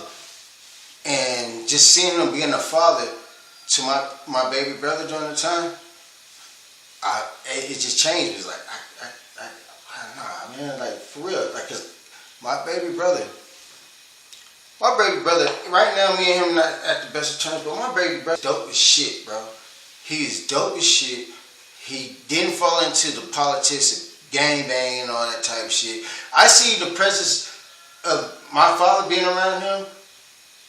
Like, I seen the good things about it because my father had him in his late 30s. See, when my dad had me and my brother Daryl, nigga, he was still gangbang. He was still active. You know what I'm saying? So, and he was a different individual. You know what I'm saying? But to see what he did with my brother is dope as fuck. But it changed me at that moment. But after that, I never told my dad this. I never told nobody about this shit. But like, yeah, I was ready to kill my daddy. Because the nigga socked me out. If my brother wasn't in that room that day, I would have shot up the whole motherfucking room. I would have shot the whole fucking room. But that shit changed me. That shit really changed me. Like, and I had a new love, and I didn't have kids yet. And then so what I did was focus on building my relationship with my baby brother. And when he went on his first summer break, instead of going to his mother's house in Vegas, he asked my father, because during that time, I had went and got my own apartment, me and my baby mother. She was pregnant with Junior. He asked, like, you know what I'm saying, can I go to my brother's house instead for the summer? And my dad called me and asked me. I was like, yeah, he good over here. But as soon as I said that, I just did some weird shit. Said some weird shit like, I just don't want you to do anything towards him or, you know what I'm saying, mistreat him because I'm raised him and I didn't raise you and your brother. I'm like, bruh, you sucked as a dad. What's that got to do with my brother? What's that got to do with my relationship with my brother? Like, my dad would literally say and do weird shit like that. Like, I raised my brothers and sisters. I was 5 years old, changing diapers, warming up formula for my twin sisters. You know what I'm saying? Me and my brother, you know what I'm saying? Like, you not being in my life, I would not have resentment towards my brother. I was like shocked that he wanted to spend his summer break with me instead of his mom. And when he came down for that summer break, bro, you know what I'm saying? My baby mama had a nephew that was close to his age. You know what I'm saying? So, you know what I mean? I had went and got the nephew, let the nephew come around. Nigga, I love being a big brother. I love being that shit. But my father used to like say weird shit like that. Nigga, like, I don't want you treated different because I am one with your mama. I don't give a fuck with you about being my mama. Oh yeah, you know, because I didn't raise you or Daryl, so I don't want you treating him different. No, nigga, what you talking about? When my dad started coaching football, I signed myself up as a coach to be around my brother, my baby brother. And then I had my sons with me. I used to get my baby brother up at 5, 6 in the morning, cause before school, 4, 5, 6 in the morning, and me and him would run, like, if you knew about South Anaclefield, it's a long ass, you know what I'm saying? So we would do I would run about 8 laps with this nigga, like get a mile or two in, you know what I mean? Before, you know what I mean? I was invested invested in family. But like it's just like every time when I invest in family, my own family, cause like they always do some weird shit to make me back out.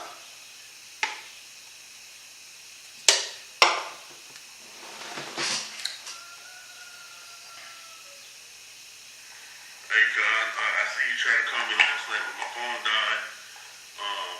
I got my kids, man. We out here homeless and shit, but I'm finna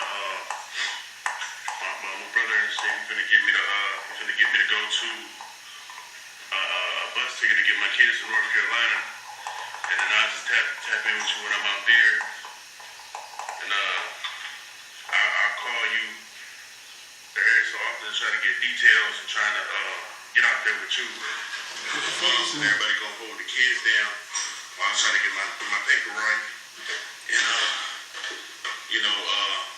and I can get them back after I get my shit right. The fuck is this one talking about? What are you talking about? You better be homeless now. D. The fuck going on, D?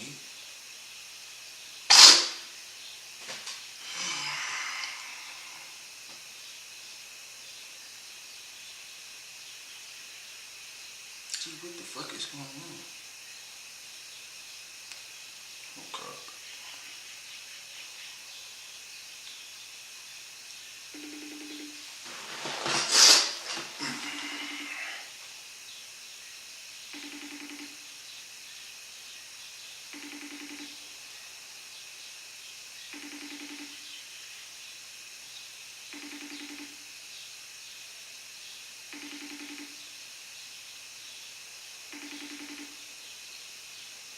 Man, fall asleep.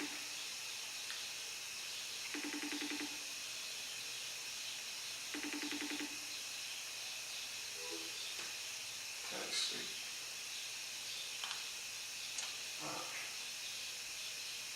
This nigga says,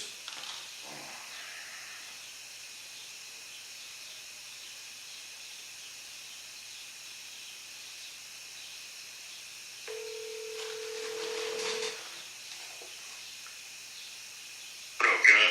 you good, cuz? I just got your message, bro. Yeah, the bitch had put me and the kids out, nigga. We was out there in the motherfucking rain, bro. Up in the rain, and you know I got my 2-month-old daughter and shit. She got that heart condition and shit. And then You talking about the mama, cuz? Nah, I been got put out of there. I told you when we was on live, I was doing this motherfucking little sexual shit. I was fucking with the bitch, so I had me put to say. Yeah. Start arguing with me about some weird ass shit, bro. I ain't getting much into it. And it's just that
I can get intermission.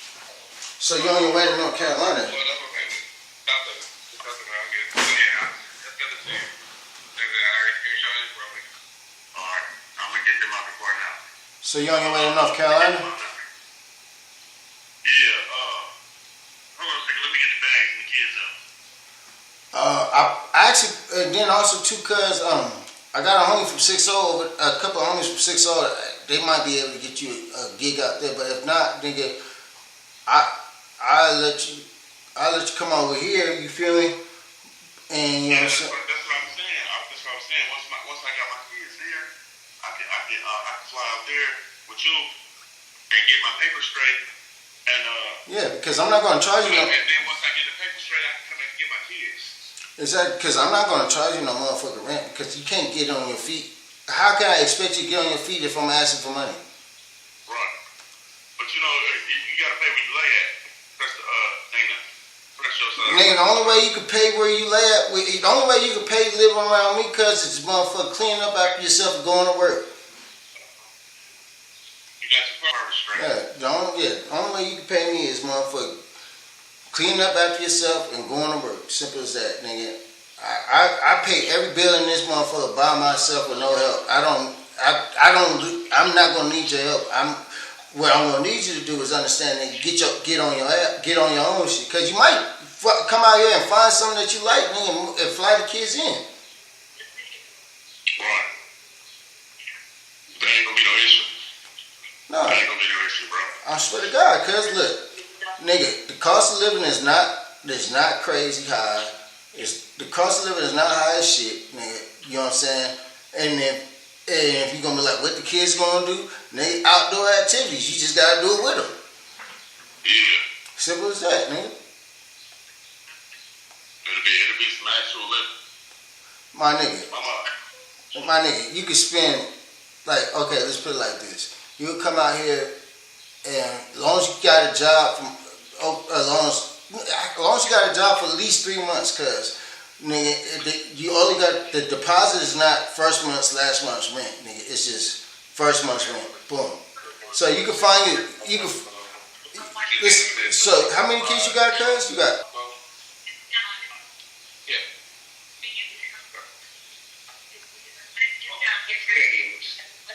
Hold on, cuz. yeah, I'm listening. Y'all got Wi-Fi here? My phone is off. I gotta download it. All right. I thank you so much. All right. Hey, cuz, how many kids you got? Yeah. How many kids you got? I got two. I got my 2-month-old and my 1-year-old. Yeah, nigga, you get you a 2-bedroom, 1 bath for like $600, $950 the max. I think it's about $600. And they don't need first month, last month rent, cuz all you gotta do is have first month's rent. No, I ain't gonna find it, bro. Huh? That ain't gonna be no issue, bro. I'm dead ass, nigga. Hey, if you come out here, cuz I'm trying to tell you, nigga, immediately I'm gonna take you to I'm gonna take you to get a job, bro, immediately. And you're gonna get a job because I'm so good at what I do, cuz nigga, they take my word, bro. Alright.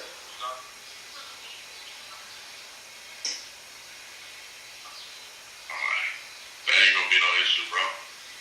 Yeah. I gotta get back right. And that's if I don't get this 2-year bid. I don't think I'm gonna get it. I think I'm gonna get probation and all that. Man, you better than me, nigga. I would've said, fuck that bitch, man. I ain't never coming back to court on East Side Court. What you fucking talking about, nigga? Now, out here, I said, but you know what I'm saying? I got to go back to Georgia every now and then. for what? I'm saying, like, I got obligations out this motherfucker. Nigga, for what? You a fucking crazy, bro. You crazy. You know when everybody tell me, when you coming back to California, I'm like, nigga, when you coming to me? You got me fucked up, fuck California, nigga. Born and raised up here. Nigga, fuck you talking about, cuz. I go to the hood when I want to go to the hood, nigga. Nigga talking about, nigga, you miss hood day. No, I didn't, cause hood day was in my house. Fuck you talking about, bitch ass nigga. I ain't gotta go there. Shit, my uncle was just. I've been live streaming, trying this live streaming talking shit, right?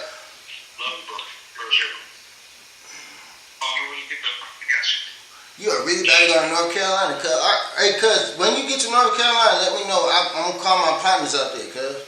But you gotta be careful. Don't get yourself involved with the 40 Crips out there, cuz.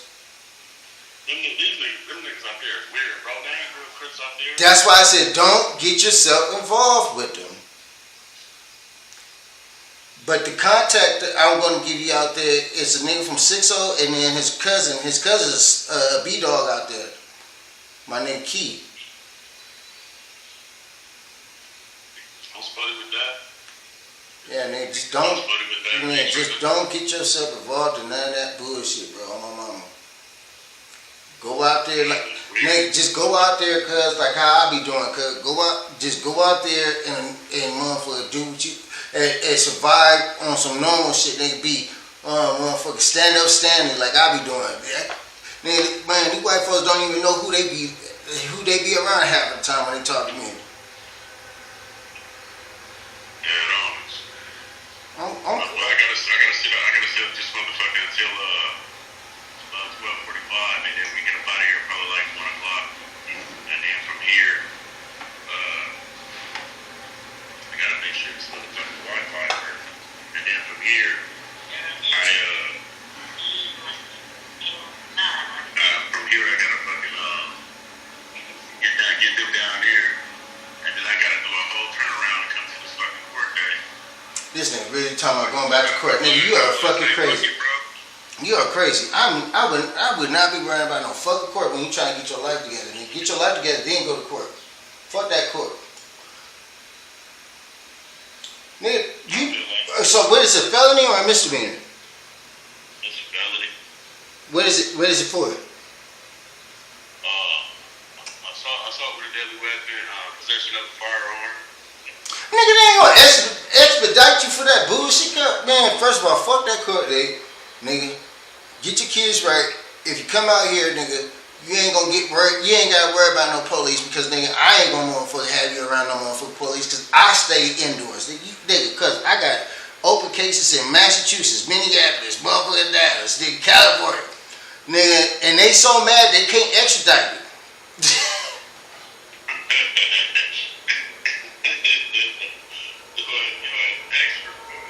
Man, they can't extradite me. Man, I swear to God, they got me on a probation because I'm fighting the case. You already know about the case. Motherfucker talking about pre-trial probation. Please be nice to the motherfucker that drug test you because I cussed out the nigga. Nigga gonna wait till we get into the bathroom. He gonna close the door behind me. He said, "How's your day going?" I said, "I know you ain't about to talk to me with my dick out. You a weird ass nigga on my mouth." Stop it, son. Yeah, man. I'm telling you right now, when you come down, if you decide to come down here, cause I got a job for you, cuz, and nigga. Please believe it, though. God, I'm on the way. Dead Elvis, I'm on the way. I ain't finna, you know what I'm saying? I'm finna get kicking them like that. I'm finna take care of my kids and get them straightened out. I want to try to see if I can get my vehicle back, my car back. I'm great. You feel me? Oh, this shit's fucking crazy. They just banned me on TikTok Live. What the fuck? They banned you on TikTok Live. As soon as I start talking about my gun case, see, that's just bullshit. They said live access has been suspended. You can go live or join live as a guest star on July 6th. Bruh, I'm getting so sick and tired of motherfuckers. Cause nigga, I had got a motherfucker straight because I said the bitch looked funny. Wow. I didn't say the bitch looked funny. I just said she looked funny. You know, they gave me a strike, some weirdo shit like that too. That shit crazy. Well, shit, I did 5 hours live on that bitch. I don't give a fuck. And I'm still live on Twitch and Facebook right now. Hey, check it out though. Well, when I was trying to get the kids in North Carolina, it was this weird ass bitch. I was squeezing for some chili, right? The bitch I blocked her on everything because I was trying to go to the bitch house I was dealing with, so I was like I was tagged into her. I said, "Hey man, just help me get my kids," you know what I'm saying? Back to North Carolina. So she was like, "You should have went when I told you to go." Yada yada yada. I told the bitch straight up. I said, hey, bitch, I said, don't even worry about it. You feel me? I'll find a way. You know what I'm saying? Don't contact me no more. This bitch is going to send me an email. She can't contact me no other way, bro. She sent me an email talking about you ready to come back to North Carolina now. Who the fuck sending emails, cuz? That's crazy. Yeah, hey, look, the bitch is weird like that, though, bro. The bitch is weird like that, though. On the set, the bitch is weird. I ain't gonna lie. Hey, look, what I do is I'm going to juice her ass. I'm going to be like, yeah, I'm ready to come back, and I'm going to get that on some change, bro. I'm going to take that shit, and I'm going to put that shit on my storage. My storage don't get fucked up. All right, you about to hate me what I'm about to say. Yeah, I'm going to, You about to hate me what I'm about to say, cuz. You say, huh? You about to hate me what I gotta say. Why is that? My nigga, I'm trying to fucking tell you, cuz juicing the bitch is cool, doing all that extra shit, cuz it cool, but my nigga, that karma always come back. Instead of juicing it, just tell her what it is, cuz. And leave it up to her to make that bad decision, cuz. You know what? I can't tell everybody to walk the path that I walk. Because nigga, that's the path I do, nigga. I don't You right though. That was you right. nigga, I was just leaving it alone. I ain't gonna say that. nigga, I've been homeless, cuz sleeping in my motherfucking car, washing my ass at the coin laundry. You did? And then had to go to college and smile at my brother, my mom, and my dad's face. Like everything's alright. You feel me? But see, you different because you might know how to juice a bitch. I never know how to juice a bitch. On my mama. And then when I was pimping, I didn't decide to go pimping. I bought some coochie one day and let the bitch take a shower, and the bitch decided that you my pimp, and then start bringing other bitches around. I'm not gonna lie, shit, nigga. I'm on live right now talking that shit, nigga, on my mama. Nigga, I was just telling motherfuckers before you called, nigga, when you hear about 30 years old, 30-something years old, man, on my mama, it doesn't look bad paying that $200 for a bitch to leave. Yeah, you ain't there yet. I'm there though. Feel me? I can't do nothing but take it easy. It's either take it easy or take an ass for because I ain't. But you say but how soon you need to? I'm gonna go get the blower. You know what? Hey, I'm gonna tell you the truth. The baddest decision I made out here is, buying a gun, nigga. When I just told you what happened with my case, nigga, you know I only had that gun for motherfucking 6 days. Shit, I got my little mop stick, but it's at that bitch crib though. No, when I'm talking about, nigga, cuz from October all the way to motherfucking to May, nigga, I ain't never been pulled over by a police officer. Never had no problems. Never had no issue. I buy a gun 6 days later, nigga. They pull me over. I'm like, No. God, that was God telling me, cause you don't need no gun out here. Cause I really don't, nigga. What the fuck, nigga? My brother is a weirdo, and I hope he sees this, nigga. Yeah, I hope you watch my Facebook, cause you a weirdo, nigga. This nigga in a fight with a whole homosexual. Talking about the nigga kept flirting with him. I was like, nigga, how you even get in a position for a nigga to flirt with him? How do you even put yourself in a situation like that though? On my mama, girl. How you get in a position for a nigga? And then he did some whole shit last night, cause right, he let his stepkids dictate for me to come over or not, right? Because his stepdaughter has a friend, nigga, an ugly big face bitch friend, right? And every time I came around her, I used to flirt just to make the bitch feel good, cause they ain't going nowhere. You know what I'm saying? Nigga, first of all, if I'm gonna fuck a white bitch, I ain't gonna fuck an out of shape white bitch. That shit crazy. That is out of line. I'll fuck out of shape black bitch, out of shape Mexican bitch, but I'm not fucking no out of shape white bitch, nigga. What the fuck? How is you even out of shape and out of hoe, nigga? Ain't shit else to do but work out or eat up. So, you know what I'm saying? He gonna tell me, man, they said not to let you come over. I'm like, what? Nigga, I'm being cool as fuck. I'm being cool as fuck. This thing had the nerve to tell me, it's a stripper bitch over here. I was like, and? I don't give a fuck about no stripper bitch. Like, nigga, I'm pushing 40, cuz I don't get excited about strippers. What's wrong with you, nigga? Then when he showed me, he said, "Don't say that, don't say that." When he showed me the bitch, this bitch had some burnt red hair, and she had this motherfucking fake ass moo dress and some motherfucking Nazi boots on, no ass, no titties. And so I had to give a fake compliment, like she cute, but he was like, yeah. So yeah, you gonna throw some dollars, nigga? No. What are you talking about? Then Oh no, you better make go in there and look in the mirror like next year's your year. that nigga, no, that's my brother. And when he see this video, he gonna understand. He gonna be like, yeah, I seen you talking shit. I definitely talking shit about your bitch ass, nigga. Nigga, he has a thing about interested white women. I'm not doing that. No, I don't really fuck with that either though, bro. Nigga, I'm scared of white women. Nigga, all them bitches gotta do is tear and you going to jail. You going to jail. That's it. Black bitches damn near the same way, but they're liable to lock both of y'all up. No, black bitches keep you away from your kids. White bitches keep you away from the rest of the world. Fucking crazy.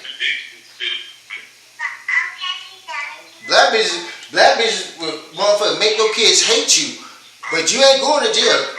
And you can't wait till them niggas get older and realize now you ready to hear my side of the story. But a white bitch, cause you going to jail forever.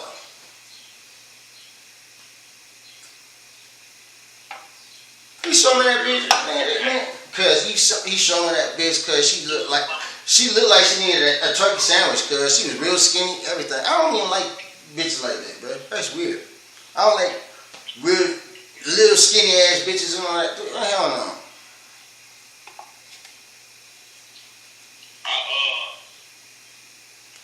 I've been with two in my lifetime. White women? I've been with two in my lifetime, and it was bomb. You feel me? Man, I knocked two of them. It was bomb. I'm not gonna lie to you. It ain't nothing like the chubby wubbies. You feel me? I'm not gonna lie to you, nigga. I had 50 gets 50. a bad white woman, blonde hair, blue eyes, thick and everything. You know what I'm saying? Laying next to me in bed, we both naked, and I was like, my ancestors were like, don't do it. And I really wanted to do it because nigga, I used to beat up on her baby father, and this thing ended up dead off of blues. I was like, yeah, dolphin ass nigga, whatever. And she was trying to give me some sympathy pussy, and I was like, I've been wanting to fuck this bitch. I always like, I'm attracted to white women, but like when it gets to that point, it's like, hold on, you're doing too much. I'm scared.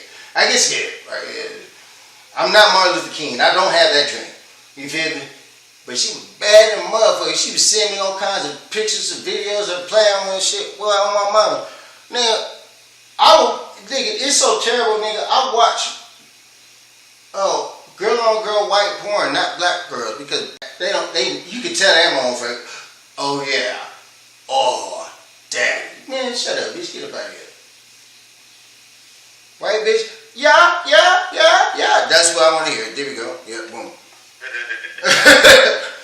Asian bitch, oi. Latina bitches, nah, they terrible. They terrible. But nigga, I've been in a room with white bitches cause nigga, I didn't have white bitches. I didn't got my dick sucked by a white bitch, but nigga, I just can't do anything else. I am terrified of them. But I would admire them from a distance. Like I remember this one bitch named Denise. She was thick as fuck, had freckles. You know what I'm saying? She was thick as fuck, freckles. The bitch used to do gymnastics. All the white women that always are attracted to me is women that really take care of themselves. She used to do gymnastics. You know what I'm saying? She had the broad shoulders at the same time. She had a D-size cut. You know what I'm saying? Blonde hair, blue eyes. Nigga, when she got naked around me, I started acting like my church was going on. This is when church was working. What's the thing? I started, oh shit, I gotta go make this fade. Nigga, I was scared as shit.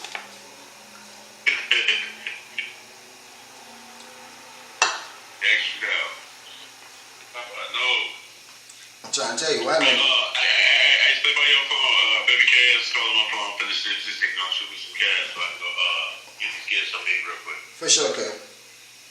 Alright.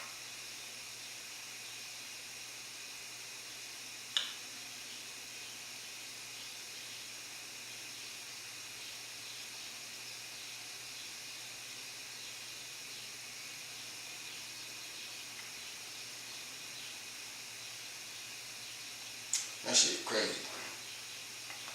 TikTok just banned me to the 6.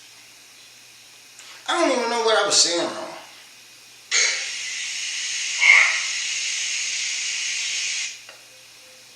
I really don't know what I was saying wrong.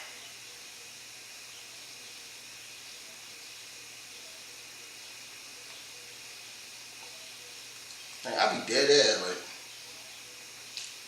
I could admire white women from a motherfucker distance. Like, I'd be like, that's a badass white bitch. On my mama, like, that's a badass white bitch. Boy, I had a white bitch try to throw the pussy on me, like, that shit scared the shit out of me. Like, hell no. 4 hours and 26 minutes.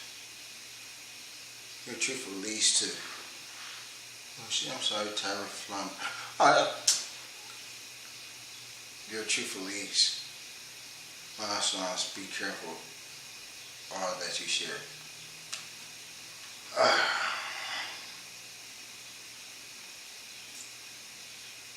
I forgot that she subscribed to my page. Tyra, can I please get my motherfucking Apple Watch back? Can you please send it through the mail?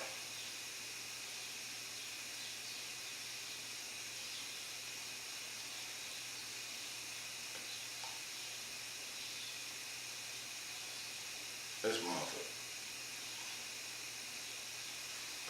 Fucking Tyra.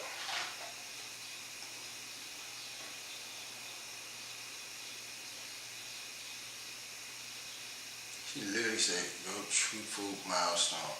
Your truthful leads to milestones. Be careful. All that you said.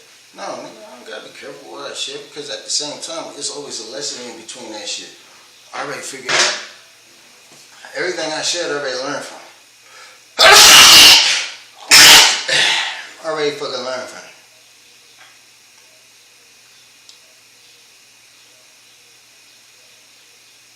Cause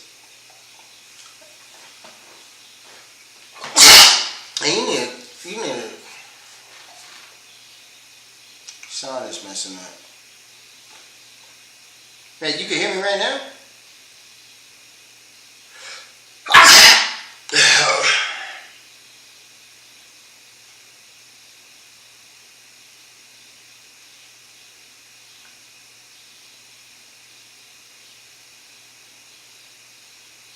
Yeah, this shit is jittery. I'm definitely gonna have to get a motherfucker.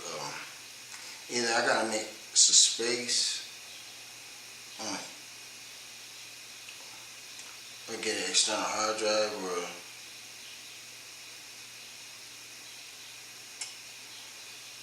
Tyra, if you on this bitch right now, put a thumbs up.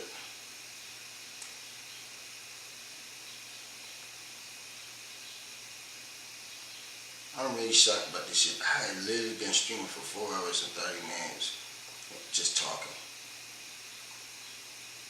Like, I was like, I could do this playing a video game. Oh, you are really on him. Sounds ashy and skippy. Yes, it's definitely skipping because I am patched in through. Oh, I shouldn't be that skippy for that though, to be honest. Oh no, because I'm sending the message from motherfucker OBS and then OBS is sending the message to Streamcast and Streamcast is sending the output to Facebook and motherfucker YouTube.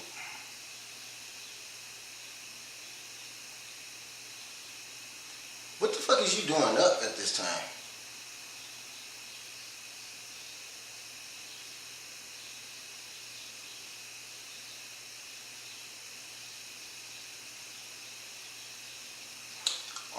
My bad, I'm talking.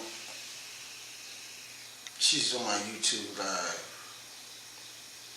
Why is you yeah, dude. I can believe it.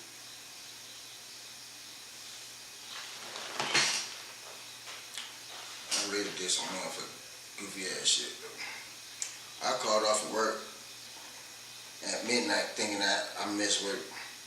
So they gonna let me tripping when I go to work.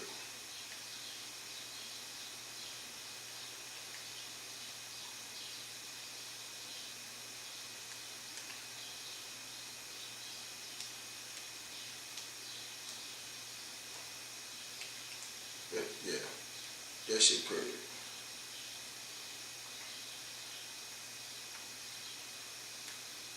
That's crazy, Tyler, that you hit my shit right now, bro. But you could be my testimony of how my cutoff game is like serious because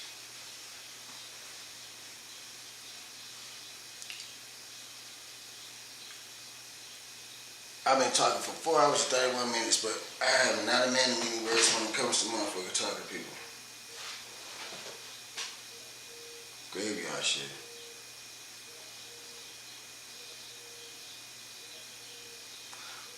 Answer me this, why is you on my Facebook instead of going to my Twitch or going to my Facebook?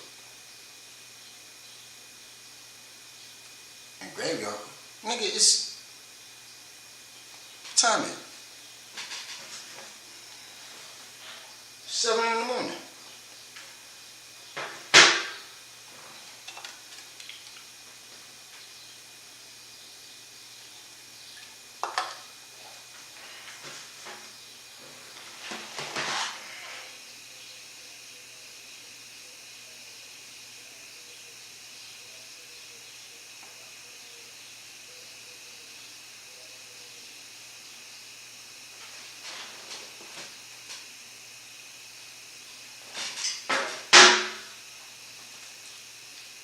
Can you hear me now?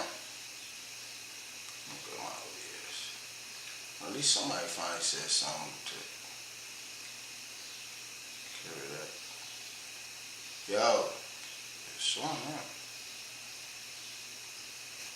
It's Sean, feed Sean, feed. I don't know.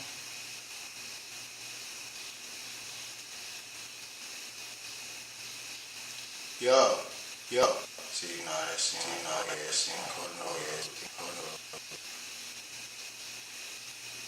can't do both.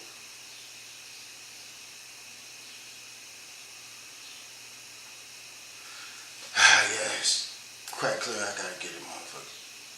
A new laptop,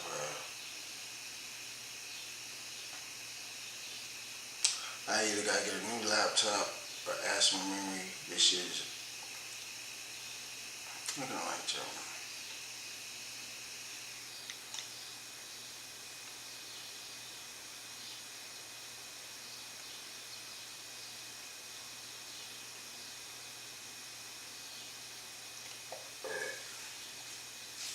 I really gotta figure out how to motherfucker, so I got this thing set as Twitch on, but I gotta really figure out how could I add other play, like do these motherfuckers like go live and do that shit?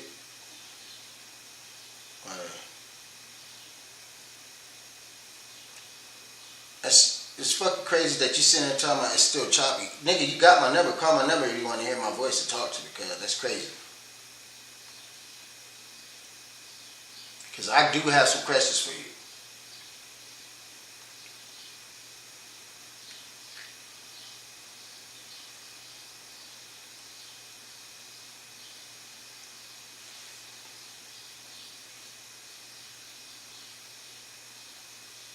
I got hella questions for you.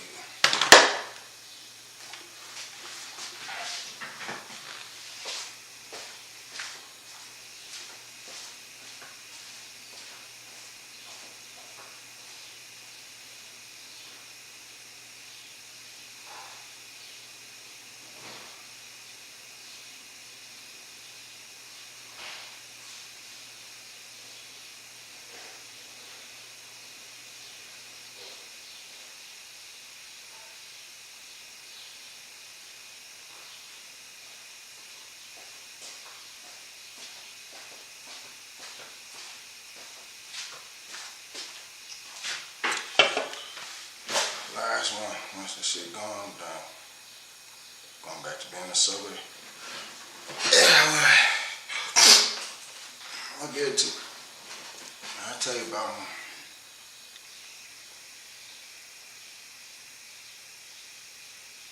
Cause you got my number, you can just call me. What the fuck are you talking about? Want a message on the chat that you can text me. That's just, or you can just call me. My number ain't changed. I don't block people's numbers. You did that weird shit.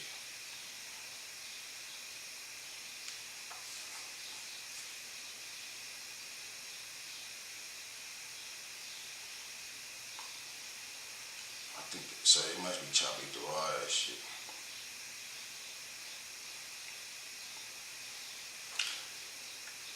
So maybe what I'm gonna do one day is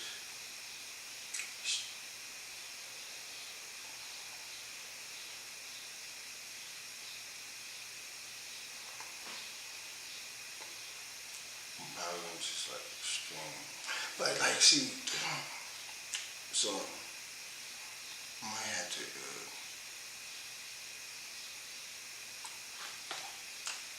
I don't want to blame OBS. I really just think it's the fact.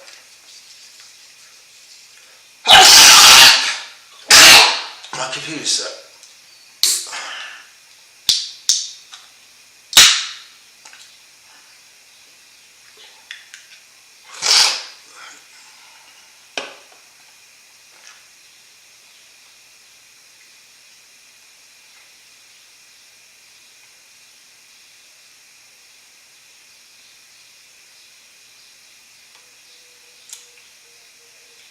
I see you tell on my Twitch. So what you gotta say?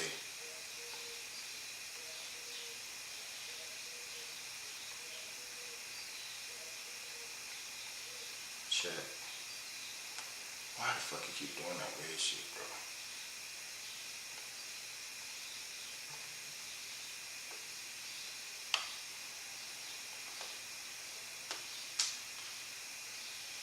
There we go.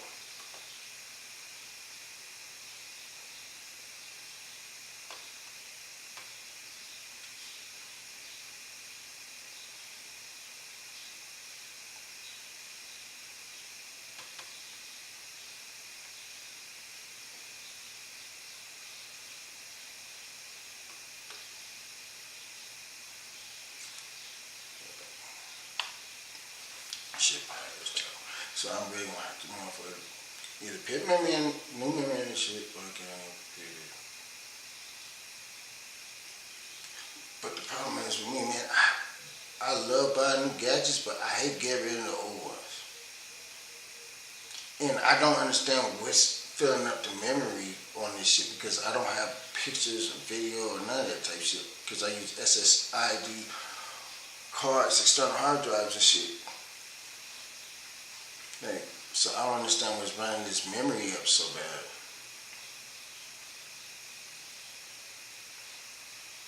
I don't even watch fucking porn on the computer. That shit fucking crazy.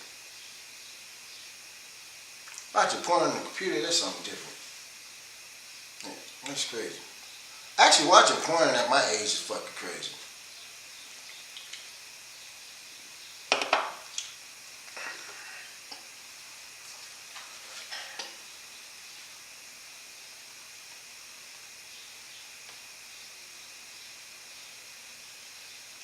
Information.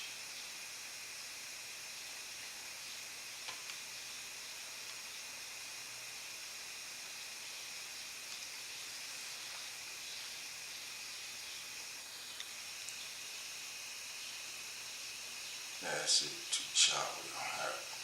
Because what I really wanted to do,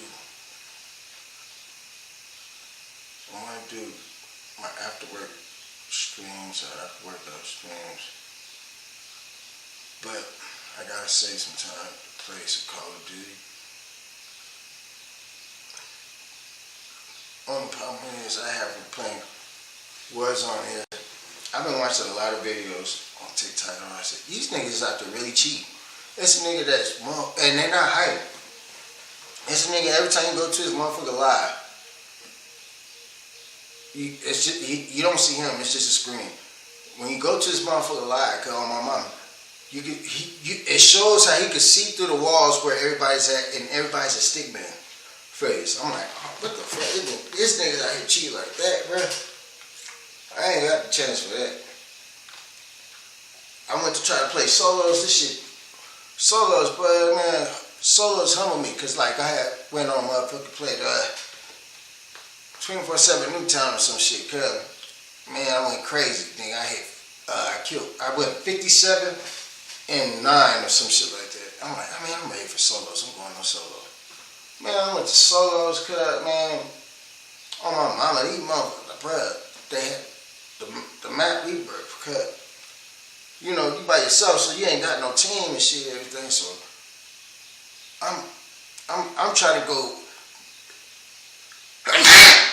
the edge of the map, and then I'm going to collect everything I need from artillery to what's it called, vests, everything. Find a place. By that time, find a good place to stay, and then when the map get more. Look, I'm going to just work the outsides, and then anybody come around there, I'm knocking down, right? And then by that time, everybody that came to the middle, like a lot of them niggas got knocked down, you know what I'm saying?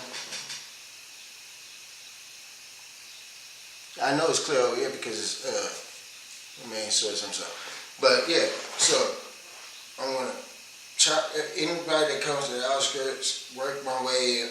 Work my way, doing that shit, right? And then to get to the last. And I'm trying to hope to at least be in the last, the top 10. No, you can't do that in solos on Warzone. You know why? Because wherever you go, there's always somebody following you, bro. Somebody always fucking following you. It's like, what the fuck you following me for? Nigga, go worry about yourself. Nigga, like, I be in like the outskirts. I be trying to land near the water or some shit. I go to the boat over there, all that shit. These motherfuckers, boy, they be on my ass, boy. And then ain't no gulag or whatever that shit is, you know what I'm saying? So you catch the fade, you know what I'm saying? Get back in there. Nah, nigga, it's solos. And these motherfuckers, boy, these motherfuckers be on my ass. Like I would hear a nigga moving and shit. I'm like, alright, cuz, he upstairs, boom. Alright, I'm gonna chill, stay back. Stay back, the perimeter gets smart. Gotta go ghost. What you mean by that? The perimeter gets smaller and shit, cuz. I'm waiting for this nigga to come downstairs, cuz he never come downstairs. He jump out the window, boom, boom, and then he comes back upstairs. And I would have to up some cuz. Get off him, boom. But this nigga been shooting before he came in the fucking room, cuz he saw spotted me, wall bounced, or whatever that shit, cuz. I'm like, and so then I get on TikTok and I look at people's lives. These niggas got motherfucking, this niggas that is proudly cheating. I don't understand that shit.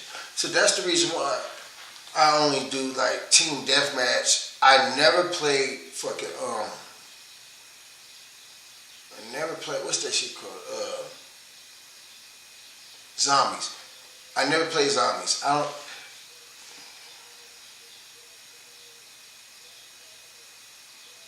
Shadow and Ghost on perk. When you playing Warzone, that don't make sense. When I'm playing like team deathmatch and all that type of shit, I use what's that shit? Overkill. I use Overkill. The perks I use Overkill because I want what's it called? I want both of my weapons to be fully automatics, and I don't like handguns. So I'm gonna have an assault rifle, and then I'm gonna have a small machine gun, whatever, SMS, whatever. But these niggas be cheating so proudly on that shit, bro. It just be irritating the shit out of me.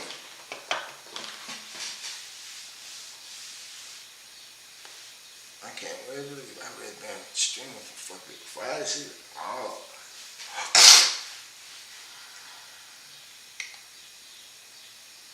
For the people that's try to say like streaming is harder than a 9 to 5. No, it's not.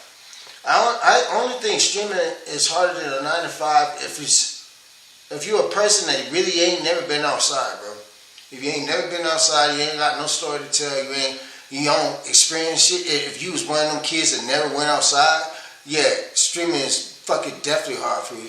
You know what I'm saying? Streaming is definitely hard for you because you really gotta feel like you gotta come up with shit to do and all that type of shit. Nigga, I just did basically 5 to 6 hours, bro, on a humbug, just trying to see some shit. And all I did was just talk about my past experience. You feel me? But I could go further than that. And then when I stream playing the game, I do about 3 to 4 hours regular. So anybody but you gotta get the views. You gotta make, man. Look, first of all, everybody can't be Kai Cenat. Everybody can't be AMP. You know what I'm saying? And then when it comes to the IRL shit, nigga, I can't do IRL shit because, nigga, I'ma slap the shit out of somebody immediately. But at the same time, I know how to be. I leave people alone. See, the people that do that IRL shit, nigga, they fuck with people, bro. They fuck with people, cuz, to make content. That is crazy because they're not that interested in they're not that interesting themselves. So they gotta, I'm gonna go IRL and motherfucker bother people. That shit is fucking crazy, bro. That's how I know this world got soft. Because back then, nigga, if you motherfucker, man, when I was 14, 15, 13, 12, 11, around that age, cuz, I'm glad it wasn't no IRL going on. Because, nigga, on my mama, bro, man, nigga come to me with the camera, you know what I mean, the microphone, ask me some weird ass questions or doing some dumb ass shit, nigga, it's not gonna work. Like, the only reason why IRL motherfucker gets the views and attention it gets because people stop whooping people's asses. When we get back to whooping people's asses but getting into your personal space, I'm trying to tell you, IRL ain't gonna last no more. That shit crazy. And then what kills me is the motherfuckers that do IRL or them pranks, they always say, it's a skit, it's a prank. I'm on camera, you on camera. Like that's supposed to save him. What the fuck is you talking about? Who the fuck you talking to?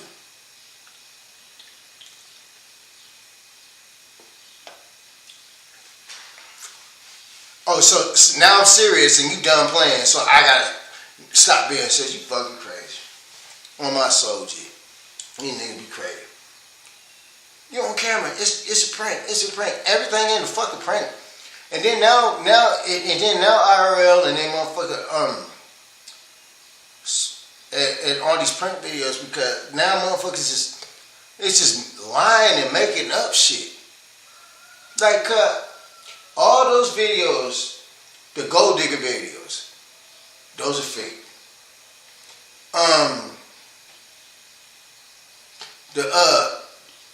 The owner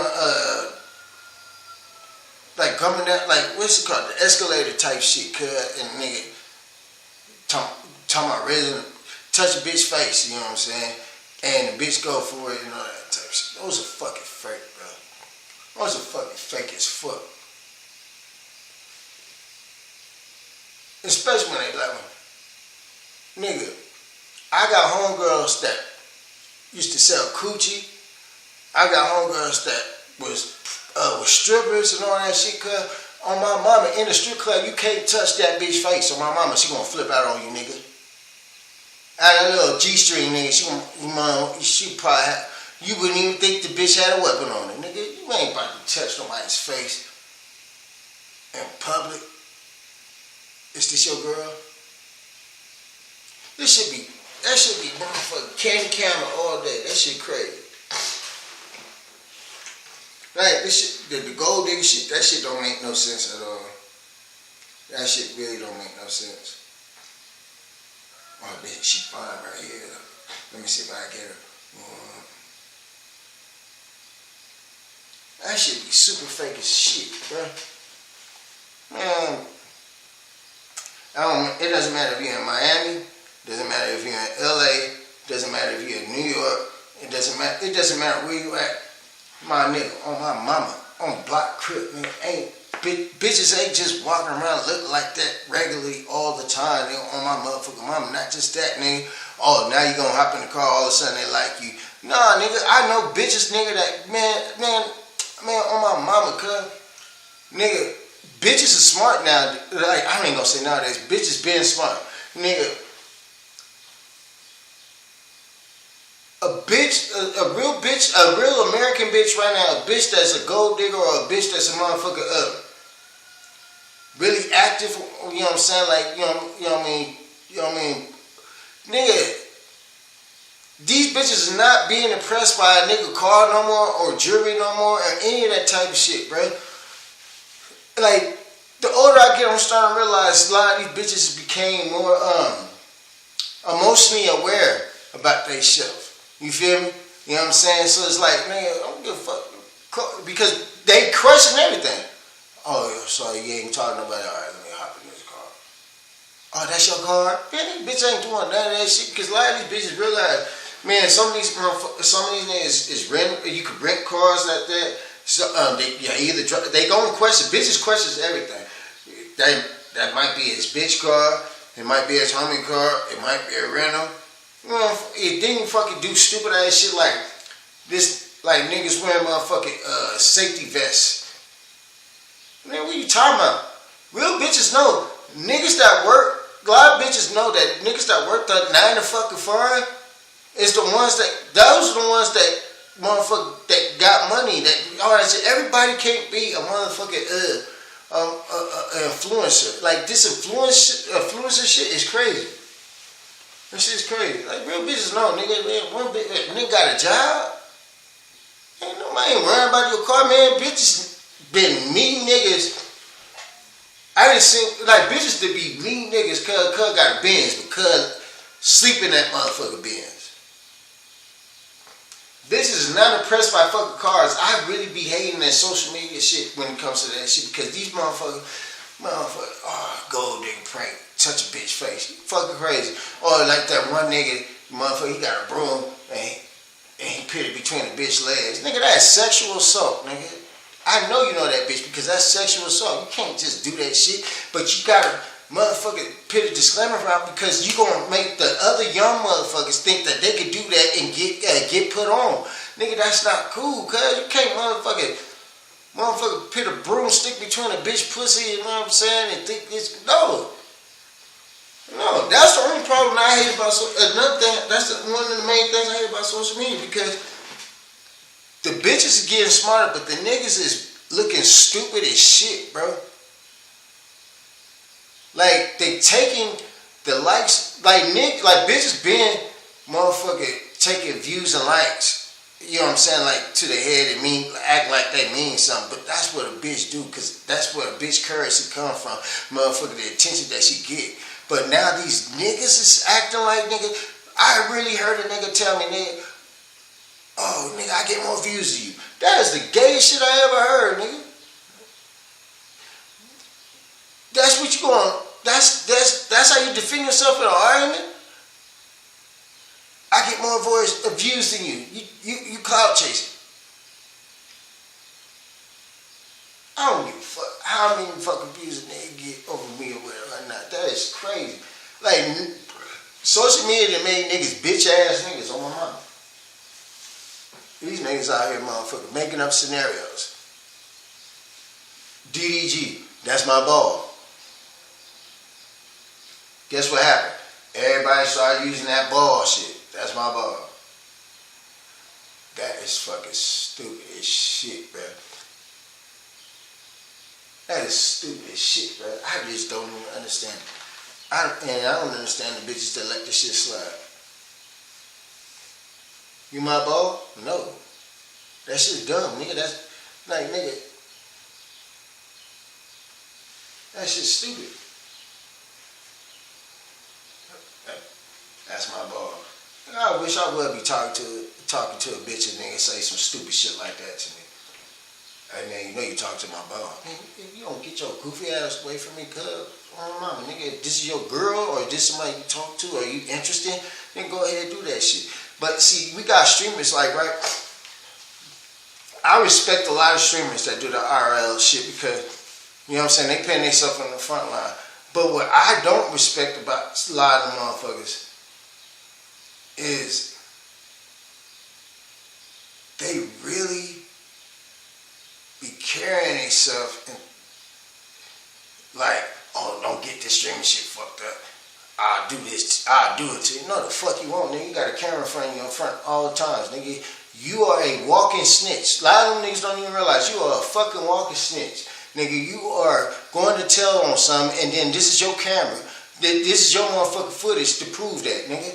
And I don't understand that shit. Like, nigga, why you can't be a streamer and not be a thug? Why these streamer niggas be trying to be thugs? What the fuck is you trying to be tough for, buddy? Why is you tough? There's no reason to be tough, buddy. There's no fucking reason to be tough. Like, I don't understand these niggas be trying to be tough. I really don't understand that shit, nigga. Nigga, you got niggas like DDG, you got Cinco, you got Sneak. I don't know what the fuck are you. Man, I'm from Compton. Alright, boom, you from Compton, okay, whatever. Then you got India Love. This bitch is 30-some years old too, cuz. Nigga, talking about I ain't never seen her around. And people is eating this shit up. First of all, cuz Compton is 5 miles, it's big, 5 miles, it's not big, it's small. It's 5 miles in diameter, you know what I'm saying? The hood, and everything's in there. Indian Love, cuz when this bitch became a hood bitch, on my mama. And not just that, don't she got a motherfucking baby by a nigga from Hoover? So nigga, what is she talking about LA for? And then, nigga, what the other niggas, they be talking about their gang members and all that shit, cuz like, alright, cuz, I'm trying to figure this shit out. When I was growing up as a gang member, you ain't gonna find no pictures of me as a kid, because at the same time, nigga, we didn't take pictures with the motherfucker, you know what I mean? You gang bang, like, nigga, I be loving seeing how these niggas know how to throw up everything and diss everything, but these niggas is telling. These niggas telling. Telling. He ain't from Compton. Bitch, you ain't from Compton. What the fuck is you talking about, bitch? And why do you want to connect yourself to hood shit? I don't understand this shit. Nigga, I be trying to disassociate myself from hood shit. You know what I'm saying? Like, and these motherfuckers coming from good houses, got a good home, good parents, come from motherfucker, got a great source of income, got good notoriety. Why do they want to always connect themselves to the hood? I don't understand. I really don't understand.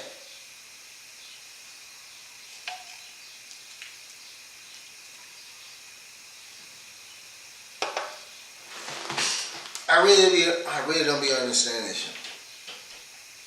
But I got respect for the motherfucking IRL streaming because they know how to be fake the whole fucking time. I cannot be that goddamn fake the whole time. And they always got to think about clip farming. You know what I'm saying? They always got to think about that shit. They always got to make a regular moment, like they got to make it spectacular. I give it to them. They know how to do that shit. I really give it to them when it comes to that shit. Cause like, nigga, I've been on camera for like 6 hours, but I'm sitting down in the comfort of my own home and doing all this type of shit. But nigga, if I had to have somebody follow me with a camera all the goddamn time, on my mama, cuz I would lose it, bro. On my mama, I would lose it. So I have to give it to them niggas, cuz. But see, I can't be on camera all the time because the sheer fact that, nigga, I have real people around me and real life shit going on. See, my homeboy just called me and hit me up. He tell me what's going on with him and his kids. His baby mother just passed. And I feel for cuz, like, on my mama, I feel for cuz. Excuse me. I feel for cuz. Like, you know what I'm saying? He's going through it. Also, if you was watching earlier, the nigga was talking about, yeah, man, I was trying to juice this bitch, you know, why? And I had to refute that, like, cuz, like, man, you shouldn't have to juice no bitch for that shit on my mama, cuz, and the bitch put you out, you know, with your kids, nigga, that just, okay, nigga, just look at it like this, cuz. Now you know who she really is, my nigga. That I look at it like, nigga, now she know who she. Now you know who she really is, nigga. So that shit. I hope that puts a barrier on the homie back to never get comfortable, cuz. So that's why I offered him to come down here, cuz I would help with a job and all that shit. Nigga told me like, nigga, I'll help. Nigga, I don't need no help. Nigga, I control, I pay everything by myself. I don't need no motherfucker help, cuz. But nigga, when he come, if he decides to come out here, or anybody, any of the homies, cuz I'm gonna put him on a limitation that I put on myself, nigga.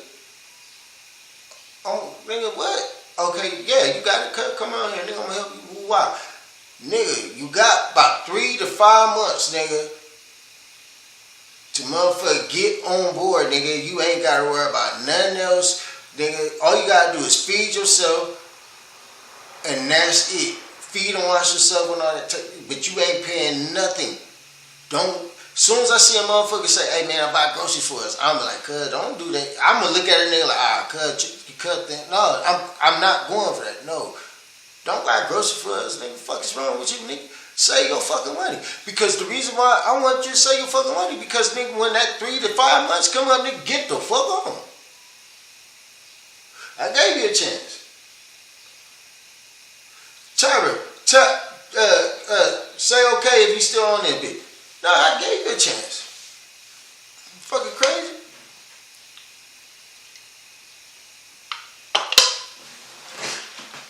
Anyway. That's the homie cuz talking about he going to North Carolina, dropping the kids off in North Carolina. He talking about coming back to Atlanta because he got a case. You fucking stupid. I'm sorry. Right now, nigga, on my mama, cuz, I am not used to that. Oh, you still on here? I am not used to that. This nigga said, yeah, but I gotta come back to Atlanta and go to court. Nigga, fuck court, nigga. Get your family right, nigga. Nigga, the judicial system could wait later. Get what I'm saying? Like, this nigga talking about coming back to court. That shit crazy. I'm fighting a case right now. You motherfuckers put me on a motherfucking probation, cuz. And put me on a motherfucking probation. Pre-trial probation. Never heard that shit. Put me on a motherfucking probation. The 30th I'm getting sent. Motherfucker had the nerve to tell me I gotta get piss tested. First, I went 2 times. I'm not never going back. Cause that shit weird. Nigga, I done been in prison. I done been in county jail from Indio all the way to motherfucking San Diego. You did time over there, did time in motherfucking Ohio. Nigga, I ain't never, ever in my life, I've been on probation. Nigga, I've been on parole. I ain't never in my life have a fucking staff member be in a room with me when I take a piss. What I'm saying is, when I was on parole, when I was on probation, and I was in group homes and all that shit, cuz, nigga, my PO would give me a cup, like, boom, go piss. Go piss. My PO would tell me, go piss, boom. That nigga didn't be on me, cuz, on my mama. He would tell me, empty out my pockets, you know what I'm saying, lift up my shirt, you know what I'm saying, ooh, ah. Boom. Cuz, I go get a piss test. And I didn't have to pay for it. These niggas want you to pay for your own piss test. Nigga, I'm not about to pay for you to get the evidence from me. I'm not about to pay. Nigga, they want you to pay to get evidence from you. That don't even make no motherfucking sense. So now that pissed me in the mood to let me know that these niggas is hungry for money, cuz the system is hungry for money. Nigga, the bitch sent me a paperwork and she says, alright, when you take a piss test, you gotta lift your shirt up and put your pants down to the back of your knees. Excuse me? Yeah, that's how we do the test. I ain't doing that. But if you don't do it, it's gonna go back to the judge. Cuz on my mama, nigga, I went tested 2 times.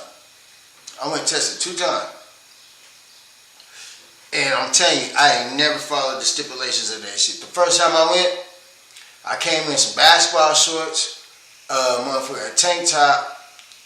Okay, I came in basketball shorts, motherfucker, not a tank top, but what's it called? A white beater, boom. He was like, yeah, lift your shirt up. I said, I'm not doing that, nigga. What the fuck you talking about? He was like, hey, pull your pants down. I said, cut, I'm not doing that. I said, I'm about to piss in this cup. It's up to you to accept it or not. I already told my PO I ain't doing that shit. He said, this time I'm gonna let you slide. What the fuck is wrong with this nigga? This nigga is a grown man in fucking scrubs trying to tell me that he's gonna let something slide.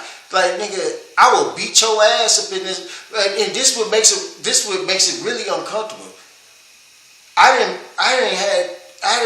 had drug tests for jobs where I was making motherfucking $8 to $9 grand a month. You feel me? 6 figures at the end of the year, nigga. And when they asked me to drug test, nobody came in the bathroom with me. So this nigga's in the bathroom with me, cuz, so you gotta understand how I'm already looking at it like this is weird. He comes in the bathroom with me, asks me to wash my hands. They got this weird stipulation where, okay, when you go piss test, you gotta start pissing and stop, and then we give you the cup, and then you finish, you start going. I told this, like, cuz, I'm very rebellious. I don't know why people don't be understanding this. I said, cuz, you might as well just give me the cup now. Because I'm not about to stop for y'all and then motherfucker wait for you to give me the cup and piss now. And nigga, why is there a mirror right in front of the toilet? Like, nigga, right where the toilet is a mirror, you can see what's behind. Like, cuz, what the fuck is y'all on, cuz? What the fuck is y'all on? Like, why y'all? Oh, some people be bringing Resonators on. Okay. But nigga, what the fuck? You got a mirror in front of the toilet? Nigga, I ain't never watched myself. So I'm like, man, this shit weird, cuz, nigga. I ain't gonna lie, nigga. I'm fucking shy. I'm fucking shy when it comes to my penis around men, nigga. So I did the piss test. He said that weird ass shit. So nigga, I just made it even more weird. I said, cuz, it's no cameras in here. What's stopping me from saying that you sexually harassed me or pat me on my ass? Oh, we're trained for that. You trained for what? There's no cameras going on. You know what I mean? I could say anything. I could just say that you try to kiss me on the back of my neck. Like, I started making this nigga feel uncomfortable on my mama because I feel uncomfortable. Nigga, do you know they ain't call me back for a drug test for like maybe 2 weeks? 2 weeks go by, they call me back. I come in there. I just got off of work. Only reason why I'm doing the drug test because I'm still fighting the case, and I want a positive drug test with no complaints. Cuz see me, it's a homosexual nigga in the office, and he turned to the homosexual nigga and he told the nigga, like, that's the guy. I don't worry, I got him. Because this big gay owl nigga, cuz, he was not gonna get a sample out of me, cuz, on my mama, cuz. Because now I know that nigga, they want to be in the bathroom with you and all that shit. I'm like, cuz, ain't no way hell, cuz, I'm not doing it. So, I go in the bathroom. Cuz didn't say nothing to me after I paid for my shit. We walk to the bathroom. It's a long hallway. Cuz could have said anything to me. Cuz didn't say nothing. This nigga wait till we get in the bathroom on my mama, cuz the door closed, which is really triggering for me. Like, what the fuck you close the door for? The door closed, and then he gonna ask, how's your morning going? Fuck, nigga, fuck you asking me for that? Why are you talking to me with my dick out? Like, nigga, I immediately snapped. I peed in the cup, snapped on cuz. Immediately, like, cuz, you fucking weirdo ass nigga, like, nigga, what the fuck you? Ask me how my, nigga, you could talk to me already, and now you gonna wait till we in here with the door closed, and you wanna, you know what I'm saying? Like, I felt like he was trying to troll me, cuz. Because I trolled him on the last time. You know what I mean? On my mama. Like, I get him, cuz. Hurry up, boom. Get up out of there, boom. I go see my PO.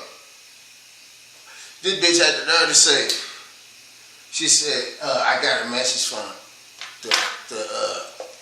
the office. Why'd you cuss out the person that was when you did drug test? I said the nigga start talking to me. This is how I actually talked to her, because like I've been very square with her. I've been saying yes ma'am, no ma'am, thank you ma'am. Ooh, I've been very square, like, you know what I'm saying. But nigga, at that moment I immediately was like, the nigga on some weird shit. I literally looked at my bill. I was like, the nigga on some weird shit. This nigga didn't say no good morning, no nothing. Didn't want to shake my head or nothing. And then nigga wait till the bathroom door closed with my dick in my hand and asked me how my day going, and I snapped. She even had to say, yeah, that is some weird shit. Hey, it's a weird ass shit, bro.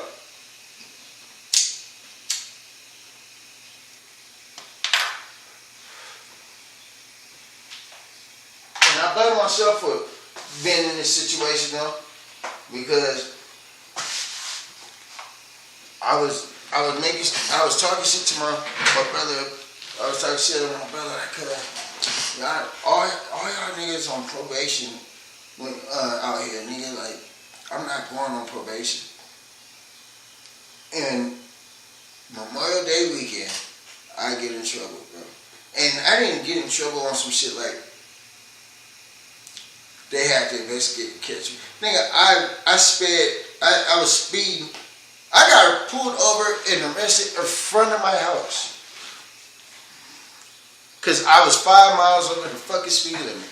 I ain't even know motherfuckers watch some shit like that. And I think I can still beat the case, because at the end of the day, I was going this way, he was going on the opposite way. So he got an actual clocking on my motherfucking speed.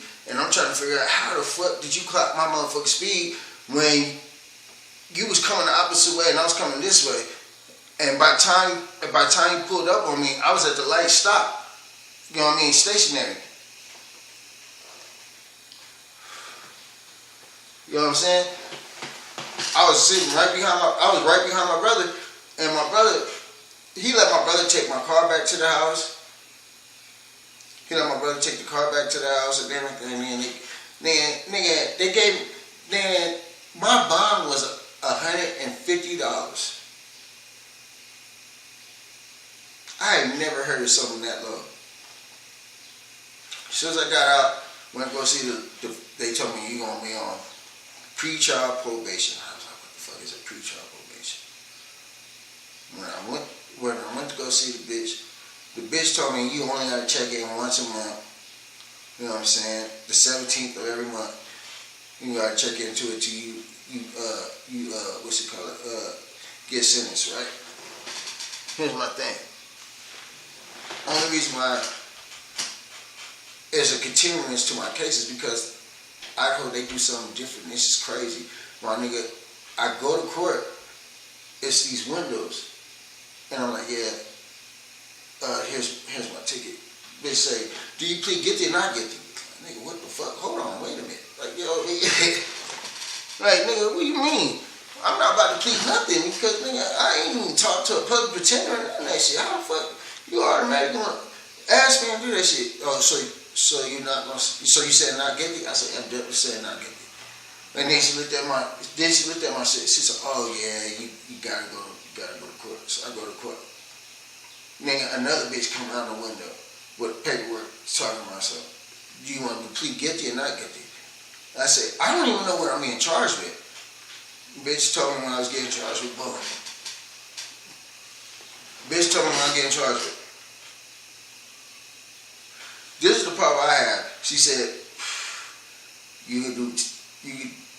they have a minimum requirement of 2 to 10 days, and we're gonna let you do this on a weekend.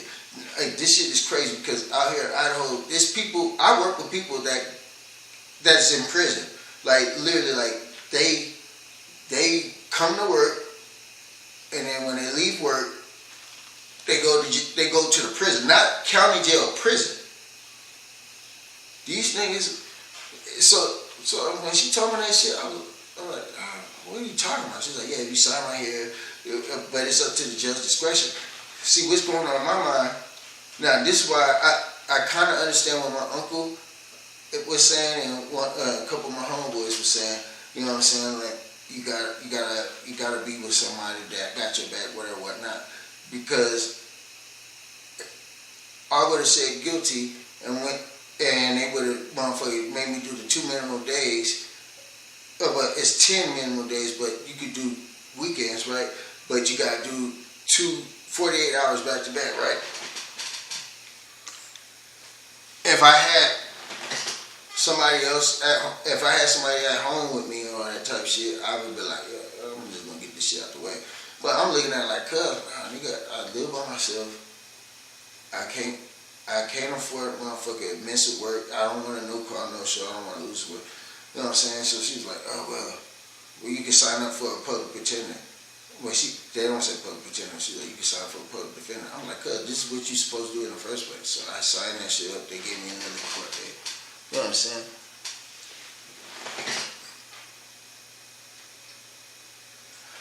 I get to see the judge, but the judge, he kind of showed me what it is. Nigga, it's a bitch on felony probation to come in there. And this bitch is in there for petty theft. I don't understand. Anyway, they're like petty theft. Like, I remember as a kid when, if I got caught stealing in the store, security would walk a nigga out.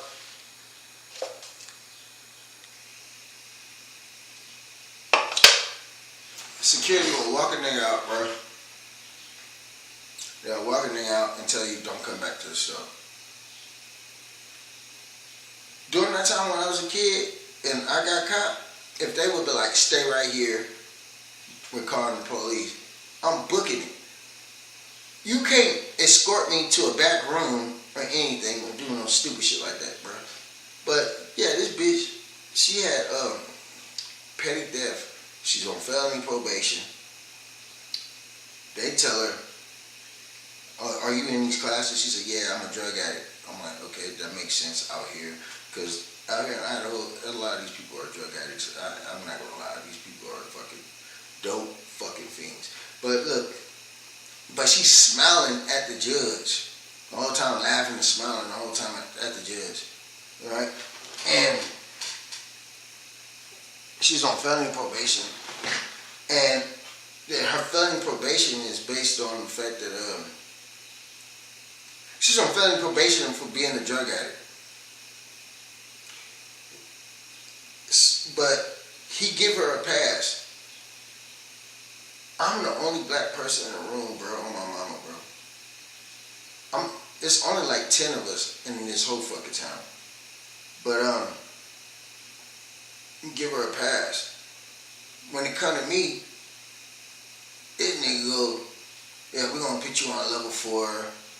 You got an open gun case in Dallas. You got this going on in California. You got this going on. I'm like, what the fuck? Level 4 probation. I'm like, how am I on probation if my plea is not non-guilty, right? You motherfucker talking about I gotta get piss tested, all that shit. That shit weird, bro. But they put me on level 4, right?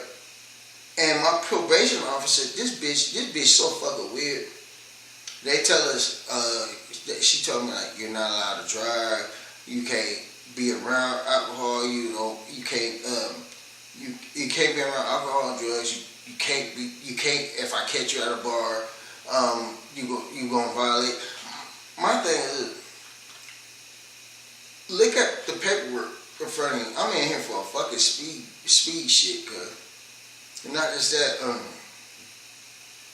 fuck your bars. And what type of probation officer is you to go into bars looking for the people that you watch over? Like, this shit crazy, right? You can't go to a bar, you can't do it. I'm like, alright, I'm very respectful with this bitch.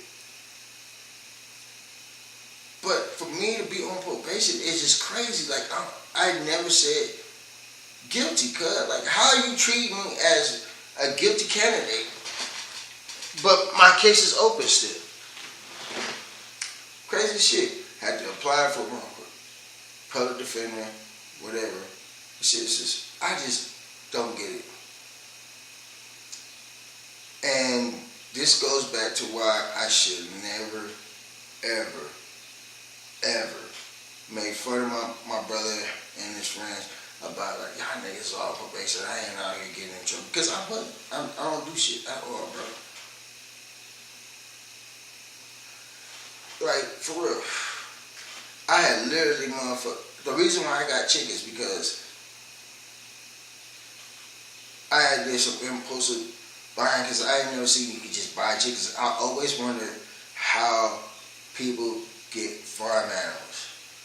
And I went to this store called Tractor Supply. And they had chickens and I just bought it. I really don't understand this shit. Like, they literally treat me as they treat me like a criminal, like a real life criminal, nigga. I don't really do nothing but play video games, motherfucker, go fishing, man. And then I was talking to my uncle about this shit, like, nigga, I believe in the barter system because the barter system work over here. You feel me? Like, you know what I mean? I would help a nigga clean up his yard. He helped me move. You know what I mean? That type of shit, bro. But they put me on a level 4 probation. I mean, and the bitch had the nerves to pop up at my house. I didn't open the door. You fucking crazy. I didn't open the door. I mean, the bitch was sending me text messages like, I'm at your house. I'm like, I'm at work. That was the cold part. I was responding. I'm at work. But I'm in best impulsive buy, yes. Like, I'm literally sitting in the living room looking at this hoe, knocking on my door and texting me and shit, bro. Like, they really like treat me like I'm somebody that motherfucker, like, I'm a danger to their community. But here's the cold part. They don't like Californians. I've been seeing signs that say, don't Californiate Idaho. I didn't know what the fuck that meant. Nigga, they sending niggas to jail for motherfucker, for marijuana. But I got a partner. This nigga don't go to drug testing. The nigga on drugs and everything. And when he violated, they gave him weekends, and he was able to pick what weekends to go to jail. Now, when it comes to me, cause like these motherfuckers are talking about nigga, oh well, like I had just finally said, like, all right, I'm guilty, boom. I think my probation, if it comes to pretrial probation, I think my probation should start from there. But since I said I'm guilty for a fucking speeding ticket, you know what I'm saying? They told me, since you say you're guilty, you're about to go to sentencing. The prosecutor, like, he tried to offer me, not the prosecutor, but my public pretender, he said, what we're going to shoot for is withhold of charges unless you mess up. Basically, it's joint suspension. In California, it's called joint suspension. He told me that, just say you guilty. All right, boom, I said I'm guilty.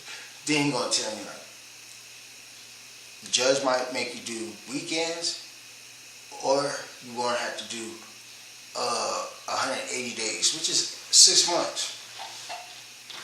And I'm looking at it like, for a speed ticket, this is what you want me to do? For a fucking speed ticket? But I just watched this bitch, motherfucker, get caught stealing, and she's on felony probation. And they ain't even trying to lock her up, but you trying to lock me up for fucking speeding, cuz, on my mama. That shit weird. You gonna lock me up 180 days? That's 6 fucking months. Well, I'm gonna tell them that you got a job and you live alone, this, that, and the third. Nigga, we shouldn't even have this much conversation when it comes to a fucking speed ticket, bro. I really don't understand that.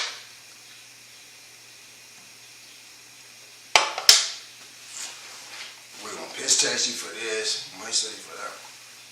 I don't even smoke weed. Like this shit killed me. So now they testing me for alcohol, which is crazy because I don't even have a DUI. So when they told me the joint suspension, I'm like, alright, cuz just shoot it to the death, let's do it. Cause I'm just one of them motherfuckers like, I just want to get this shit out the way, bro. I just want this shit out the fucking way. Cause I don't get in trouble, like, you feel me? Now they tell me like, okay, well, you gotta set up I gotta go to court July 30th. But they said before July 30th, I gotta go to this evaluation and talk to these people about alcohol abuse or whatever, whatnot. You know what I mean? So like, basically, they sending me somewhere to a person to pick at me about shit. But it's like, the shit that they trying to get me to do, it made way more sense back then. Right now, yes, I'm definitely drinking. But I haven't been drinking for a whole month and a half. And when I did drink I'm a fucking like weekend warrior, cuz I'm a mama, like, cuz I don't understand drinking throughout the motherfucking day, every day, all that shit. Like, it's people that do that shit, but I did that when I was younger and when I was selling drugs and I was on the block and all that type of damn shit. But now, what? So it really doesn't make sense to me that they got me to go talk to this evaluator, and I feel like the evaluator is going to be very upset when it comes to me. How often do you drink alcohol? I only drink during the weekend. So what was going on when you got pulled over for a speed ticket? They didn't even give me a DUI. What was going on when you got a DUI? I'm gonna be like, I was coming from a motherfucking gas station. I had meat on the grill because I was barbecuing, and I was trying to hurry up, get home. That's it. Like, I don't understand. Like, I've been pondering, like, what the fuck would they want to talk to me fucking about? Because, like, nigga, it's not gonna be the way. Like, nigga, you're not gonna sit here and have me tell a story or talk about something. You know what I'm saying? Like, bro, I don't have that fucking story. I wish I did, but I don't. No, actually, I don't wish I did. But I don't have that fucking story.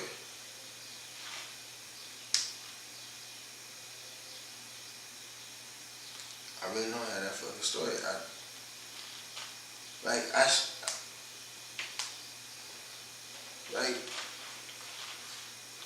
Being out here in Idaho, first it was Ohio.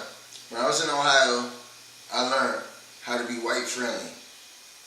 Now out here in Idaho, like, man, I'm white friendly. And when I mean by white friendly, like, a white person can't motherfucker trick me out of my motherfucking position, bro. I got a white dude that come in and work every day with me, and he would say some of the weirdest shit like, oh, the left is doing this. What the fuck is the left? Only left I know is Crip.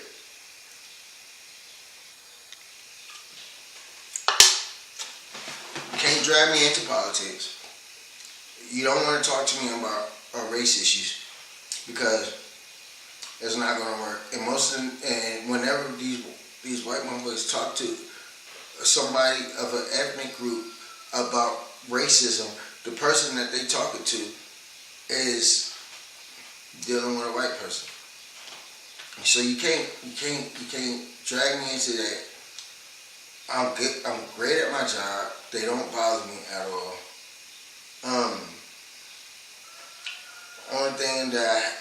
The only problem that I have with my job is like all black people know each other or some shit, or they all in cahoots or some shit. Like that's the only thing. But I've been knew how to motherfucker like not let that shit bother me, bro. Not let the shit bother me. You cannot make me motherfucking react to they, because they don't even really know who they fucking dealing with. That's the cold part, bro. Eastside Crip, these niggas do not know who the fuck they really dealing with. You know what I'm saying? Like, I don't know if you seen that shit happen where in this same town, I think it was 3 to 4 police officers. They shot a fucking a kid with autism, cuz, and the call came from a neighbor, and they said he had a knife, whatever, and they was on the other side of the fence, and they shot this young man down. You feel me? And he lived till he got to the hospital. Then he died later on. But when I seen that shit, and I spoke on it, I was like, man, you know, because they had a fucking, what's that shit called? Not a parade, what's that shit called? The protest about the shit, right? Same white dude, Trump supporter. He wear a Trump hat, you know, Trump shirts, all that weird shit. He said, how do you feel about the young man that got shot by the police? I was like, first of all, somebody need to go slap the neighbor, because if I'm your neighbor and you got an autistic son and he be outside all the damn time, the whole neighborhood knows this nigga autistic. I don't give a fuck about Cub grabbing a knife, nigga. He's autistic. Why would you call the police on that kid? Let the family handle that shit, because she was trying to handle it. His mom was trying to handle it, nigga, and they shot her son, her autistic son, in front of her, and they was behind the motherfucking fence. You know what I'm saying? They shot that boy down, bro. So when I said that shit, I was like, nigga, y'all cops are scary. That's what I said. I said, y'all cops are scary as fuck, cuz, like, nigga, how you gonna shoot somebody behind the fence that wasn't going for him? He had a knife.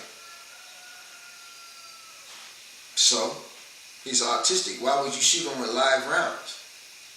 I have a nephew that's autistic, cuz I swear to God, if one of them police officers would have shot my nephew, my mama, cuz, you gonna find me on the news. You gonna find me on the news. Mr. Poindexter, he done shot 3 police officers, cuz, on my mama.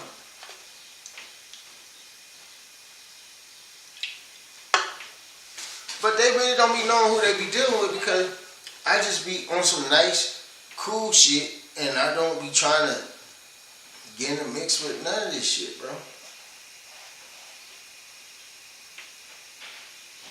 Damn, 817. I really wish I had. I'm gonna start doing this shit more often, but I really wish I had somebody to tap in and give their point of view on something, or ask me something.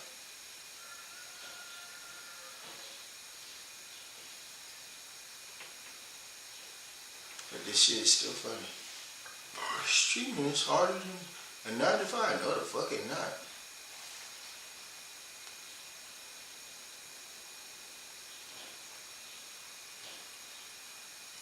I already know when my brother see this shit, he probably gonna say something. Tyra, you ain't got nothing to ask me?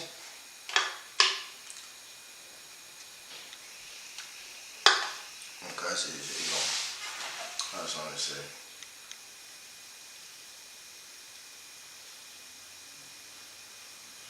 But this is a good random learn about this shit. Definitely gotta get me a computer.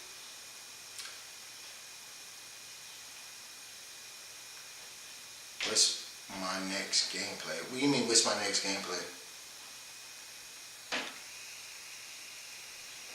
Oh, what's the next game I'm gonna play?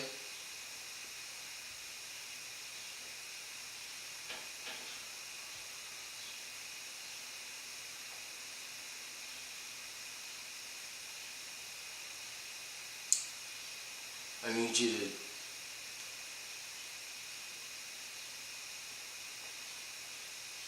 what's your next gameplay? What are you talking about? The next game I'm going to stream? Are you talking about what's my next move to do something? Like, can you?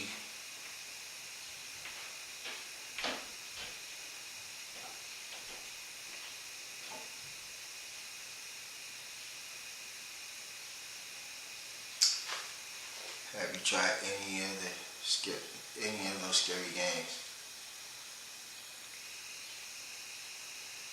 What? Have I tried any of those scary games? What game is scary? No. Now, if you ask me what's the next thing I'm going to start streaming, on my mama, they're already working on Black Ops 7, and I'm definitely in August, I'm about to get back on my Madden shit. I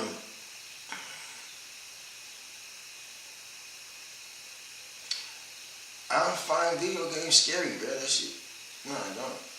But what I want to do is learn how to do reaction videos and all that type of shit, which I think I already know how to do. There's a new scary pop-up game that you can play, download on the That's the problem. The reason why everything's choppy, the reason why my video's choppy and the sound ain't good is because this motherfucking CPU does not have enough memory. Doesn't have enough memory.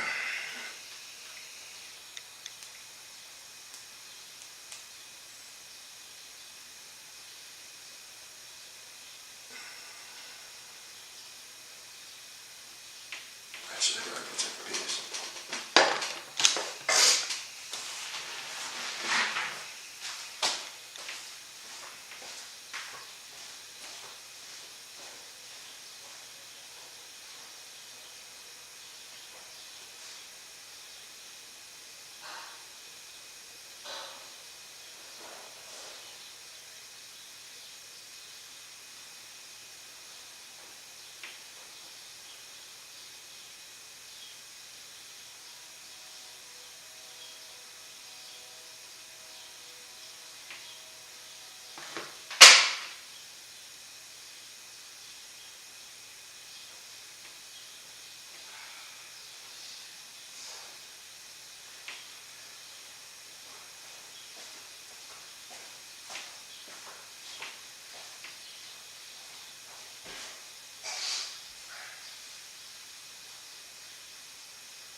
Today's video, 100 men versus one snow bunny. No, thank you.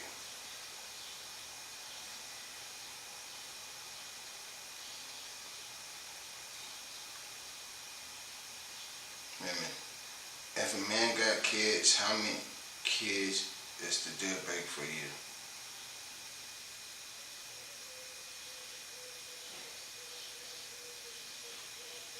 The homie trying to snap on himself.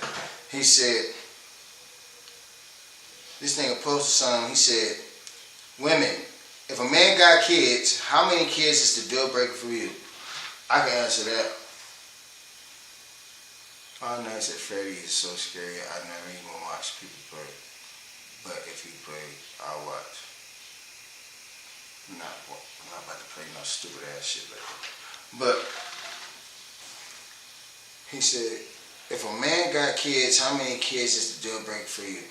I'm going to tell you this, from a man's standpoint, point of view.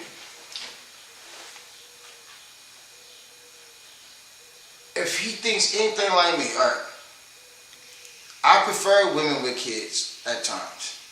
The reason why I prefer women with kids at times, because I understand the responsibility, I respect the responsibility you have when it comes to your kids. But it becomes a problem for me when it comes to women with kids is when they don't got their kids in check. On my mama.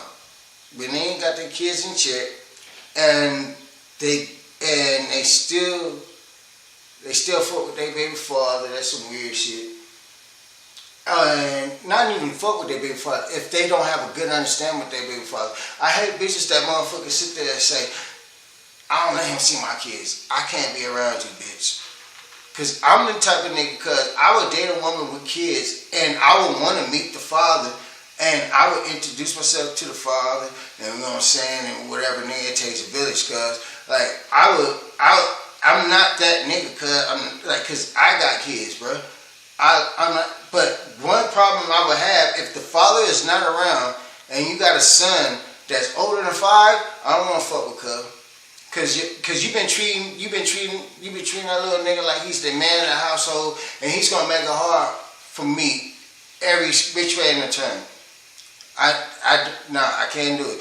Or are you a woman that got kids and you ain't built no boundaries with your kids? You feel me? Like, at all. I can't stand that shit. You know what I'm saying? I remember I was fucking with a bitch, nigga, and this how I knew this bitch didn't have boundaries set for her kids, and she didn't have boundaries set for herself about who she brought around her kids. I got to the house and sat on the couch. Her daughter seen me and sat on my lap, which was fucking very uncomfortable. I was like, this is weird. I got a little girl, hey, you know what I mean? Like when a bitch kids is too comfortable to strangers, that's how you know this bitch bring people around her kids too much.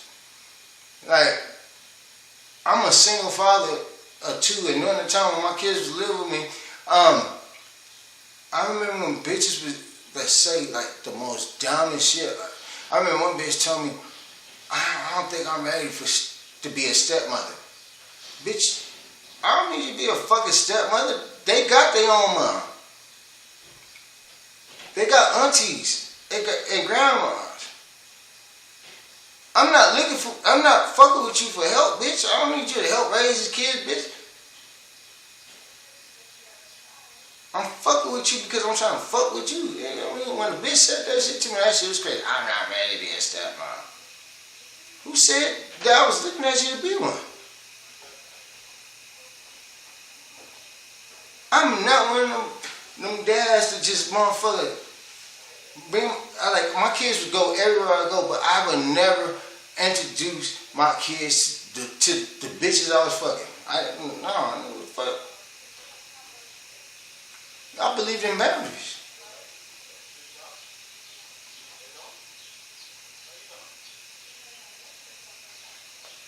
That's crazy.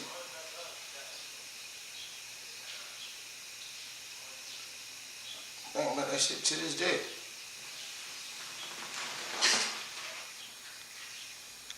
I did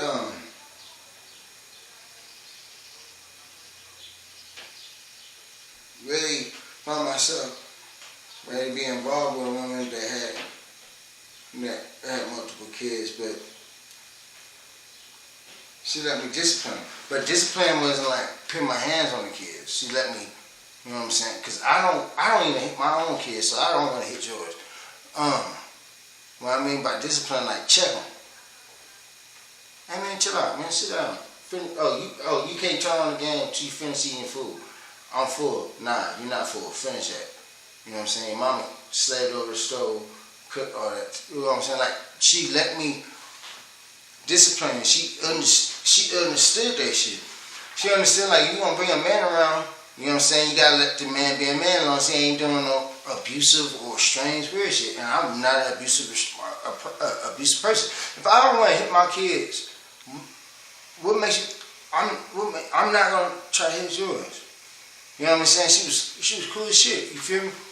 She was cool as shit. Like she literally let me not let me, but she literally accepted me when I came in the house to be like this is my man. When I brought my sons around, it's my son's man. When I brought my sons around, she treated them as you know what I'm saying? But a lot of women with kids, you really can't motherfucking fuck with a lot of women with kids because like women are so fucking weird and touchy when it comes to that shit, bro. Like it really becomes weird. I think social media and porn fucked it up because like, have you ever try to go watch a video and it's like stepdad fucks his stepdaughter? That is fucking weird. Who watches those videos? I always wonder who watches those videos. That is fucking weird. That is fucking weird. Like that's terribly weird. You know what I'm saying? I would never like date a woman and plotting on her fucking child. Like that shit weird. That's creepy. And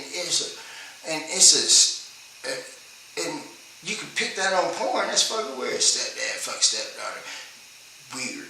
That is fucking weird. Who has those motherfucking fantasies? Like fuck no. Hell no.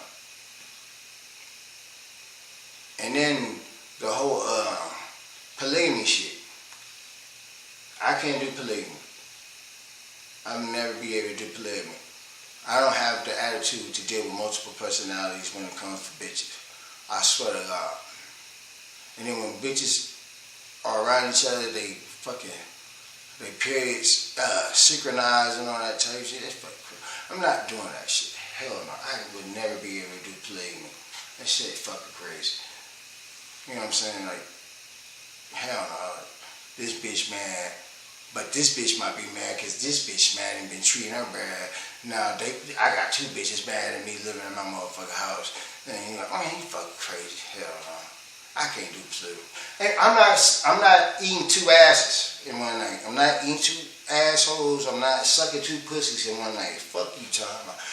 I remember when I had a threesome with a bitch and her best friend cut on my mama. It was a fun experience because I was young, they was young, and I used to live by the supermodel where I was like, I'm so good at sticking, ain't no need for liquor. Nah, man. But try to pick two bitches on a threesome with me. It's not, I swear to God, them bitches gonna be sucking each other's pussy before I suck a pussy. And I ain't paying my time. I'm not eating two asses, I'm not eating two pussies, and the furthest I go was eating two sets of titties. It's like two sets of titties. And even then, that is crazy. You know what I'm saying? And in reality too, after you have that type of experience with them, you gonna have to chill for fucking each one of them for like a week or two, because at the same time, like I said, I'm not wearing no fucking condom. That's fucking crazy. But nigga, if you fucking one bear and then you pick the dick in the other bitch bear, nigga, they pH balance about to be off. Somebody's pussy stinking. I'm not.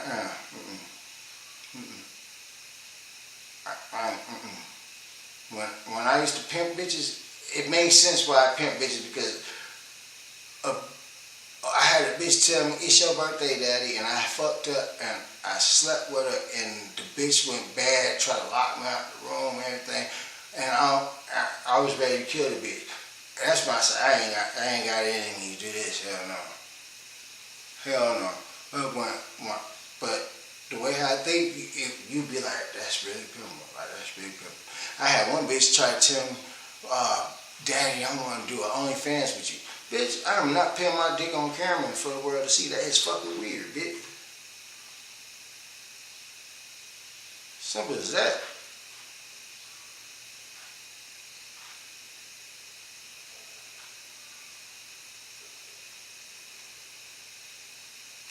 I was dealing with this one bitch.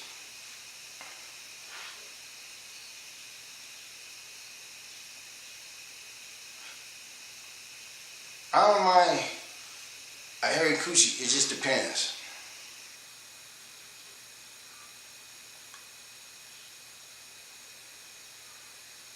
I think I'm more attracted to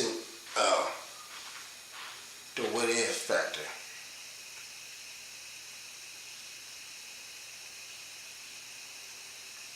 When me and her was fucking when everything was supposed to be quiet, a secret, all that shit, nigga, you know what I'm saying? It was dope as fuck. But when it come out to be like she fucking fucked up and realized we're fucked up right now because sex is not my motherfucker my go-to to feel better cause on my mama. And so then I start paying attention to the way she talk, the way she move, certain things like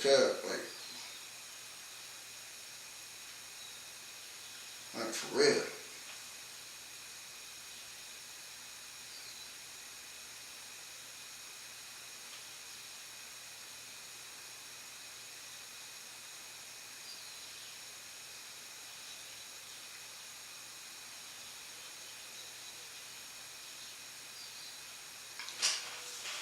Then she said she wanted to have a baby. I mean, I was gonna give her that baby. I ain't gonna lie. I was gonna give her that baby, but she should have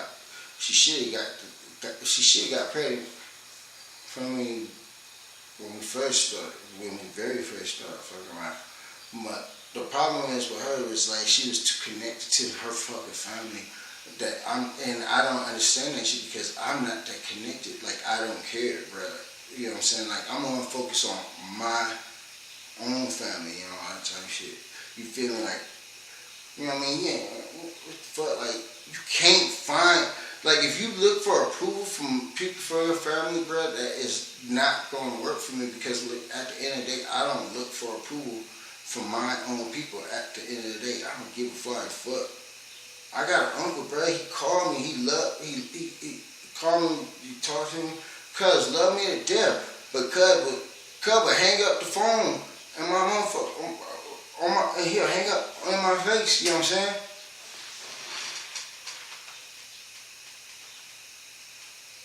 What's the second best impulse buy you ever made? Coochie. Fuck you talking about?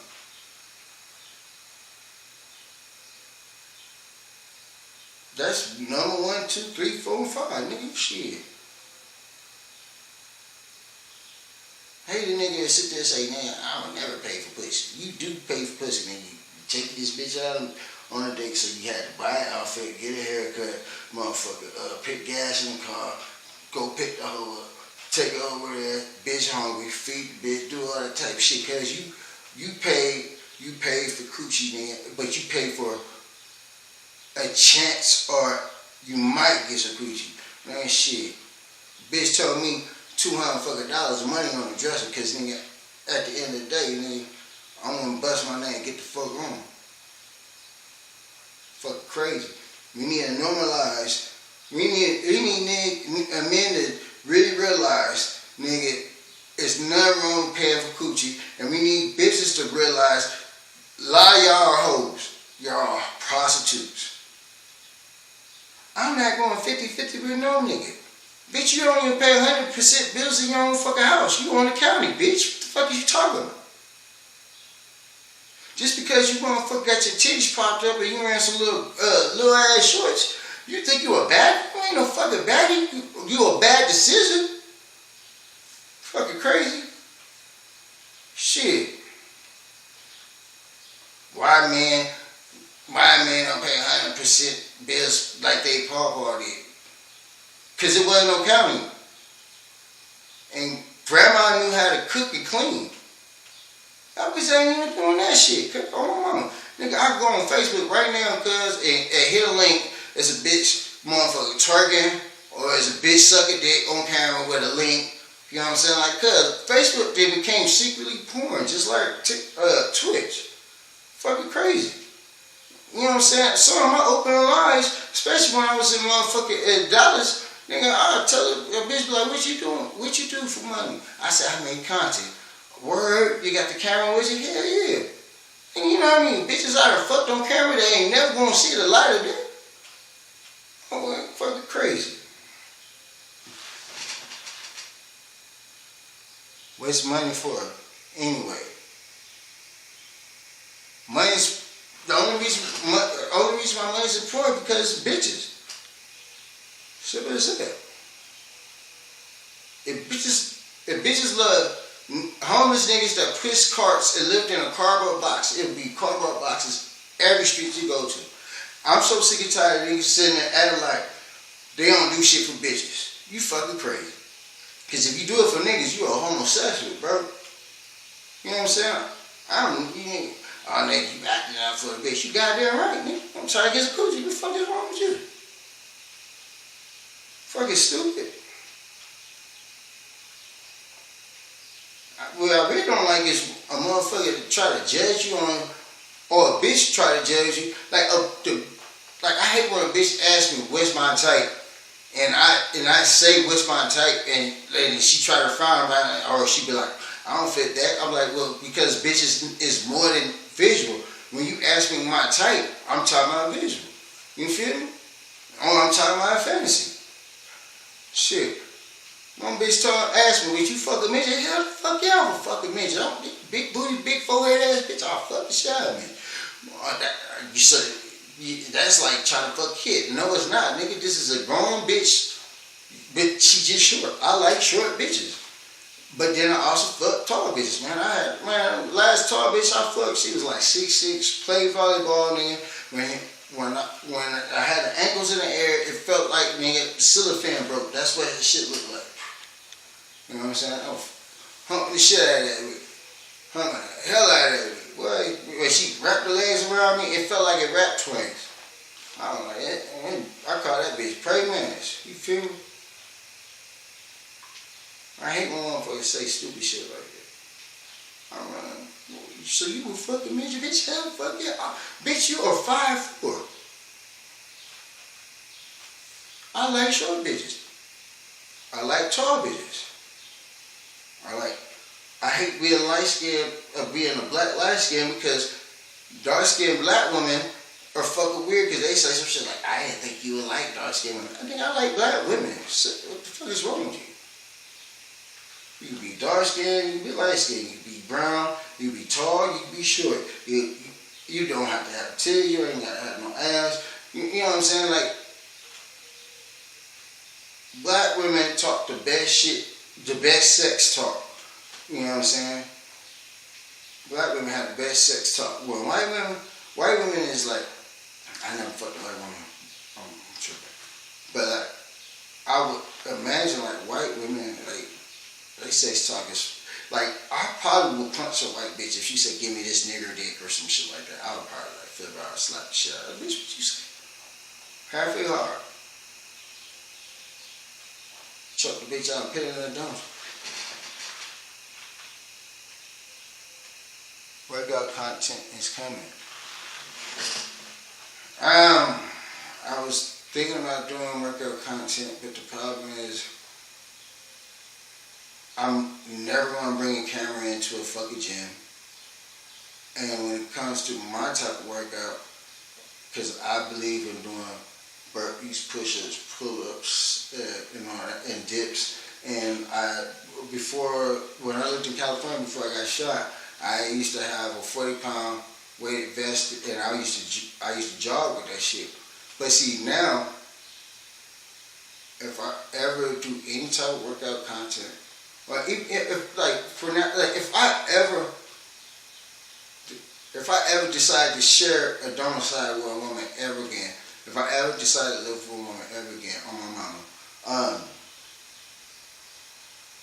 I need her to be at least 25% into the shit I'm doing.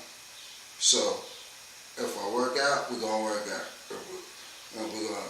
If we're gonna play video games, we play video games. If I'm watching anime, if you don't like it, don't come in the room and motherfucker say, oh, I see you watching cartoons. Bitch, get out. Go to the other room. Leave me alone. You know what I'm saying? workout content, it's cool and everything. It's cool and everything.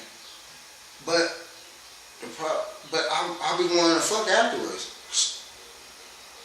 Sweaty pussy and all. Put it in there.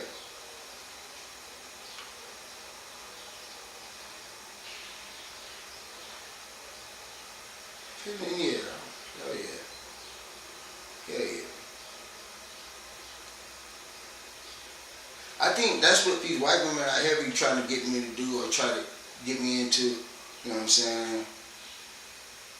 But I think my main problem with the white women out here, or even all the women out here, is because they wear work boots. I have not seen a fucking painted toenail yet. Like, I don't have a foot fetish or none of that type of shit, but like, me and you both can't look like we about to go cut the line. I ain't liking that shit.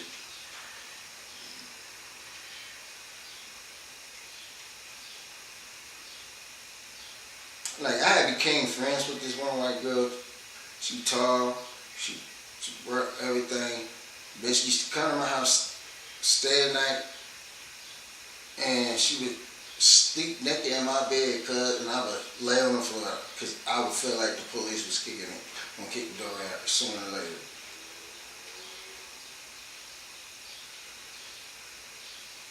My brother was talking shit about me about that shit.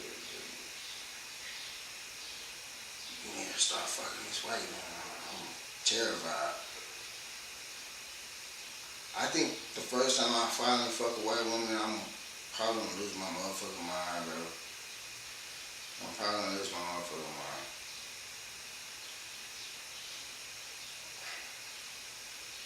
Side hustle doing women feet. No, I'm not a pedicurist. What would be my side? I don't need a side hustle. I'm from California. I know how to save fucking money. I know how to budget. The shit out here that people claim that is expensive is not expensive. It's just know how to save the fucking money. Just show your fucking patience. Simple as that. My job is a production warehouse. You know what I'm saying? We make vegan food. You know what I'm saying? And they give free food to us. I don't bring a lunch to work. I just eat that shit that they give us for free. Fuck it, boom. Come home. I make a real meal. Cheese grits, fried fish, cheese grits, and motherfucker and sausage. Yeah.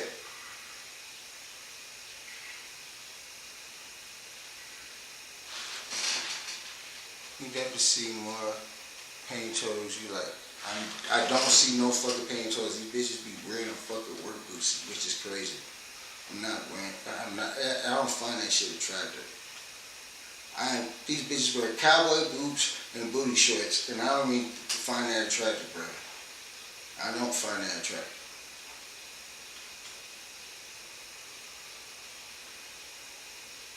I don't find that shit attractive.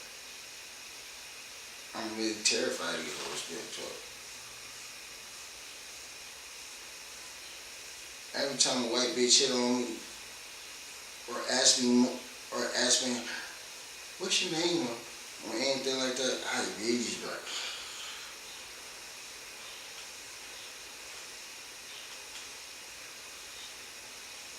but every black woman that I ever met that came out here was just two. On my mama, I was on their ass.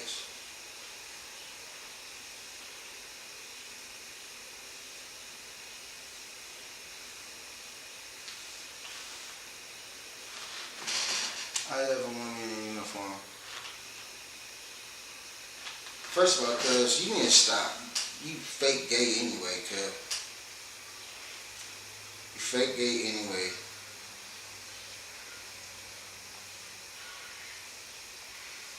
You came out to Ohio and did the opposite of what I needed you to do. Want to debate and argue with me about everything when I knew what was needed.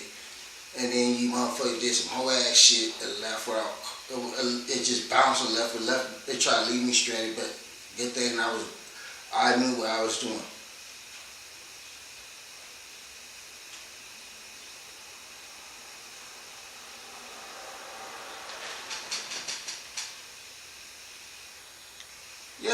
We definitely. That's why I told you. You was telling me you was in love. You said we just different. You told me you was in love with me. I kept telling you was in love with the idea of me because you didn't really know how I operate.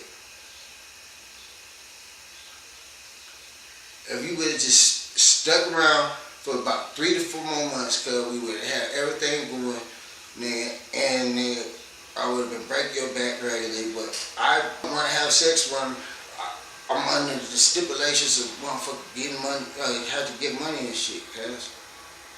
But you didn't understand that shit. You guys, I know you still love me. I still love you too, motherfucker. If you bring your ass out here, I don't think I'll break your back. You feel me? But you just didn't understand.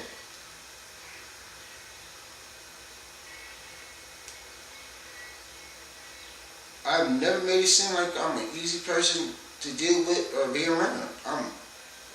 I'm very different because I come with motherfucking boundaries. Coochie is not a fucking reward for me. I remember when a bitch asked me that shit on my C-Day. She was like, oh, it's your birthday? Are you gonna get some birthday sex? Birthday sex is not, sex on my birthday is not a gift. You fucking stupid.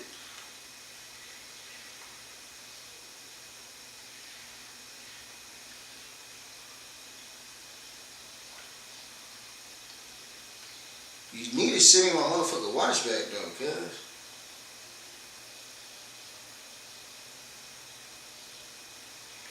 That shit was, since I've been out here, that shit was different. Flew a bitch in from Chicago that the bitch was like, I suck dick, I cook, I clean, I shut the fuck up. I'm like, I don't need you to shut the fuck up or none of that type of shit. But I need you to just be on point. This bitch was drinking Hennessy bottles every fucking day. I come home from work, bitch, cuz, if a nigga working a 9 to 10 to 12 hour shift code, why do you think it's okay for you ain't worked none, but you been drinking all fucking night? And why this bitch used to think that it was cool to at least not even have a bowl of cereal for a nigga? You know what I mean? I like, or some grits on the pot. It's like, this shit was crazy. You mean fuck me? I thought you wanted some after work pussy. No, bitch, I want some breakfast, bitch. What's wrong with you, bitch?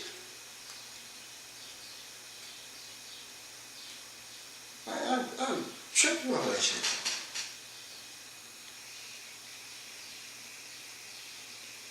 How you gonna tell me I ain't never been in love? I've been in love. I've been in love and I seen the downfall of it. It's being in love is not, being in love with somebody it should not be the only reason, bro.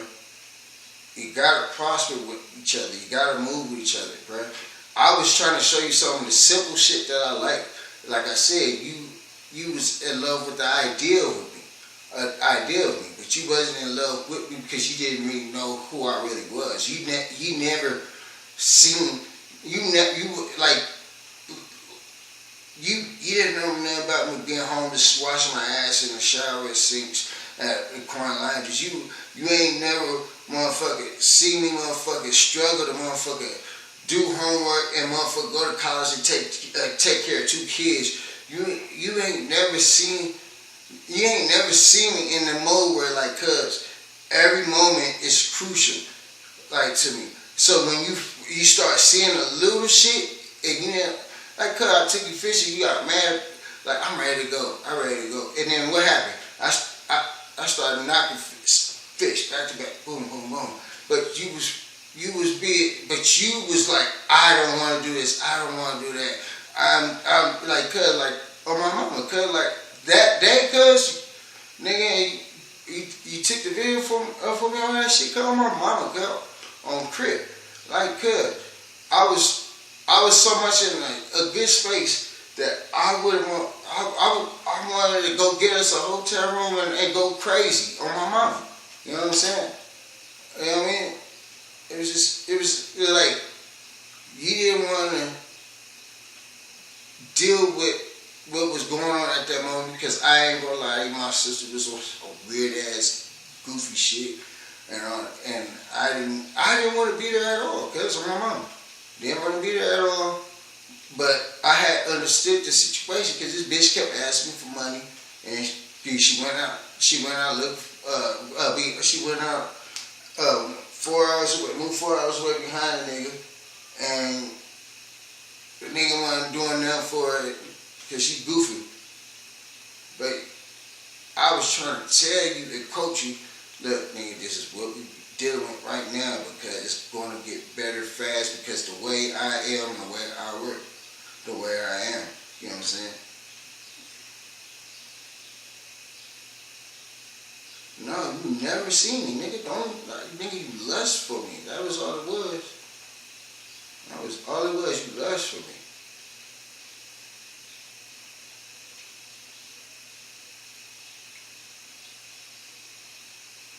You kept bumping heads because you kept saying, I need to tell these people. What the fuck you need to tell them for? I don't need these fucking approval of these people. You want me to be around motherfuckers I don't need to be around. I don't care. That's what I was trying to tell you. If your ass would have just stayed, you would have seen.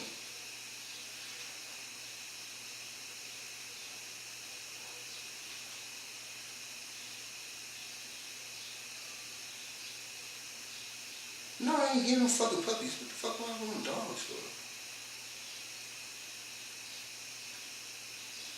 That's like having another fucking kid. No, I don't want no fucking puppies. What the fuck I need puppies for?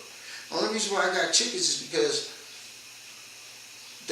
I have a rooster and I got a hen, and she's not ready to start laying eggs. But when she starts laying eggs, I don't have to pay for eggs. Not just that, you can get a tax cut on motherfucker. I already got a what's it called? I got a certificate for them. You know what I'm saying? Honey. I'm planning to motherfucker own some motherfucker. I'm planning to own some motherfucking land.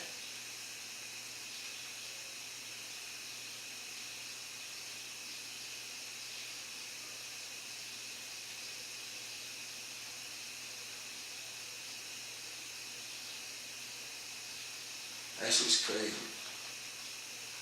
Yeah, if your ass would have motherfucker just stay down, stay solid, and stop doing weird shit. Like when you motherfucker accuse me of talking to my cousin, my blood cousin. Why she tell you she love you? Just this is my blood cousin. The relative. I don't give a fuck about no motherfucking dog. Look. Oh, my mama. If you would have stayed there, we would have been married. We would have been married and nigga settled on some other shit, cuz. And I would have considered having a kid or two. I don't do shit off of impulse like that no more. The only last impulsive thing I did was having a motherfucking chickens. But you didn't stay down. You did some sneaky ass shit. The bitch gonna leave when I'm at work. Didn't want to answer the phone and nothing. I had to figure out how to go home and all that shit. That shit crazy.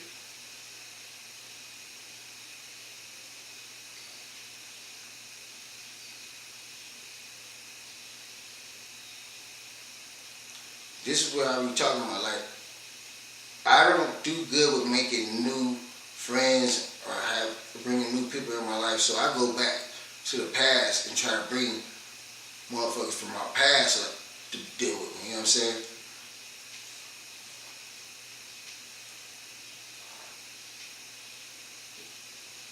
Try to tell you, if you ever see Octane get married, it's gonna be somebody like, oh, from the past. It's not gonna be some new motherfucker. Because I need to be around somebody that understand, like, nigga, that they been knew that, yeah, nigga, this nigga been like this, or they already used to that shit. And she thought And I knew she was ready, but she had to get a crash course. But she did some whole ass shit. Bounced out.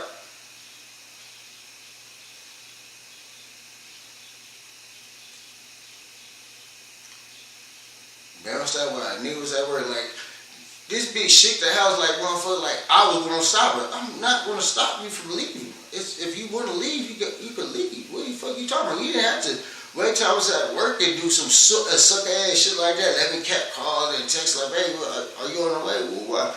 And then no response on my mom.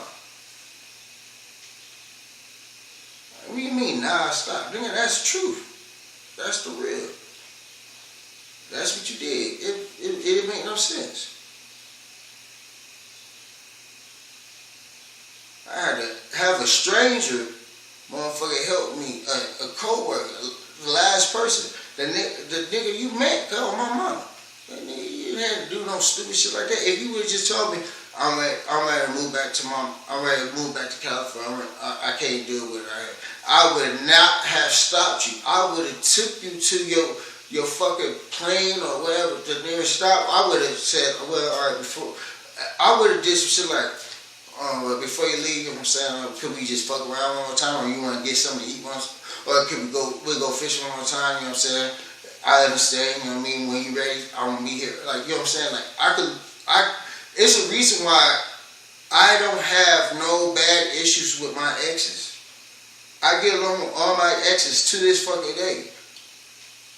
It's not a bitch to say I cheated on her, put my hands on her, or motherfucking made it difficult for her to, you know what I'm saying, get on. Nigga, if you want to leave, you can leave. Cause I don't try to make people stay with me. Cause like, I already know I'm not the easiest person to deal with, but at the same time, I'm the easiest person to motherfucking stop dealing with because I'm not gonna make it hard for you.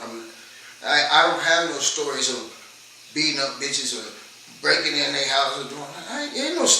It's a bitch. My baby mama to this day wish she could motherfucking tell a story about me, but she can't tell no real story about me about anything. You know what I'm saying? You know what I'm saying? Simple as that. She's crazy. If y'all want to know who the fuck I'm responding to, you can go on my Twitch, or you can go on my Twitch and you can see this shit. Yeah. Like, it's been about a year or 6 months since I seen her and all that shit, and she really haven't responded to anything or talked to me. Now she want to talk.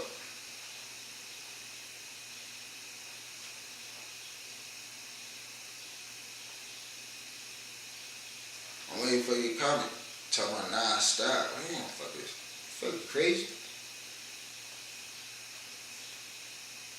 I was in Ohio trying to be a regular, calm black man, and she came out to Ohio and tried to bring some of that, like, she thought I don't know, like, did you really thought you could, like, tame me? But she didn't even realize I didn't need to be tamed, bro. Like, why do women think just because a man is single or on his own or alone is because, you know what I'm saying, it's like no, nigga, like, bruh.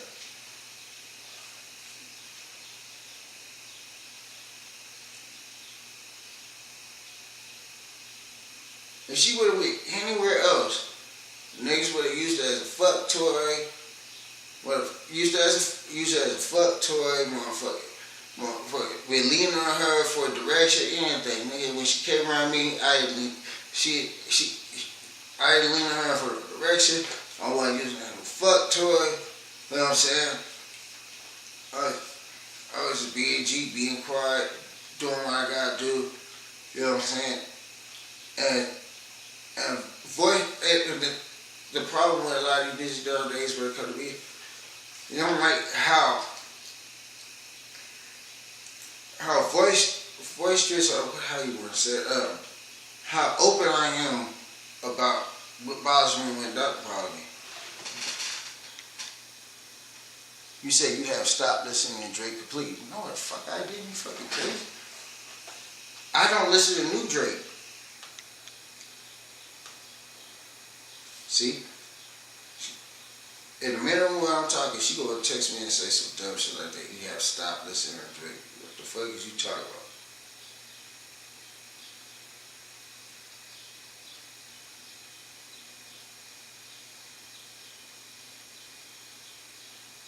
I had to stop listening to Drake. What the fuck you talking about? I got Drake music on my iTunes. I just don't listen to new Drake. Fuck that. That shit. Man, when the nigga start wearing motherfucking barrettes and paint his fingernails, I'm good, cuz. I'm good on that shit.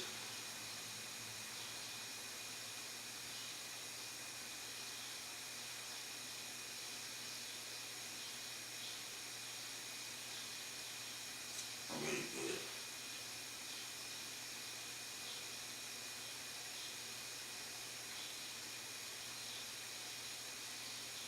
Oh yeah, thinking about with that shit.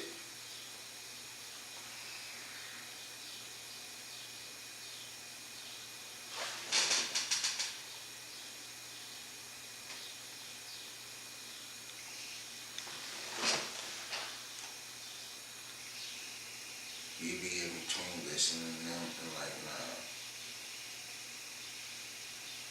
I listened to the last album I really listened to was Views.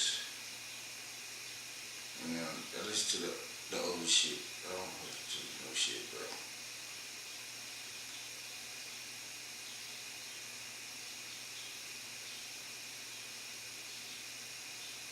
That shit's crazy though. I thought me and you would have had a good relationship, you know what I'm saying? Because I thought, you know what I'm saying, you was as perfect as me, but fucked up.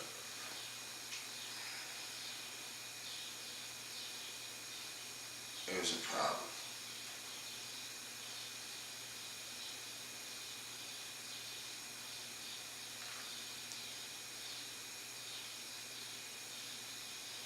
I remember that day.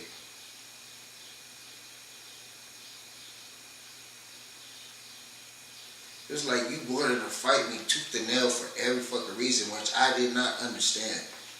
Even my cousin had to ask me like, cuz, why is she out here, nigga? She's not even an asset to you if you know what I'm saying? Like, that shit was crazy.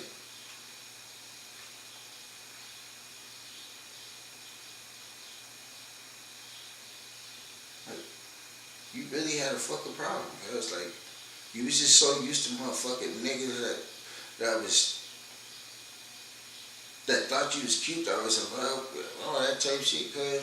Then you got around me and your motherfucking ass start tweaking it and ain't no motherfucking shit.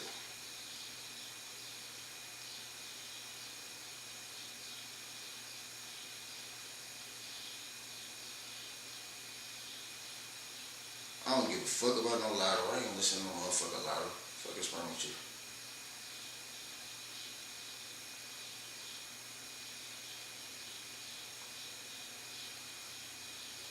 First of all, cuz, let's stop bypassing what I've been talking about. Cuz, what made you motherfucker make that move and bust that move like that real quick the way how you did? Cuz, let's get to that.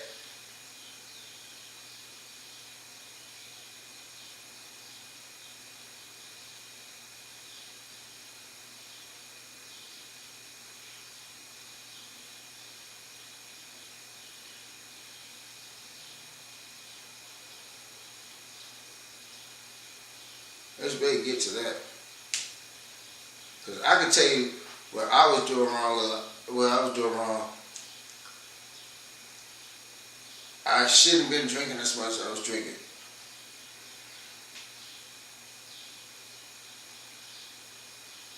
I should not have been drinking that beer the way I was drinking that beer, bro. I definitely should have did that.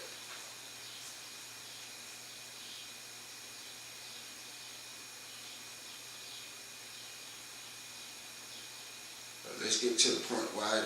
why you, like, I always wanted to have this conversation with you after you did that whole sucker ass shit.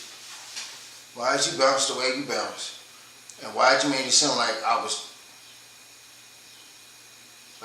gonna stop you or hold you the hostage? Like, cause that shit was crazy. Nigga, I'm at fucking work 45 minutes away, cuz, and you let me just call and text you. Like, you know what I'm saying? Hey, I'm off work, baby. Come give me a walk, man. See, that's one of the reasons why I don't like fuck with bitches when I don't got everything on my own. That's why I could never move into a bitch house. You know what I mean?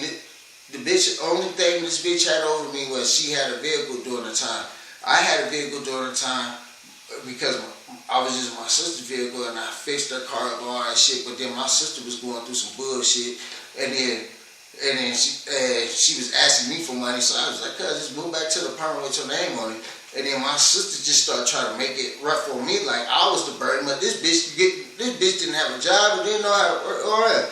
So I had a game plan, you know what I'm saying? Like, all right, me and Shorty, we fuck around with each other, we talk, but it was always just sex during the time, and it was like, whatever, but boom. So I'm like, all right, cuz, we could make something happen. We could work together, all that shit. She popping that shit like she understand all that type shit. Nigga, I flew all the way to motherfucking Vegas, drove all the way back with this woman. We was talking about making content, not sexual content, all that type shit. We was just talking about making content from YouTube and all that shit. Being nerds, we was having fun doing all that type shit. The motherfucker, it wasn't about sex and all that type shit, because she get up to Ohio with me, and then I immediately get into doing what I know was best and how I know how to say all that shit. This motherfucker start tweaking. Really start tweaking.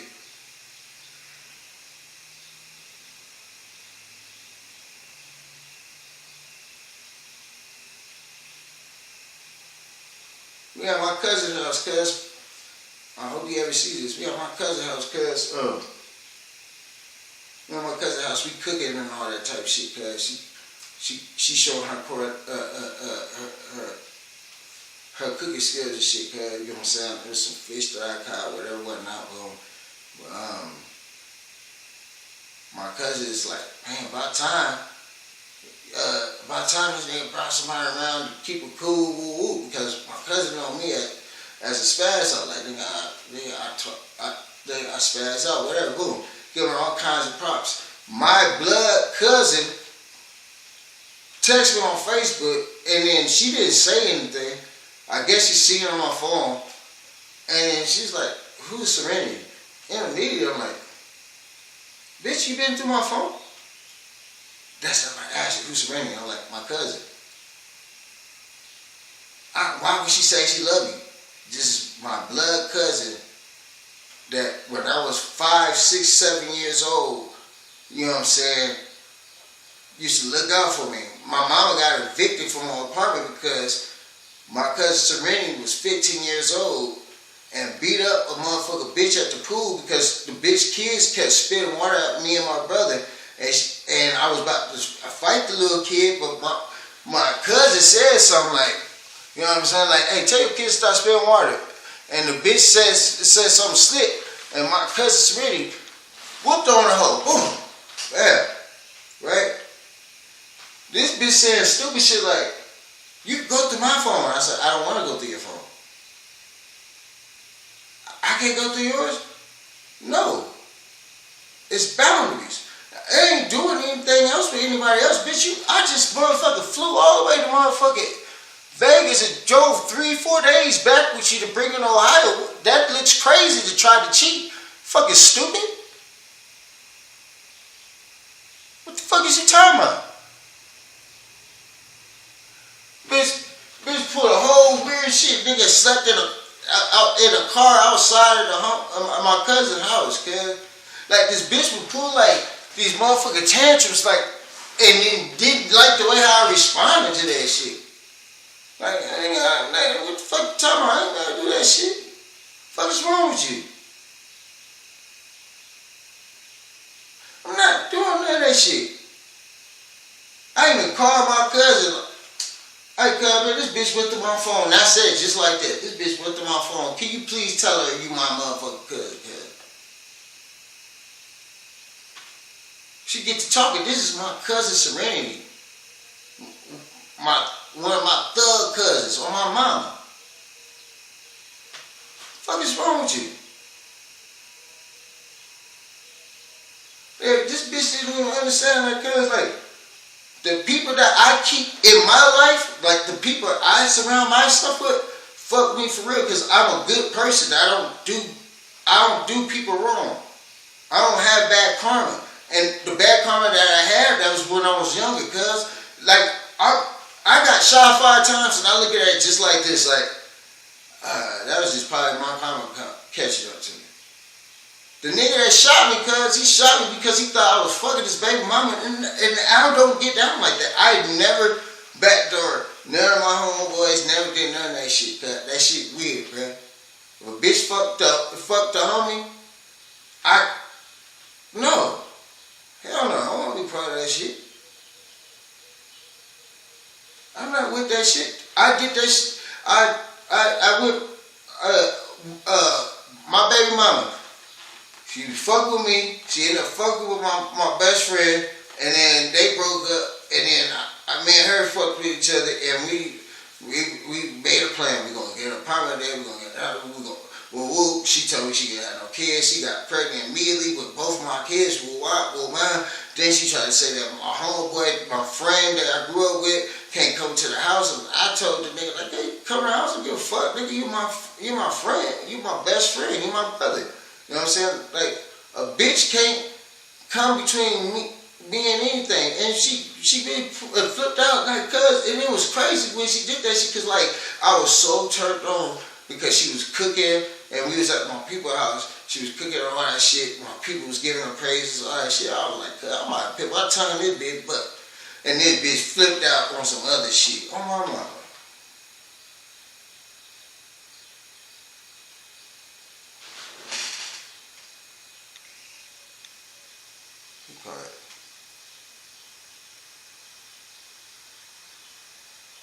No, what happened was,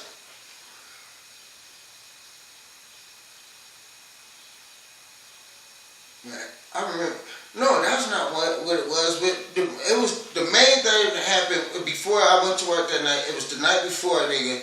Alright, we was doing DoorDash, and you was in there getting you was getting your vape. The DoorDash I picked up was literally the next parking lot. I went to go get it. I went to go grab it, came back. You was sitting on the curb in front of the fucking vape store. And I was like, I went to grab the DoorDash. It was a $20 plate. You like, apologize. I'm like, apologize for what?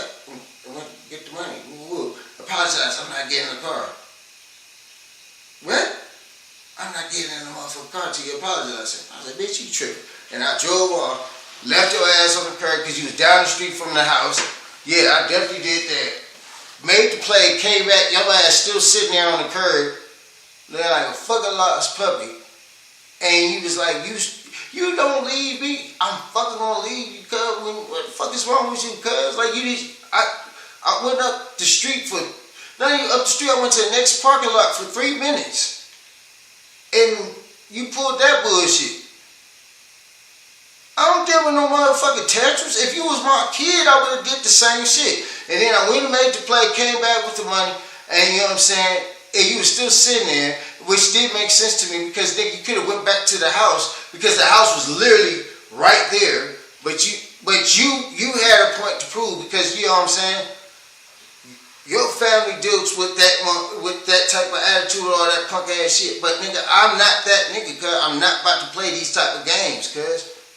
Apologize to me. What the fuck am I apologizing for? The whole reason when we outside, we trying to get money, right? We trying to get our own spot. Cause I told my sister to move back into the spot, and she was doing some weird shit. So nigga, all right, cuz two heads, motherfucker, we can get this shit fast. But you weren't thinking like that. You was thinking, mama momentarily. I'm thinking for a fucking long run. Got back in the car, we get in an argument. She kept on saying some dumb shit. I don't know. And I grabbed her at the top of her head, like, what are you talking? Like, I grabbed her at the top of her head. This bitch, man, is sitting like I motherfucker whooped on her on crib. I can't believe you put your hands on me. Start crying. You put your hands on me. Hey, man. Turned your motherfucking head. I didn't hit you or none of that shit. Turn her head like, cuz, why are you not fucking listening to me? Because she kept over talking me. And I'm sitting there trying to tell her that only thing I'm telling her is some common sense shit, bro. I'm saying some real common sense shit. Because she's trying to argue with me about Ohio, but she ain't never been to Ohio. She kept saying hair-braiding schemes like we could sell fire sticks. So like that shit been played out since 2016. How we gonna sell fire sticks? You got any fire sticks over there? No. Your cousin gave me $200-300 and I go buy it and I could motherfucking program it for him. Nigga, you know to motherfucking jailbreak a fire stick right now, folks, it's motherfucking free on motherfucking on YouTube, and all you gotta do is pay $40 for that shit. And my cousin a D-boy, cause ain't about to give nobody no motherfucking money without no fucking product right there in her hand. Like, you know what I'm saying? Motherfucker cried. I apologize to like, alright, I apologize to her. I had to look at her like, oh, cuz she more sensitive than what I thought. Like, you know what I'm saying? I thought she was really ready to be around a nigga like me, cause like I'm fucking hard-nosed, I'm disciplined, I don't really have time for emotions because nobody ain't never gave a fuck about mine, so it's hard for me to give a fuck about any others. You know what I'm saying? And she cried and all that shit, and she was like, I can't believe you put your hands on me. I'm like, I'm looking at her like, bitch, you act like I hit you, cuz. I ain't hit you. Grabbed you by your head and shook you. Like, I was trying to get your antenna straight, bitch. Listen to what I'm saying. Like, come on, cuz.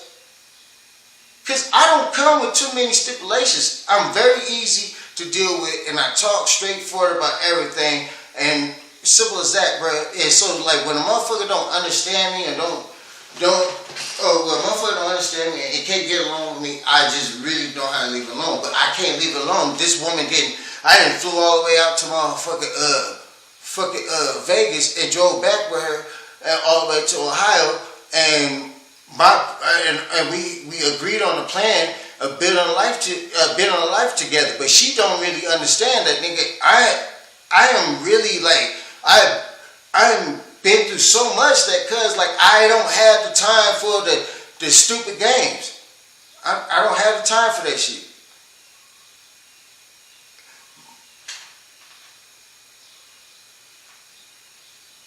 My way of being emotionally invested is, you know what I'm saying, I want to cuddle. I want to talk a little shit. We can talk shit to each other, you know what I'm saying? Words don't bother me, whatever, whatnot, you know what I'm saying? We can make content, funny content. We never even made no TikToks together. I was even saying, like, we could make a motherfucking relationship, YouTube, whatever that shit, kid, cuz to do shit like that. But when she came down there and she realized, like, cuz, like, nigga, this is real, like, nigga, we gotta grind first, cuz, and I was grinding, she got a job, she got grinding, whatever, boom. Nigga, as soon as I get a lead on something, nigga, it's a drive, but we gotta work, we got a schedule that works. I work in the morning, she work in the afternoon. In between times when I'm off, I'll go fishing.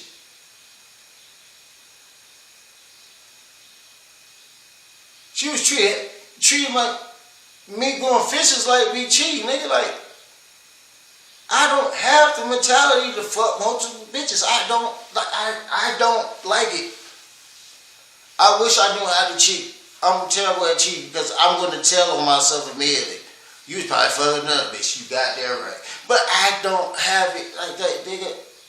I don't like wearing fucking condoms like at the end of the motherfucking day, cuz I'm not about to sit in the motherfucking doctor's office and try to figure out who gave who what. You get what I'm saying? You know what I mean? So I shook her ass. She would get on my nerves. She was coming from a job. Shook her by the head. Whoa. Can't Get your hands on me. Ooh, bam. I went to work. I asked her before I even went, well, are you good? You straight? Whatever, boom. Left my watch in her car, everything, boom. She did that weird ass shit, playing like everything was cool, but she didn't have to do that. She could have just told me the night before or that moment, you put your hands on me, I didn't like the way you put your hands on me, and the way I put my hands on her, like I shook her. I definitely shook her. I'm not going to deny it. She could have just told me, I'm leaving. And I would not stopped her. I wouldn't had an argument or nothing about the shit. Nothing. I would like, okay, you're gonna leave? Well, shit, let me call off work because I don't know how to get home from this area. You feel me? But no, she played. Yeah, bye, babe. Have a good day. Kiss me on the cheek. All that shit. Nigga had me calling the nigga. Man, I had to motherfucker have somebody motherfucker pay for me to get home. That was the most embarrassing part about that shit, bro. That was the most embarrassing shit about that shit, bro.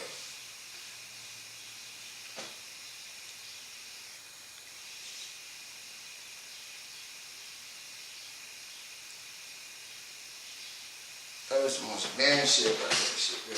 I ain't gonna lie, nigga. I shit that bitch. I grabbed her right here. Bitch, quit fucking. Like, she used to like arguing about points that didn't even make sense. I was just like, what the fuck are we arguing about, bro? Like, we couldn't even have angry sex, bro.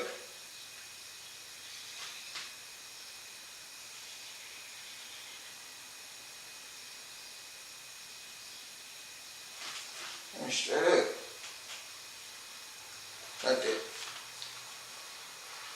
When I first was talking to her, the situation was different. The situation was different before. You know what I'm saying? Because I was by myself. I was living by myself and all that shit, but my sister kept asking for money. I was like, just come back over here. What the fuck? I don't get tired of that. I asked for money. Shorty came and she was like, I don't like how your sister look at me. I'm like, cuz, we don't have to worry about that shit. We about to get on, cuz. We about to leave. I was like, nigga, like, about to get on, whatever, boom. She didn't understand that shit. Like, cuz, like, I have tough skin. You know what I mean? The way I am, I'm Hispanic.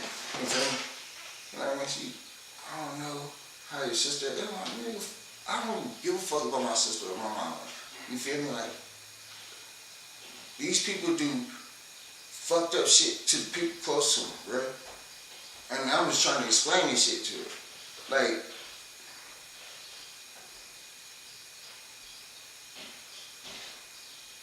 my first goal was for her to have a job. The reason why, and then she got the job, and she got the job that she wanted, but I could have got her a different job, but she didn't want that job.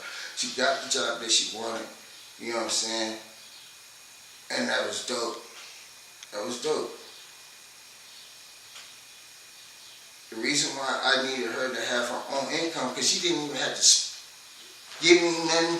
She didn't have to split no income with me or none of that type of shit. But I wanted her to have her own income for the sheer factor of, like, nigga, you control this. This is your money. The most I ever asked for was to buy a pack of cigarettes or a motherfucker, buy me a beer, some shit like that. But the whole time I was telling her, save your fucking money. Because, look, we could get a spot real fast. My sister threw this shit off because my sister was motherfucking. She chased the nigga all the way to Cincinnati, and the nigga wasn't helping her, and she was calling me for shit. So I made the plan with her. Shorty was supposed to be by us. We were supposed to be over there doing our shit, and then move out to somewhere else. So my sister, the motherfucker, take over the spot, because I already knew my sister that shit was not gonna last for her. And this bitch moved all the way up there behind the nigga. I'm like, that nigga did not know who you are. Because she's dirty, she don't clean. The nigga, she was just fucked up. All I needed was Shorty to be down and hold it down. You don't have to talk about all this. We could be talking about how I made made Two Joy Boy. What? You don't have to talk about all this. We could be talking about how I made Two Joy Boy. What the fuck is Two Joy Boy?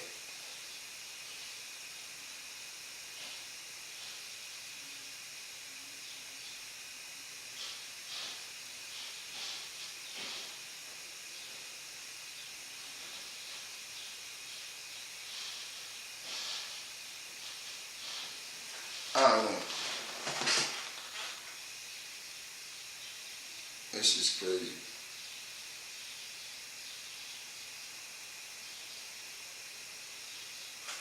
Shorty was the only bitch I ever dealt with where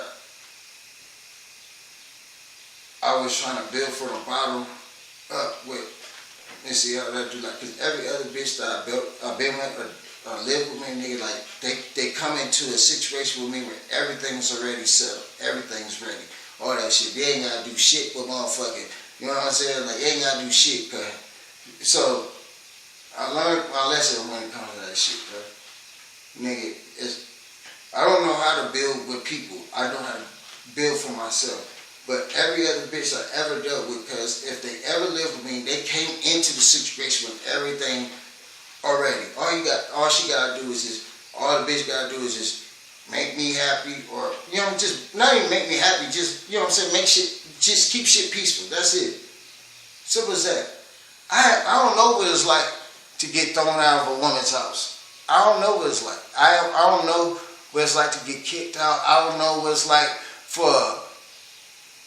I just don't know. I just don't know. You know what I'm saying? And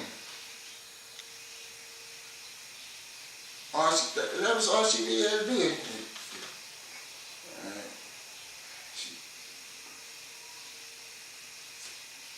All she really had to do. But this is the first time I actually tried to grind from the bottom. Try to grind. And that wasn't really the bottom, bro. It wasn't really the bottom. But here was the problem was. I had a cool job, you feel me? I had a cool job, but they had to let me go because I have a problem with motherfuckers talking to me crazy. I don't give a fuck what supervisor you are or what HR, who HR.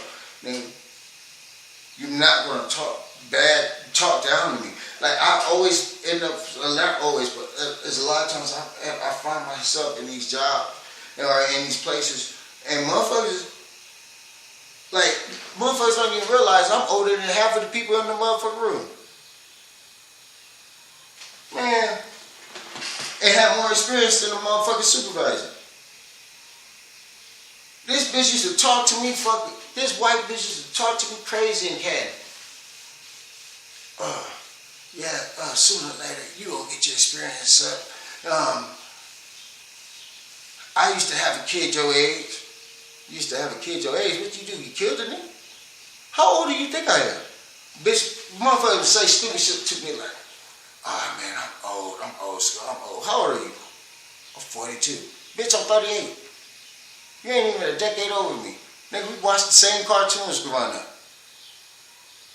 I used to have the issue. You motherfuckers would talk to me crazy, bro. I would snap on their head, what? So when she came, I'm gonna be honest, I didn't have a job, but I had a source of income. I was doing DoorDash. But I never looked at DoorDash as a motherfucker, a solid source of income for the shift at the. I used to do DoorDash when I got off my 12-hour shift. You know what I'm saying? But she came to that situation, but when she came, I didn't motherfucking ignore that shit. I would really DoorDash. The only thing I did in between time was I would go fishing. I love fucking fishing.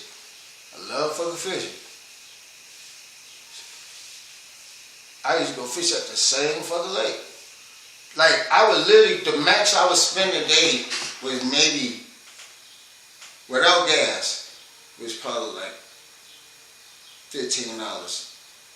Buy a 3-pack of beer, And this is a day if I didn't have I didn't have to buy cigarettes. If I had to buy cigarettes, the max it was probably 20-25. 3 pack of beer, cigarettes, some fishy bait, and that's it.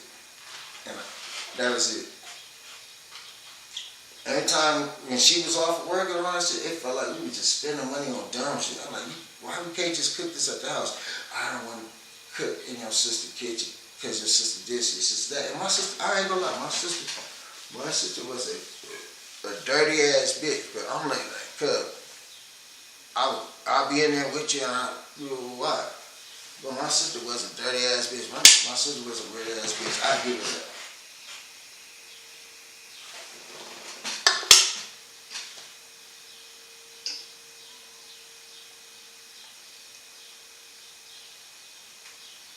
Yeah, my sister was a weird ass bitch.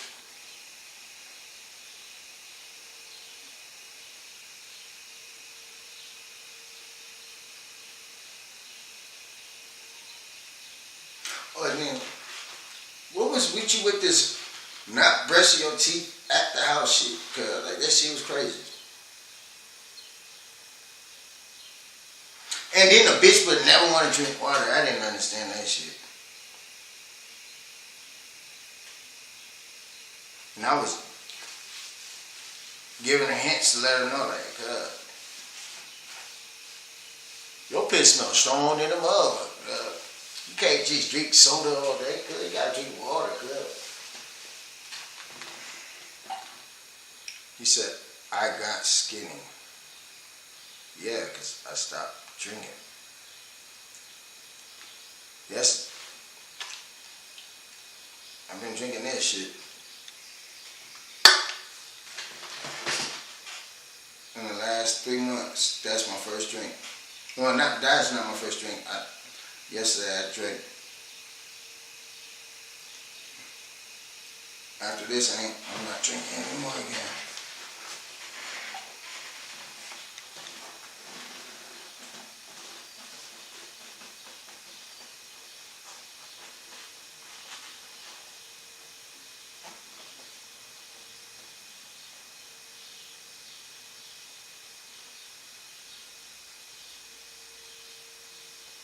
I already know you been smoking.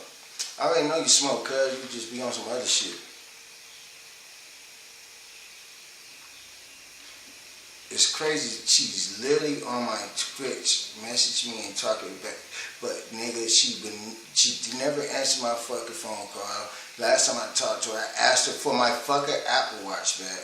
You feel me? And she claimed that she never had it, which is a lie.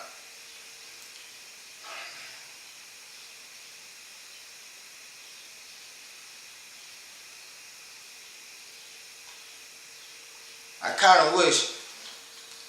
kind of wish when she had decided to bounce, like the way how she did that sneaky shit,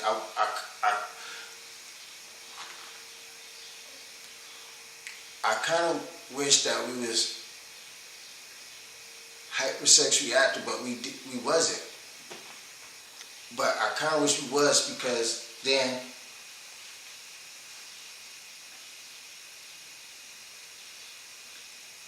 she would hit me with one of those text messages. I think I might be pregnant.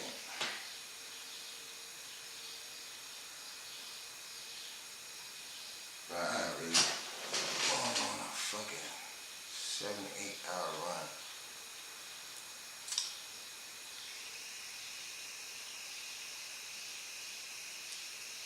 Get 3 viewers on this.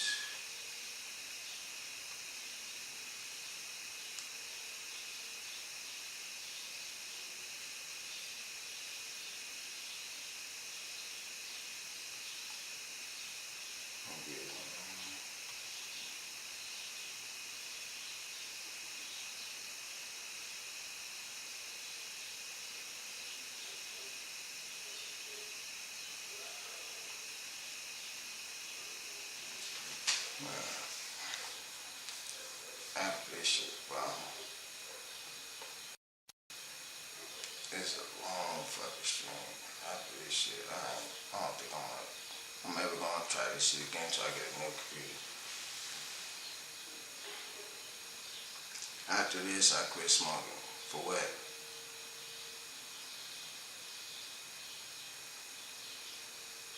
Why would you quit smoking?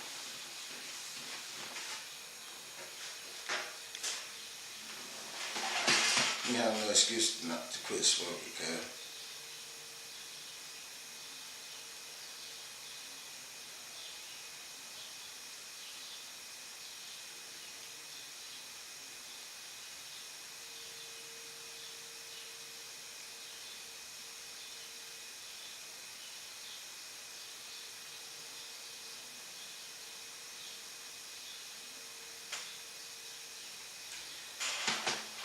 Man, I gotta go feed these fucking chickens.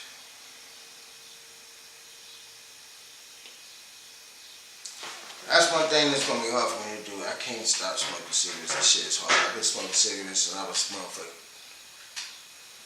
I don't know. I started buying my own cigarettes around 10. No, around 12. But in the 90s, my mama used to smoke cigarettes with me and my brother and sisters in the car, got the windows rolled up and the AC blowing.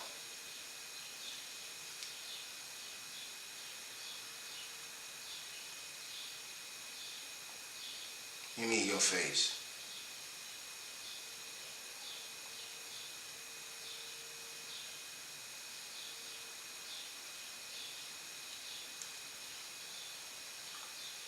What does a smoker look like?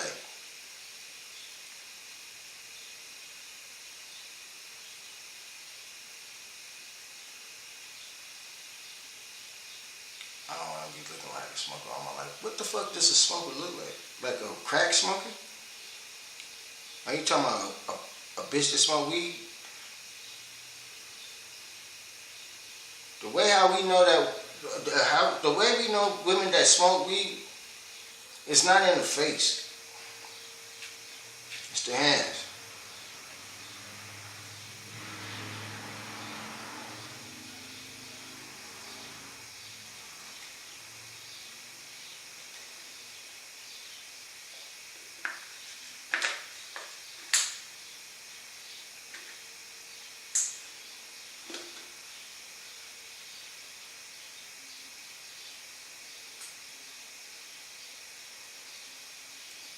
Red eyes and tired face. Only people eyes that be red and they face look tired when it comes to smoking weed is motherfuckers that don't smoke weed often. Because I know a lot of motherfuckers that smoke weed often and you would never know they was high.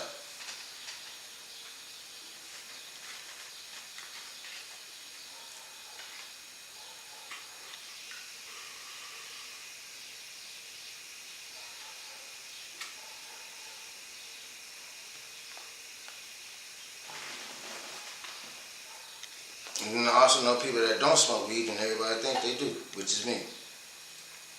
Every time somebody light up a blunt and hand it to me, I just look at them crazy. Cause what makes you think I smoke weed? How are you from California and don't smoke weed? Because I'm from California. I've been around weed my whole life.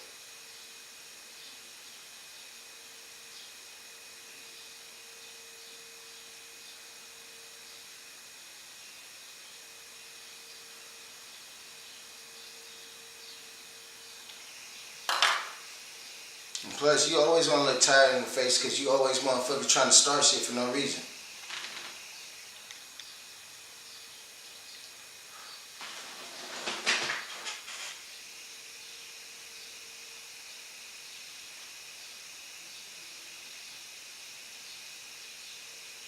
Alright, quick question. Why do you want to wait till you 30 at least? Why do you want to wait till you're in your 30s to try to have a baby? That's fucking crazy. Like,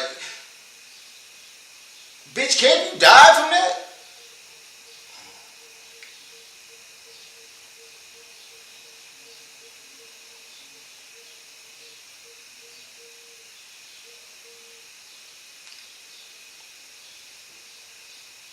Like, can you die? Like,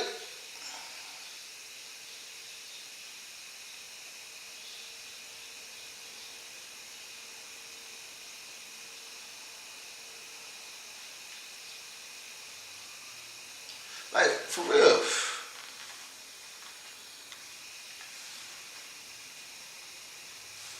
Like, I really be tripped out about that shit.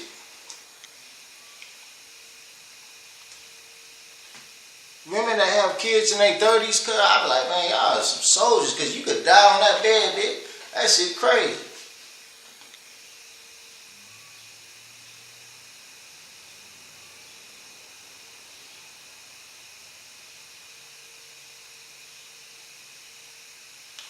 And I really can't stand.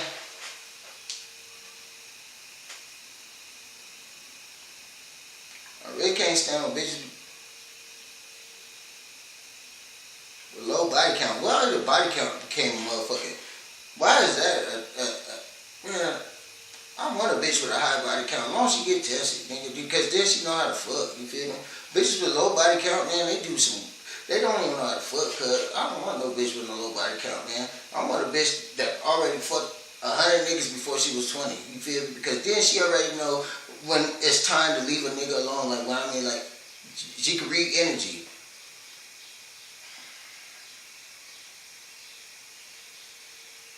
It's not supposed to be normalized, because having a baby at 30 is fucking crazy, because women are, y'all start to menstruate like in your teens. That's your body telling you it's ready to make a human being. When you're in your 30s, cuz you about to go through menopause, bitch. Fuck is you talking about?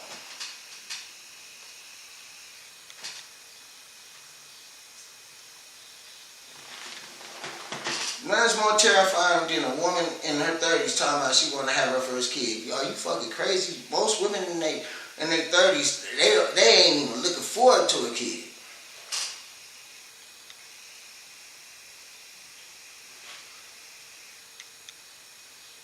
I'm not done. How am I done?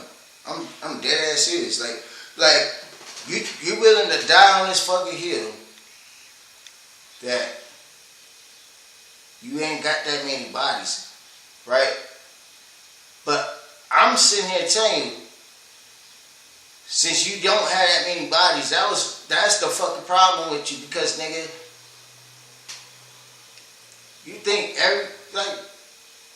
nigga, if you had more bodies, you would be a little more heartless, which is good when you around a nigga that's like me, that been around and did some shit, you know what I'm saying, all that type of shit, because I kind of want a heartless bitch, you feel me, on my mama. I want a bitch to be low-key heartless, you know what I'm saying, because at the end of the motherfucking day, cuz, life should happen as we want it, because we are coming. Life is not life at us. What? Life should happen as we want it, because we are coming at life, not life at us.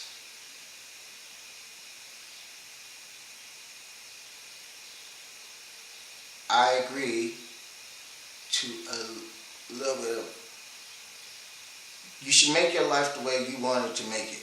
But here's the problem.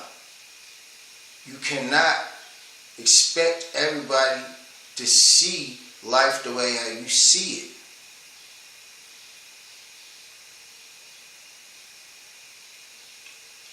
Simple as that.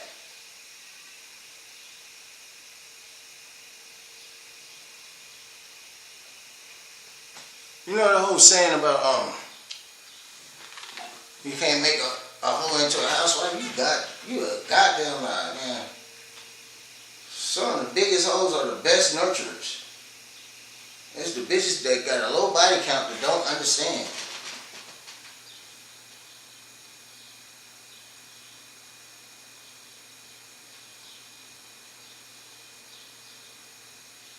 You don't what? I don't get it. You said I don't.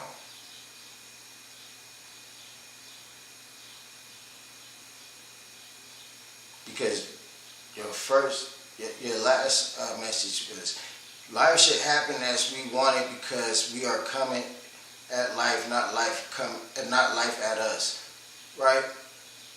But you didn't really live life, cuz. You never left the nest. You motherfucker was too involved into your brother's relationship and let him, and me and your father and everybody, we was like, cuz gonna do what he gonna do, nigga. If that's what he like, that's what he like. But you as in yourself, nigga, you been at a motherfucker a standstill, cuz.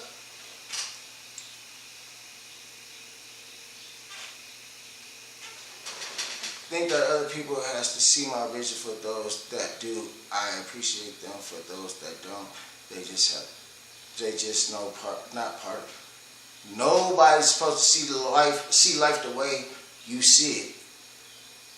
They're not supposed that is not your job to make people understand you.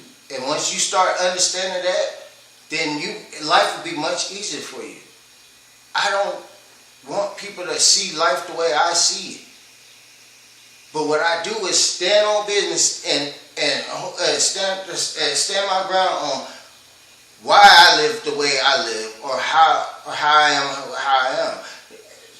The only option that I give people when it comes to me is, nigga, either you fuck with it or you don't. If you don't fuck with it, I ain't tripping. If you fuck with it, more power to it. No, that's not what you're saying, cuz, on my mama. That's not what you're saying at all, bro. And this is me who you talking to, cuz, like, you forgot we've been around each other. We showered together. We motherfucker, you know what I'm saying? Like, nigga, no. Nigga, you had it in your mind that you supposed to run shit when and you was dealing with me, and nobody don't run me. Fuck is you talking about?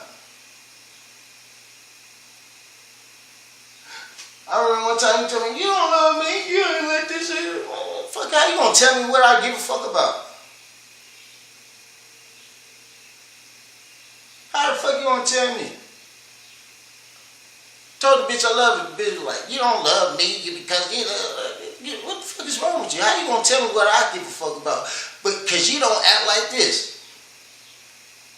Who the fuck said that there was a guideline to motherfucker how you give a fuck or love somebody? That's the part that bothers me. It bothers me like a motherfucker.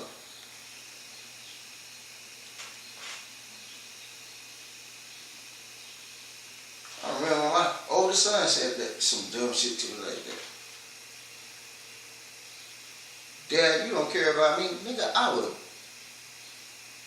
die 1,000 deaths behind you, son. But you don't tell me you love me all the time. Why would I need to say it all the time? Like, why do you need that validation? Like, I don't understand why people find validation in other people. I don't get that. And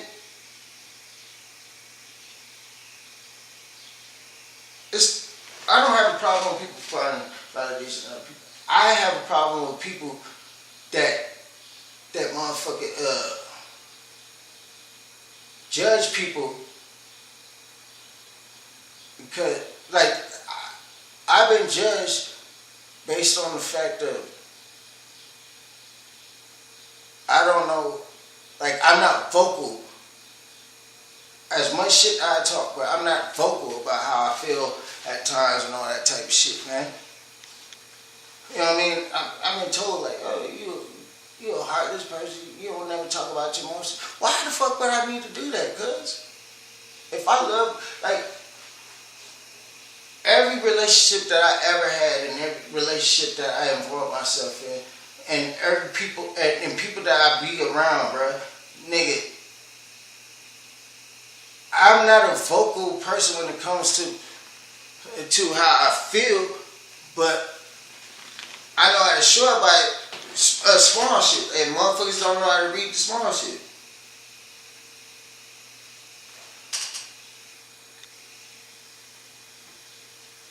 This shit really glitchy like a motherfucker. Okay, yeah, I'm gonna have to give me another computer.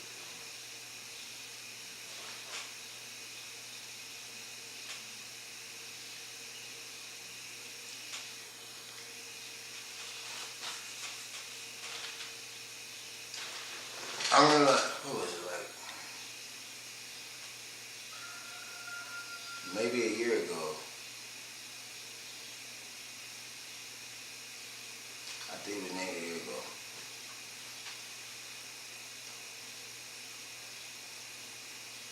it wasn't. But that was just last year. God damn, I went through a lot of phases within that year.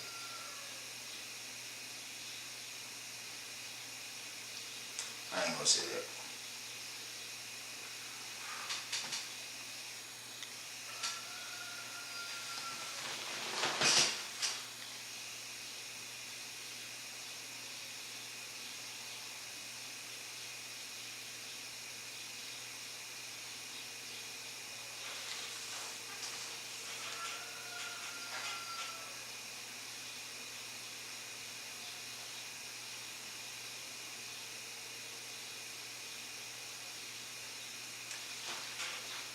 It's actually pretty doing that shit. I can't really believe that motherfucker TikTok banned me for live. And I don't really be saying anything that crazy.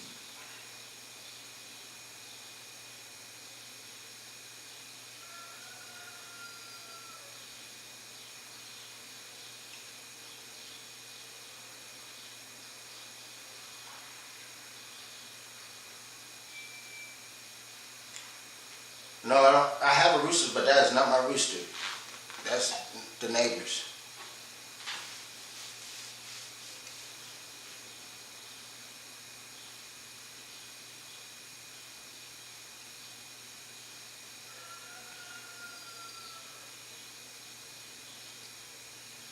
Damn, you can hear that though?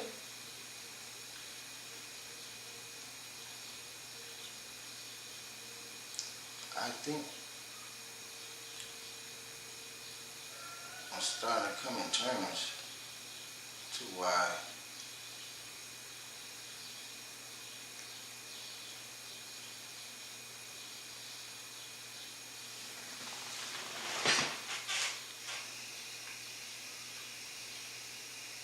kind of wish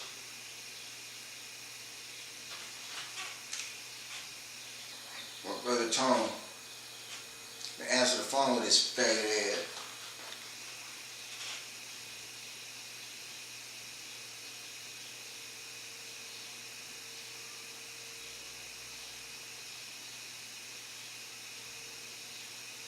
That would be your alarm for bed.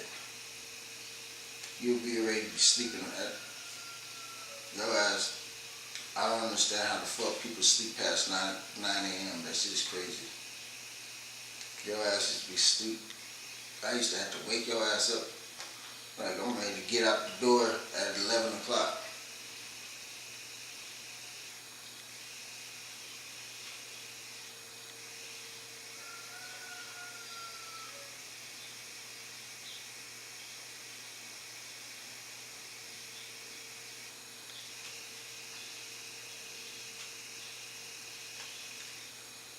This shit is really.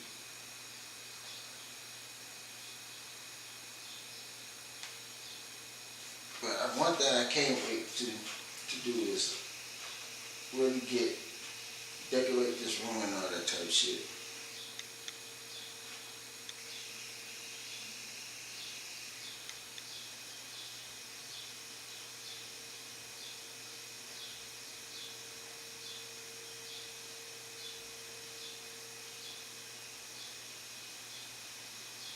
I live in on my affiliation.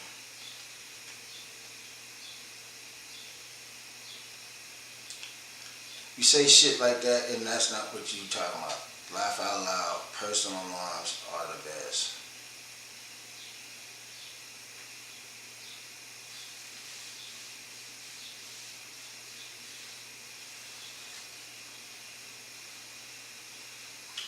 I don't understand how people think this shit is hard, bro. I had a motherfucker open up another window and motherfucker did no reaction. I just was literally just sitting here talking for the last 7 to 8 hours. You know what I'm saying? Which is crazy because I had took a nap in the middle of the day. You know what I'm saying? I was playing a game earlier, whatever, whatnot.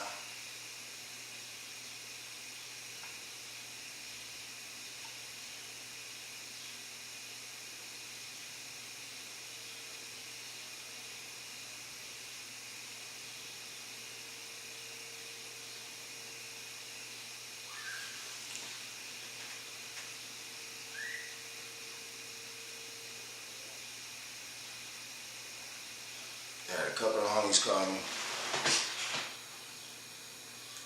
I got a homie Cuff motherfuckers. It's so Cuff. Nigga. This nigga called me Crip Jesus. Yeah. Cause you always know what to say. Whenever he's going through shit, he call me or whatnot. And I don't really feel like I have the best advice. But I think what he appreciates when it comes to me is that I'm very blunt and honest. Like, you know what I'm saying? But when he called me Crip Jesus, I was like, nigga, stop saying, don't say no shit like that. I'm not even a religious person. You know, look, that stuck face though. What?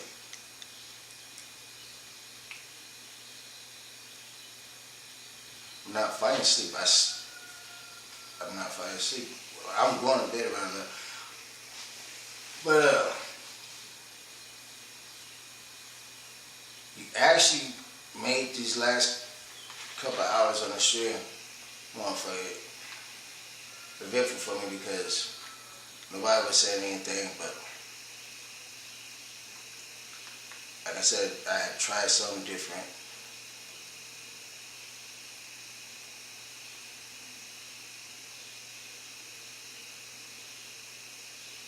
But if you brought your ass out here to Idaho because of my mom,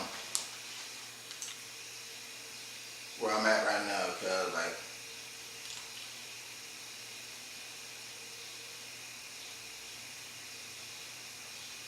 if you came and stayed like a week or two, because it only would probably have to be a week or two, because at the end, because you're gonna annoy the shit out of me because you ask too many motherfucking questions, and you think it's cool to fucking challenge me, and I don't be looking to be challenged. I'm not looking for anybody to kiss my ass either. I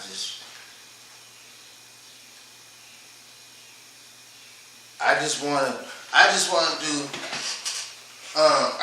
to do white people shit. I just want to like do white people shit and motherfucker. Like as a black man, I want to do white people shit and not be challenged about the shit. You feel me? And what I mean by white people shit, like I got a white homeboy from Salt Lake City, cuz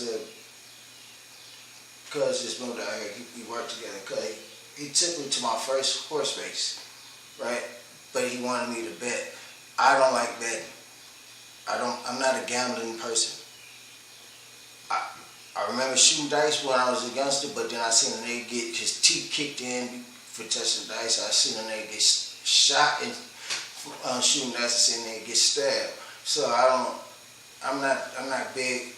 I'm not big on motherfucking gambling. But he took me for my first horse race, and it was different.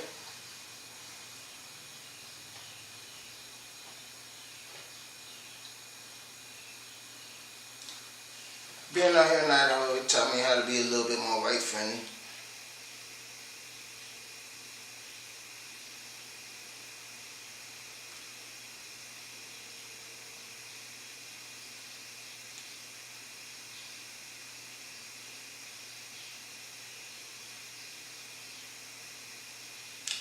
The crazy part about being out here is when motherfuckers try to tell me, you know, Idaho is racist. It's racist. I'm like, I'm from California. A lot of people don't even realize California racist as fuck, but we hate each other equally. We all hate each other. It's already unknown. But white folks out here, they be trying to try to play like that. I have a black friend type weird shit. I don't want that shit.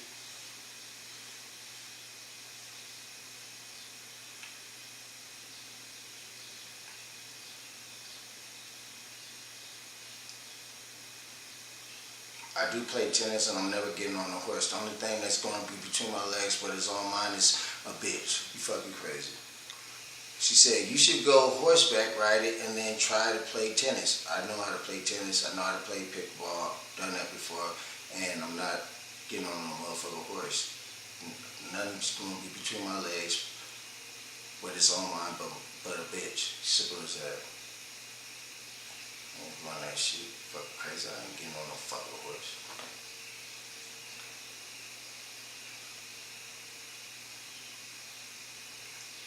What you can do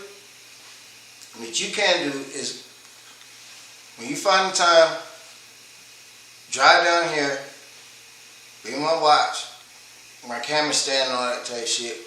Bring your camera and all that shit. Fuck around and talk shit.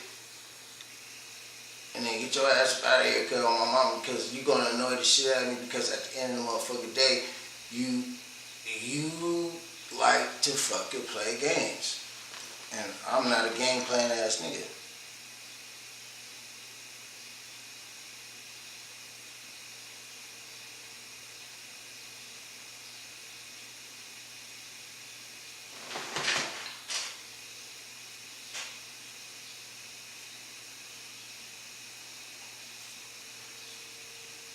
My main problem with being out here is like everybody been fucking each other. Everybody know each other.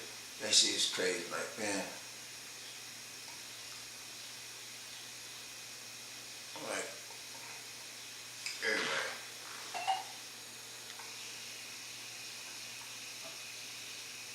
I remember I was on my way to fucking this one broad cuz, and I seen somebody from work leaving from the same building. I said, hell no. And then the nigga see me at the job. He's like, oh, you fuck with such and such? I said, I was about to till I see you leave. I'm good. All these motherfuckers got kids with each other. All these motherfuckers, God, I can't do it, bro. I'm not gonna be part of the monotony out here, bro. I'm not gonna be part of that. Like my brother, he gets along with these people out here way better than I could ever get along with these motherfuckers out here. But he's one of them people that he got great energy where he can get along with everybody. Me, I can't. Because I don't know how to motherfucker hide when I'm, like not hide, but I don't know how to, hide. Yeah, I mean, if somebody say something weird or goofy to me or something like that, cause immediately, my response is like immediate, like if it's disgust or something or whatever, whatnot, man. And then the other problem I have out here, the reason why I can't really be close to none of these motherfuckers out here, a lot of these motherfucking people out here, they have sex charges on them. You feel me? Like, there's a lot of child molesters out here and all that type of shit. I can't be around. I look at a nigga crazy if he fucking with a 19 or 20-year-old and he in his 30s. I can't do it. Like, I can't do it. I had a bitch that was like 23 trying to hit on me, and I was ready to go. When she told me she was 23, I said, hell fucking no. Bitch, you still fertile. At the same time, you ain't learned enough about the world. And then at the same time, you ain't gonna try to tell me I gaslighted you. Or, I'm not doing that shit.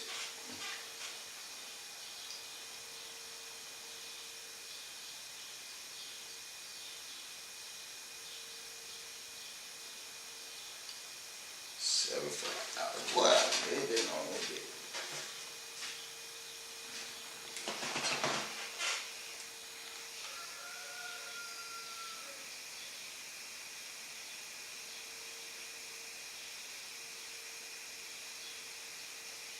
I'll keep patting myself.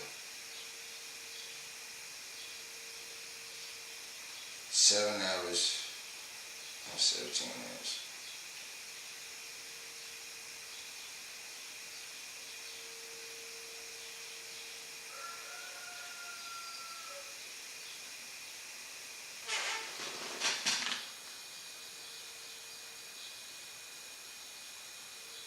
You should stream a gameplay. What are you talking about?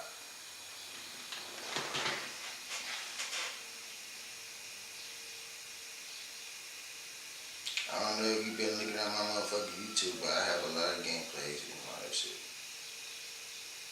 The whole reason why I did this shit was to challenge myself.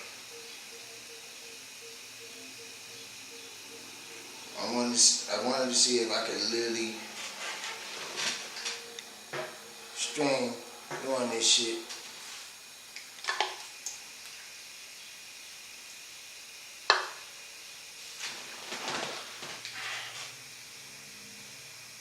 Oh shit. Oh, that's the only one.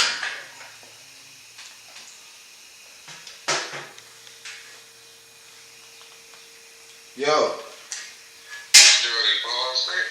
Yeah, I did.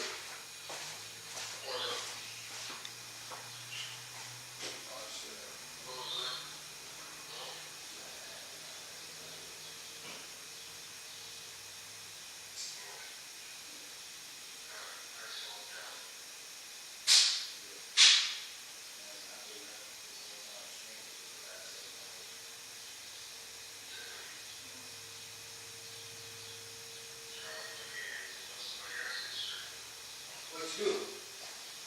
I did everything by the shed, so that's all cleared out. Got it all into the dumpster, and got all the rocks and shit into the dumpster. Yeah, I know. My bad. I was supposed to come and help you, but bro, I ain't gonna lie. I got caught up doing. Look, I got caught up trying to figure this shit out when it comes to the streaming shit. You feel me? And then the homie came by and we started gaming and streaming. Bruh, we started gaming and streaming doing the same shit. Yeah. So you was able to clear everything out? Yeah. What are you doing later? Shit. Later, it's 10 o'clock. So you know I got work tonight. Oh, yeah. Well, if you want to come over at 2, you can. 2? Yeah, we're doing laundry right now, and then I got church at 12. Church at... Who goes to church at... White people go to church at 12? Yeah. Nigga, that's lunchtime, nigga. You crazy. I was about to say you could slide by real quick. Huh? I was trying to tell you could slide by real quick. Got something for you. Oh, this thing. Yeah. This thing said church at 12. Huh? Cause I'm down at 2. Nigga, I'm gonna be laying down because I got work tonight. Nigga, hey, cuz, look, let me tell you something. I had got so lost in the streaming and playing the game and motherfucker, and I finally drank, you feel me? And, Yeah. nigga, I woke up at midnight, cuz, and it says Sunday, right? I thought I was late for work, so I called in work and told them like, I'm late. Please do. No, I'm not gonna be able to make it in. Can you use my sick time? Then I sat down and motherfucker got on the computer and realized like it's midnight. Of course it's Sunday. It's Sunday. It's midnight Sunday, but it's not like Sunday. Oh shit. Yeah. So when I come in today, they gonna probably be surprised. But I don't know. I might just use the sick time and not go to work. But I don't know. But nah. But right now I'm on Twitch streaming, and my ex is talking shit to me in the comments. Oh damn. That's weird. No, actually, it's funny as fuck. Oh. But I'll let you know. But most likely I'm gonna go to work. I mean, if I don't. Okay. But that's what I was trying to tell you. Shit, you might as well slide by now while you can. Yeah. Oh. I can probably right after work after church. Why are you going to church, bro? You don't even believe in Jesus like that. Because my lady likes to go to church, so I go to church. But you don't even believe in Jesus like that. It's only like 30 minutes. Yeah, white church go by fast. I'll give you that. White church go by fast. Yeah. Black church, you got to be there by 7 or 8, and y'all will not be getting out to 2 p.m. No, the one we go to it's only like 30 minutes. It's right by your brother's. next to your brothers. Nigga, I don't know no church, bruh, when was the last time you thought I paid attention to a church? She says it sets the week. It says what? She said it sets the week and makes you feel good throughout the week. Nah, a Chinese motherfucking massage parlor make me feel good throughout the week. Alright, I gotta go and change the laundry out. Alright, bro. That nigga talking about, man, that nigga say you going to church at 12. I ain't never heard that shit.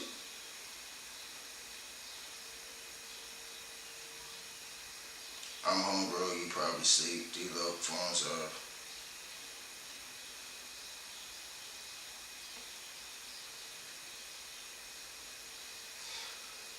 That's what I want to start doing. So, since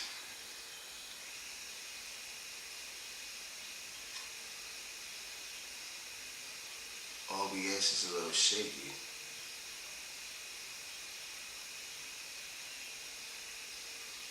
I gotta figure this shit out. I might have to.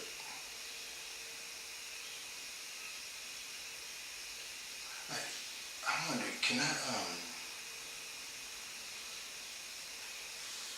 use Aircast instead of Twitch? You mean you should go with them? I'm not going to no fucking church. You fucking crazy. Why the fuck would I go to church? That's fucking stupid.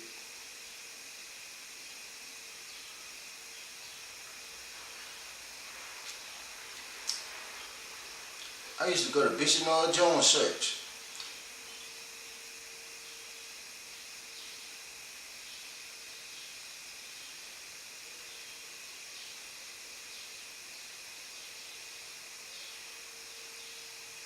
You've been using the Bible app, but you need to go to church. You can have church at home. All you gotta do is motherfucking, it's just praise God in your own space. I believe there's a fucking God, but I don't believe I need to go to church. Community is why I want to go into the church community, and see, that's what I'm saying. You're different from me. You feel the need that you gotta be around motherfuckers like that. Cause I don't have that need. I'm not thirsty for that need at all. I don't give a flying fuck at all. You not like you motherfuckers cannot get me to go to no motherfucking church, because it was church folks that was doing the worst shit that I ever seen. Nigga, start selling crack and then you gonna realize church ain't shit, nigga. I had a pastor that used to come buy dope from me. And then he used to pay for all the young girls, the girls under my age, motherfucking cell phone bills. And then he used to do weird shit, cuz. And then he was a registered sex offender. And nigga, my baby mama's mother used to defend him by saying, that was when he was in the way of the land. And, nigga, it's never been cool in the way of the land to fuck a child. I'm sorry.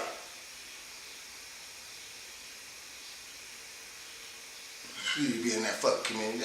Nigga, you just heard the nigga on the phone. You could go with me.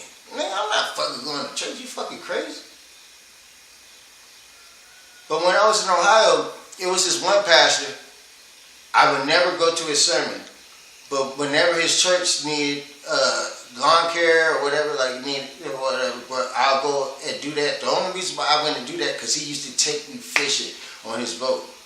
You know what I'm saying? Barter system. He'd be like, sooner or later, I'm going to get you into one of my sermons. I said, no, I'm not, nigga. As long as you keep taking me fishing, cuz I'm come and help you with your lawn service or fix some shit like that. But nigga, I'm not never going to fucking church. That's fucking crazy. I'm not going to fucking church. You fucking weirdo. I can't see myself in church. No. And then white people church is crazy. Like white people church look like it's a motherfucking seance. You fucking crazy. Singing off beat and all that weird ass shit. And black people church is terrible too. Cause it look like everybody's doing a sea walk in that motherfucker. I remember my mama telling me, the spirit hit me and I was talking in tongues, Sunday. If God is talking to you, why do he want you to look crazy? That's how I look at it. Why would he want you to make an ass out of yourself?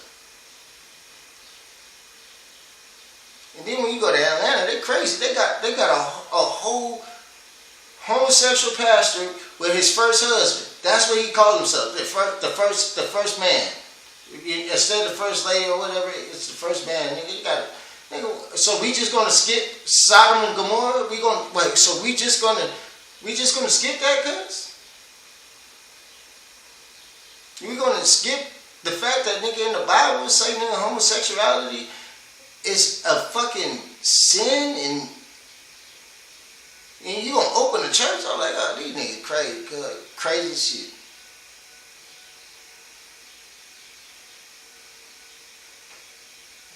Keep reading your last message. Community is why I want to go into the church community in the Lord. What are you talking about? That is fucking crazy. I believe in God. I have a testimony. I believe in it. I don't believe in religion. And at the same time, I also believe that we're not the only living things in this universe.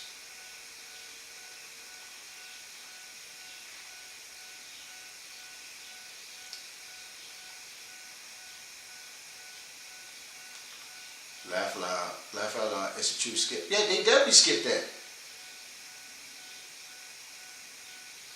They are definitely, like nigga, the Bible said, nigga, digging in another book, men that fuck men, it's not supposed to happen. And then you gonna open the church and then you gonna have to say the first man? You fucking crazy. That is fucking crazy.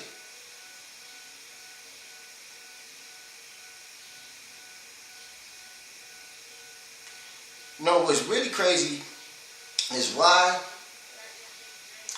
the gay community always motherfucking tag themselves into black issues. Black issues and gay issues is not the fucking same thing, bro.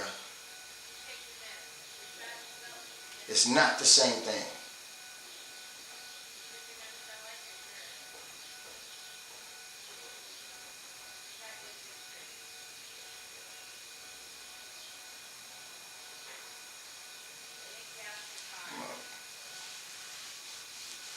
Somebody asked me, what if one of your sons was gay?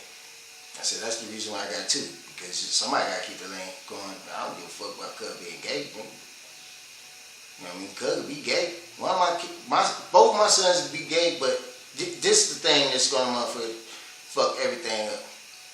You're not coming to my house with your husband or your boyfriend with your motherfucking adopted white baby. You're not doing that. We're not doing that at all. We're not doing that. Nigga, you can be gay outside these doors. But nigga, in my house, they ain't doing none of that shit. Derek, bro, you accept me. Fuck. No, I don't have to. Like, why do motherfuckers feel like we got a motherfucker accept them? It's okay to motherfucking set your fucking boundaries. Nigga, I don't like motherfucking PDA between heterosexual PDA. I don't want to take my kids to the bowling alley and see a couple making out or dry humping each other and shit when there's kids around. I don't want to see that shit. Keep that shit to yourself. So I definitely don't want to see two niggas kissing. Man, that shit crazy. I don't want to see that shit, nigga. I don't like heterosexual people doing that shit. So what? I want to see two niggas kiss. That shit's crazy.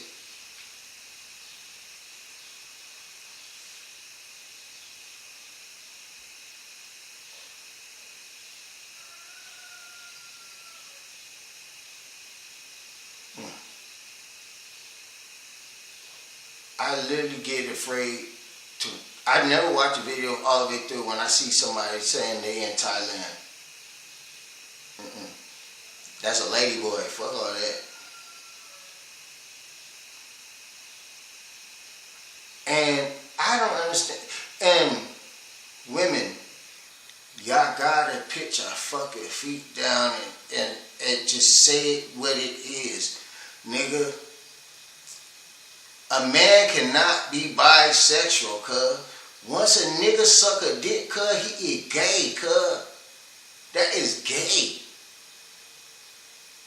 And then y'all got all these terminologies for motherfucking marriages. Like, I just found out a terminology called a lavender marriage. I never understood that shit. So, you mean to tell me, bitch, you married this nigga because he take care of you even though you know he sucked dick. That is crazy. You need your ass whipped. You and cuz. You need your fucking ass whipped.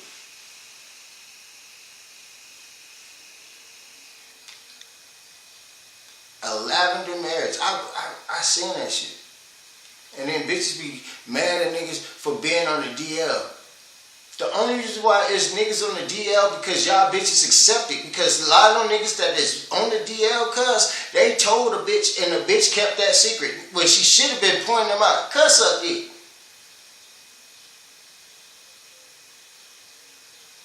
Fuck it. Down low, nigga. Nigga, he bisexual. He fuck with girls and boys. That nigga is nasty. That's the prime example of a nigga that want his cake and everything. I believe that there is pros to being part of a community and church, and there are many cons. And that's the reason why me and you couldn't work as a mom in a relationship, in a committed relationship. That's the only reason why me and you are good at just fucking each other and talking shit. Because, nigga, that is stupid. It's no motherfucking good being part of a community that just wants to hold you down and ask you for and be in your fucking pockets. Do you know it's fucking churches right now that's telling you that you gotta give your tithe of 20% of what your income is? First of all, nigga, have you seen how high it is to live in America right now? Nigga, and first of all, in churches, they operate tax-free. And then not just that, tithes does not have to be money. Tithes can be whatever you give. But nigga, go to that same church you talking about. I'm not dumb. I'm dead ass serious. Go to that same church you talk about and motherfucker and give them eggs in the offering and see what happens. See what happens.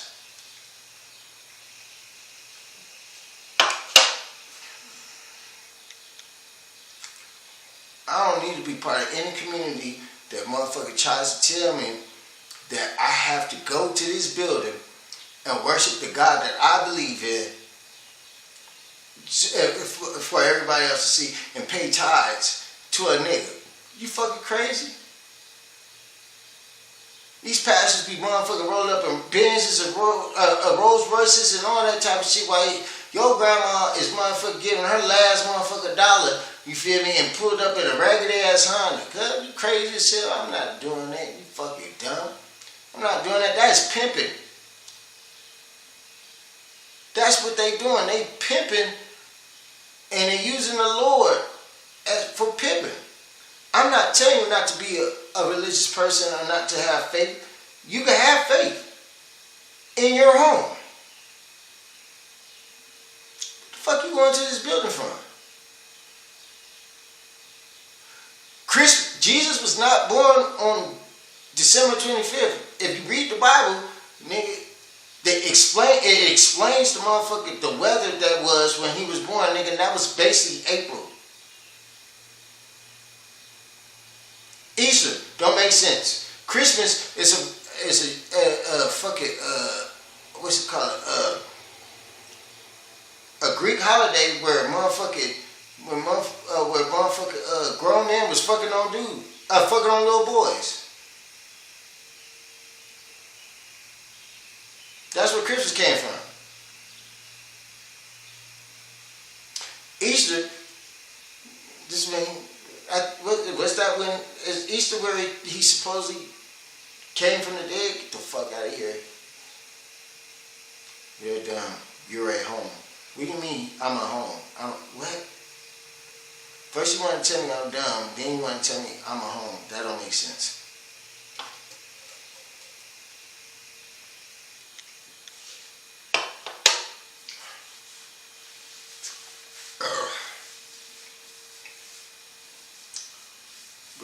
bottom line is religion was made to pacify the people and motherfucking make them blindly follow people. Follow a imaginary line of God rules and shit. I don't believe in religion, but I do believe that there is a higher power. I'm not gonna say that it got to be a higher power. But nigga, when I got shot and I had died and I flatlined and everything, they found me. I was dead. Somebody asked me, "Hey, cuz, when you died, what you seen?" I said, "Nigga, it was nothing like what they be talking about. Cuz you just, nigga, you died. Nigga, it got cold. It just got cold and dark. That's it. Cold and dark."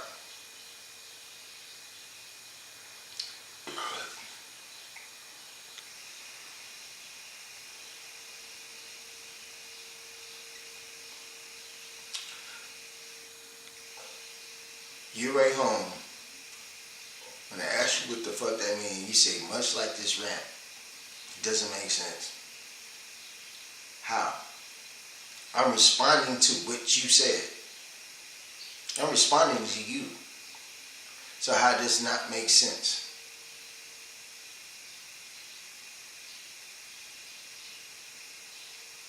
Please explain to me how this not make sense.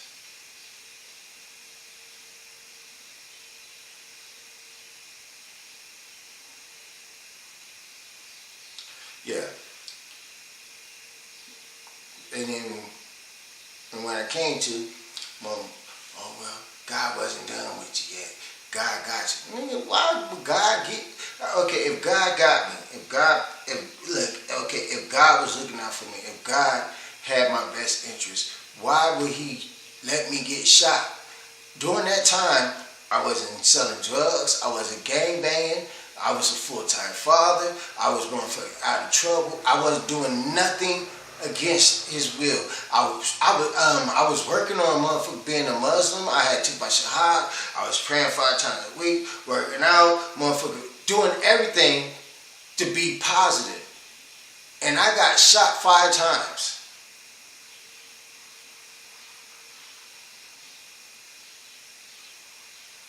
And when I talked to my mother about the shit, she was like, he just wanted to show you he was real.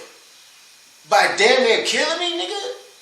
That don't make sense, because I was doing good the whole time. Like, if I would have got shot in my early 20s or my teens, it would have made all the sense, because I was living fucking wrong. So you gonna wait till I decide to motherfucker live an honest, straight, narrow life and try to kill me and think I'm supposed to be like, oh, thank God. No, nigga, that shit crazy, nigga. I'm not ranting. You sitting there talking about church, bro. That shit don't even make sense.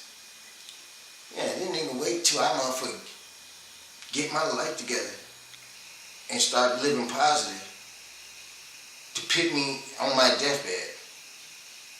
But I would say what happened after that, what I learned from that was,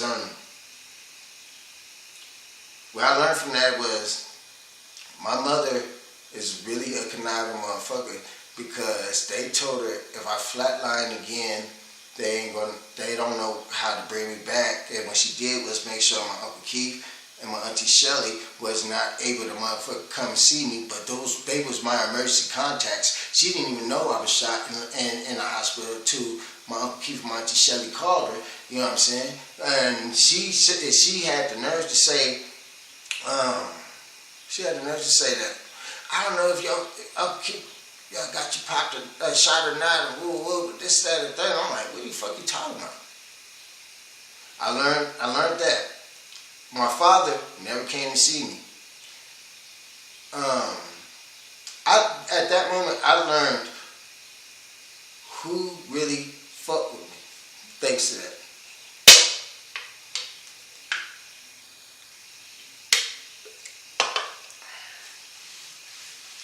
That's what I learned. I learned who really fucked with me after that. I learned that my mother, and then my mother had took out a life, she tried to take a life insurance out on me. She tried to take a life insurance or whatever, however you do it. Like she was trying to get money for it if I died. You know what I'm saying? And that was crazy. None of my sisters came around. Surprisingly, my baby mama showed up with my kids, but this was the part that fucked me up. My baby mama went MIA with my sons for a whole year, and I didn't know where my sons at, and I couldn't talk to my baby mama. But as soon as I get shot, my mama was able to get a hold of her. So this let me know that my mother was in cahoots with my baby mother the whole fucking time. And my mom used to come to my house and see me, motherfucker, going through it mentally, emotionally, because like I'm not gonna lie, like not being around my kids really fucked with me, right? But she would come to the house and see me distraught, because I don't know where my kids was, but the whole time this bitch knew how to get a hold of them, and she didn't. But it took me to get shot for me to motherfucker find some type of common ground with my fucking baby mother and motherfucker see my motherfucking kids, cause I used to be in that house going fuck it, like I was going crazy, like I didn't, but I was keeping it all inside, but I was going crazy, like nigga, I used to go to sleep crying, you know what I'm saying, before I went to work, you know what I'm saying, I would go to sleep crying and all that shit before I went to work, because I really had missed my kids, bro. Like, as simple as that. Like, I miss my sons. And I used to motherfucking say stupid shit like, I can make more kids, nigga. Woo, woo, fuck them kids, woo, woo. But my brother Antonio and my brother Tony, they was like, we know that's not how you really feel, bro. We already know how you feel about them kids, bro. They would talk to me and tell me that shit. My uncle,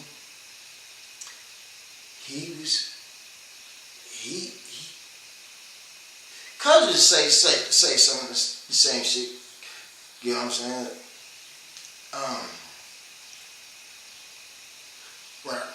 Like I was really alone in that motherfucker, bro. Really alone in that motherfucker. But after I got shot, that's when I realized who actually give a fuck about me.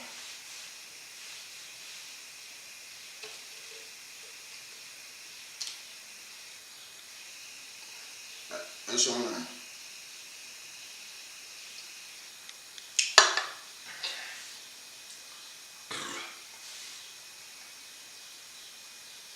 That's when I learned who really gives a damn about me.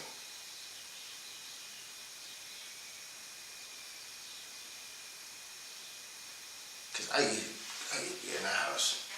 I'm playing music, I'm going to work, going to the gym. Just sad. I never knew I had the ability to be sad. I never knew I had. It was like I never knew, cause like you know what I'm saying. Like you know how motherfuckers be like, okay, I'm from the trenches. I was poor. This, that, that. When I was growing up, I never knew I was poor because I had a happy childhood. In my mind, I had a happy childhood. You feel me? I was outside. I was around people. All that shit. I never knew I was poor. All that shit. So during this time, I never knew I was sad. I never knew I was sad. I get shot and that's when I found out I was sad because only one person came to see me day in and day out. That was my Uncle Keith. He would sit there and see me and sit down with me day in and day out. This man watched me fucking cry when the police came and they went to question me, right? So you know who shot you? I started crying. Oh, that's who shot me. This nigga break up laughing, and he ran out the hospital room because he like this nigga crazy, cause like most people in my situation during that time, they would have told something. I'm trying to keep the G code about the G code and not tell, cause I really want to kill this nigga to this day. If I ever see this nigga, I'm gonna kill this nigga. I'm gonna kill this nigga. I don't matter who's around, what, man, I'm gonna kill this nigga, cuz like this nigga literally shot me down because he called out a head up, and as soon as I gave cuz a 2-piece, he's like, fuck all this. And you know what I'm saying? Let me down, cuz put me down, cuz oh my mama, I can't be mad at it. I'm mad about it, but it's crazy, but I let this nigga live in my house when he needed a place to stay. I helped him with a job. I like helping people. Like I was helping cuz. And that's the reason why I question God. Like cuz, when I start doing good shit and helping people and motherfucker, you know what I mean? I wasn't doing no negative shit when I had moved to Copeland. When I had moved into Copeland and all that type of shit, I was not doing any negative shit to anybody, bro. I'm gonna tell you the truth. When after the third shot hit me, I'm thinking to myself as I'm falling down, like, cuz, what did I do to him for this? Like, what did I do to deserve this? Like, this nigga really tried to kill me, but he started the altercation. Talking about some nigga, you trying to fuck my baby mama? That is fucking crazy. Fuck.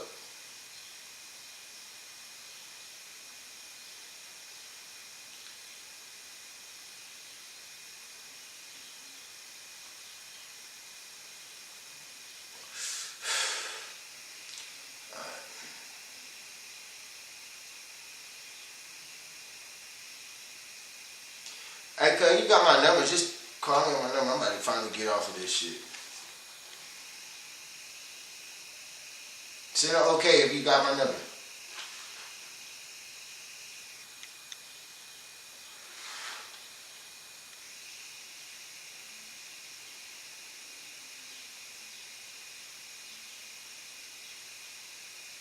It's cool, bro. Send an okay if you got my number, cuz. It was cool. 8 hours and 10 minutes in the book. Never thought I could do that. Alright, good. Alright, text my phone. Alright, I'm getting the fuck off of this shit. This shit crazy.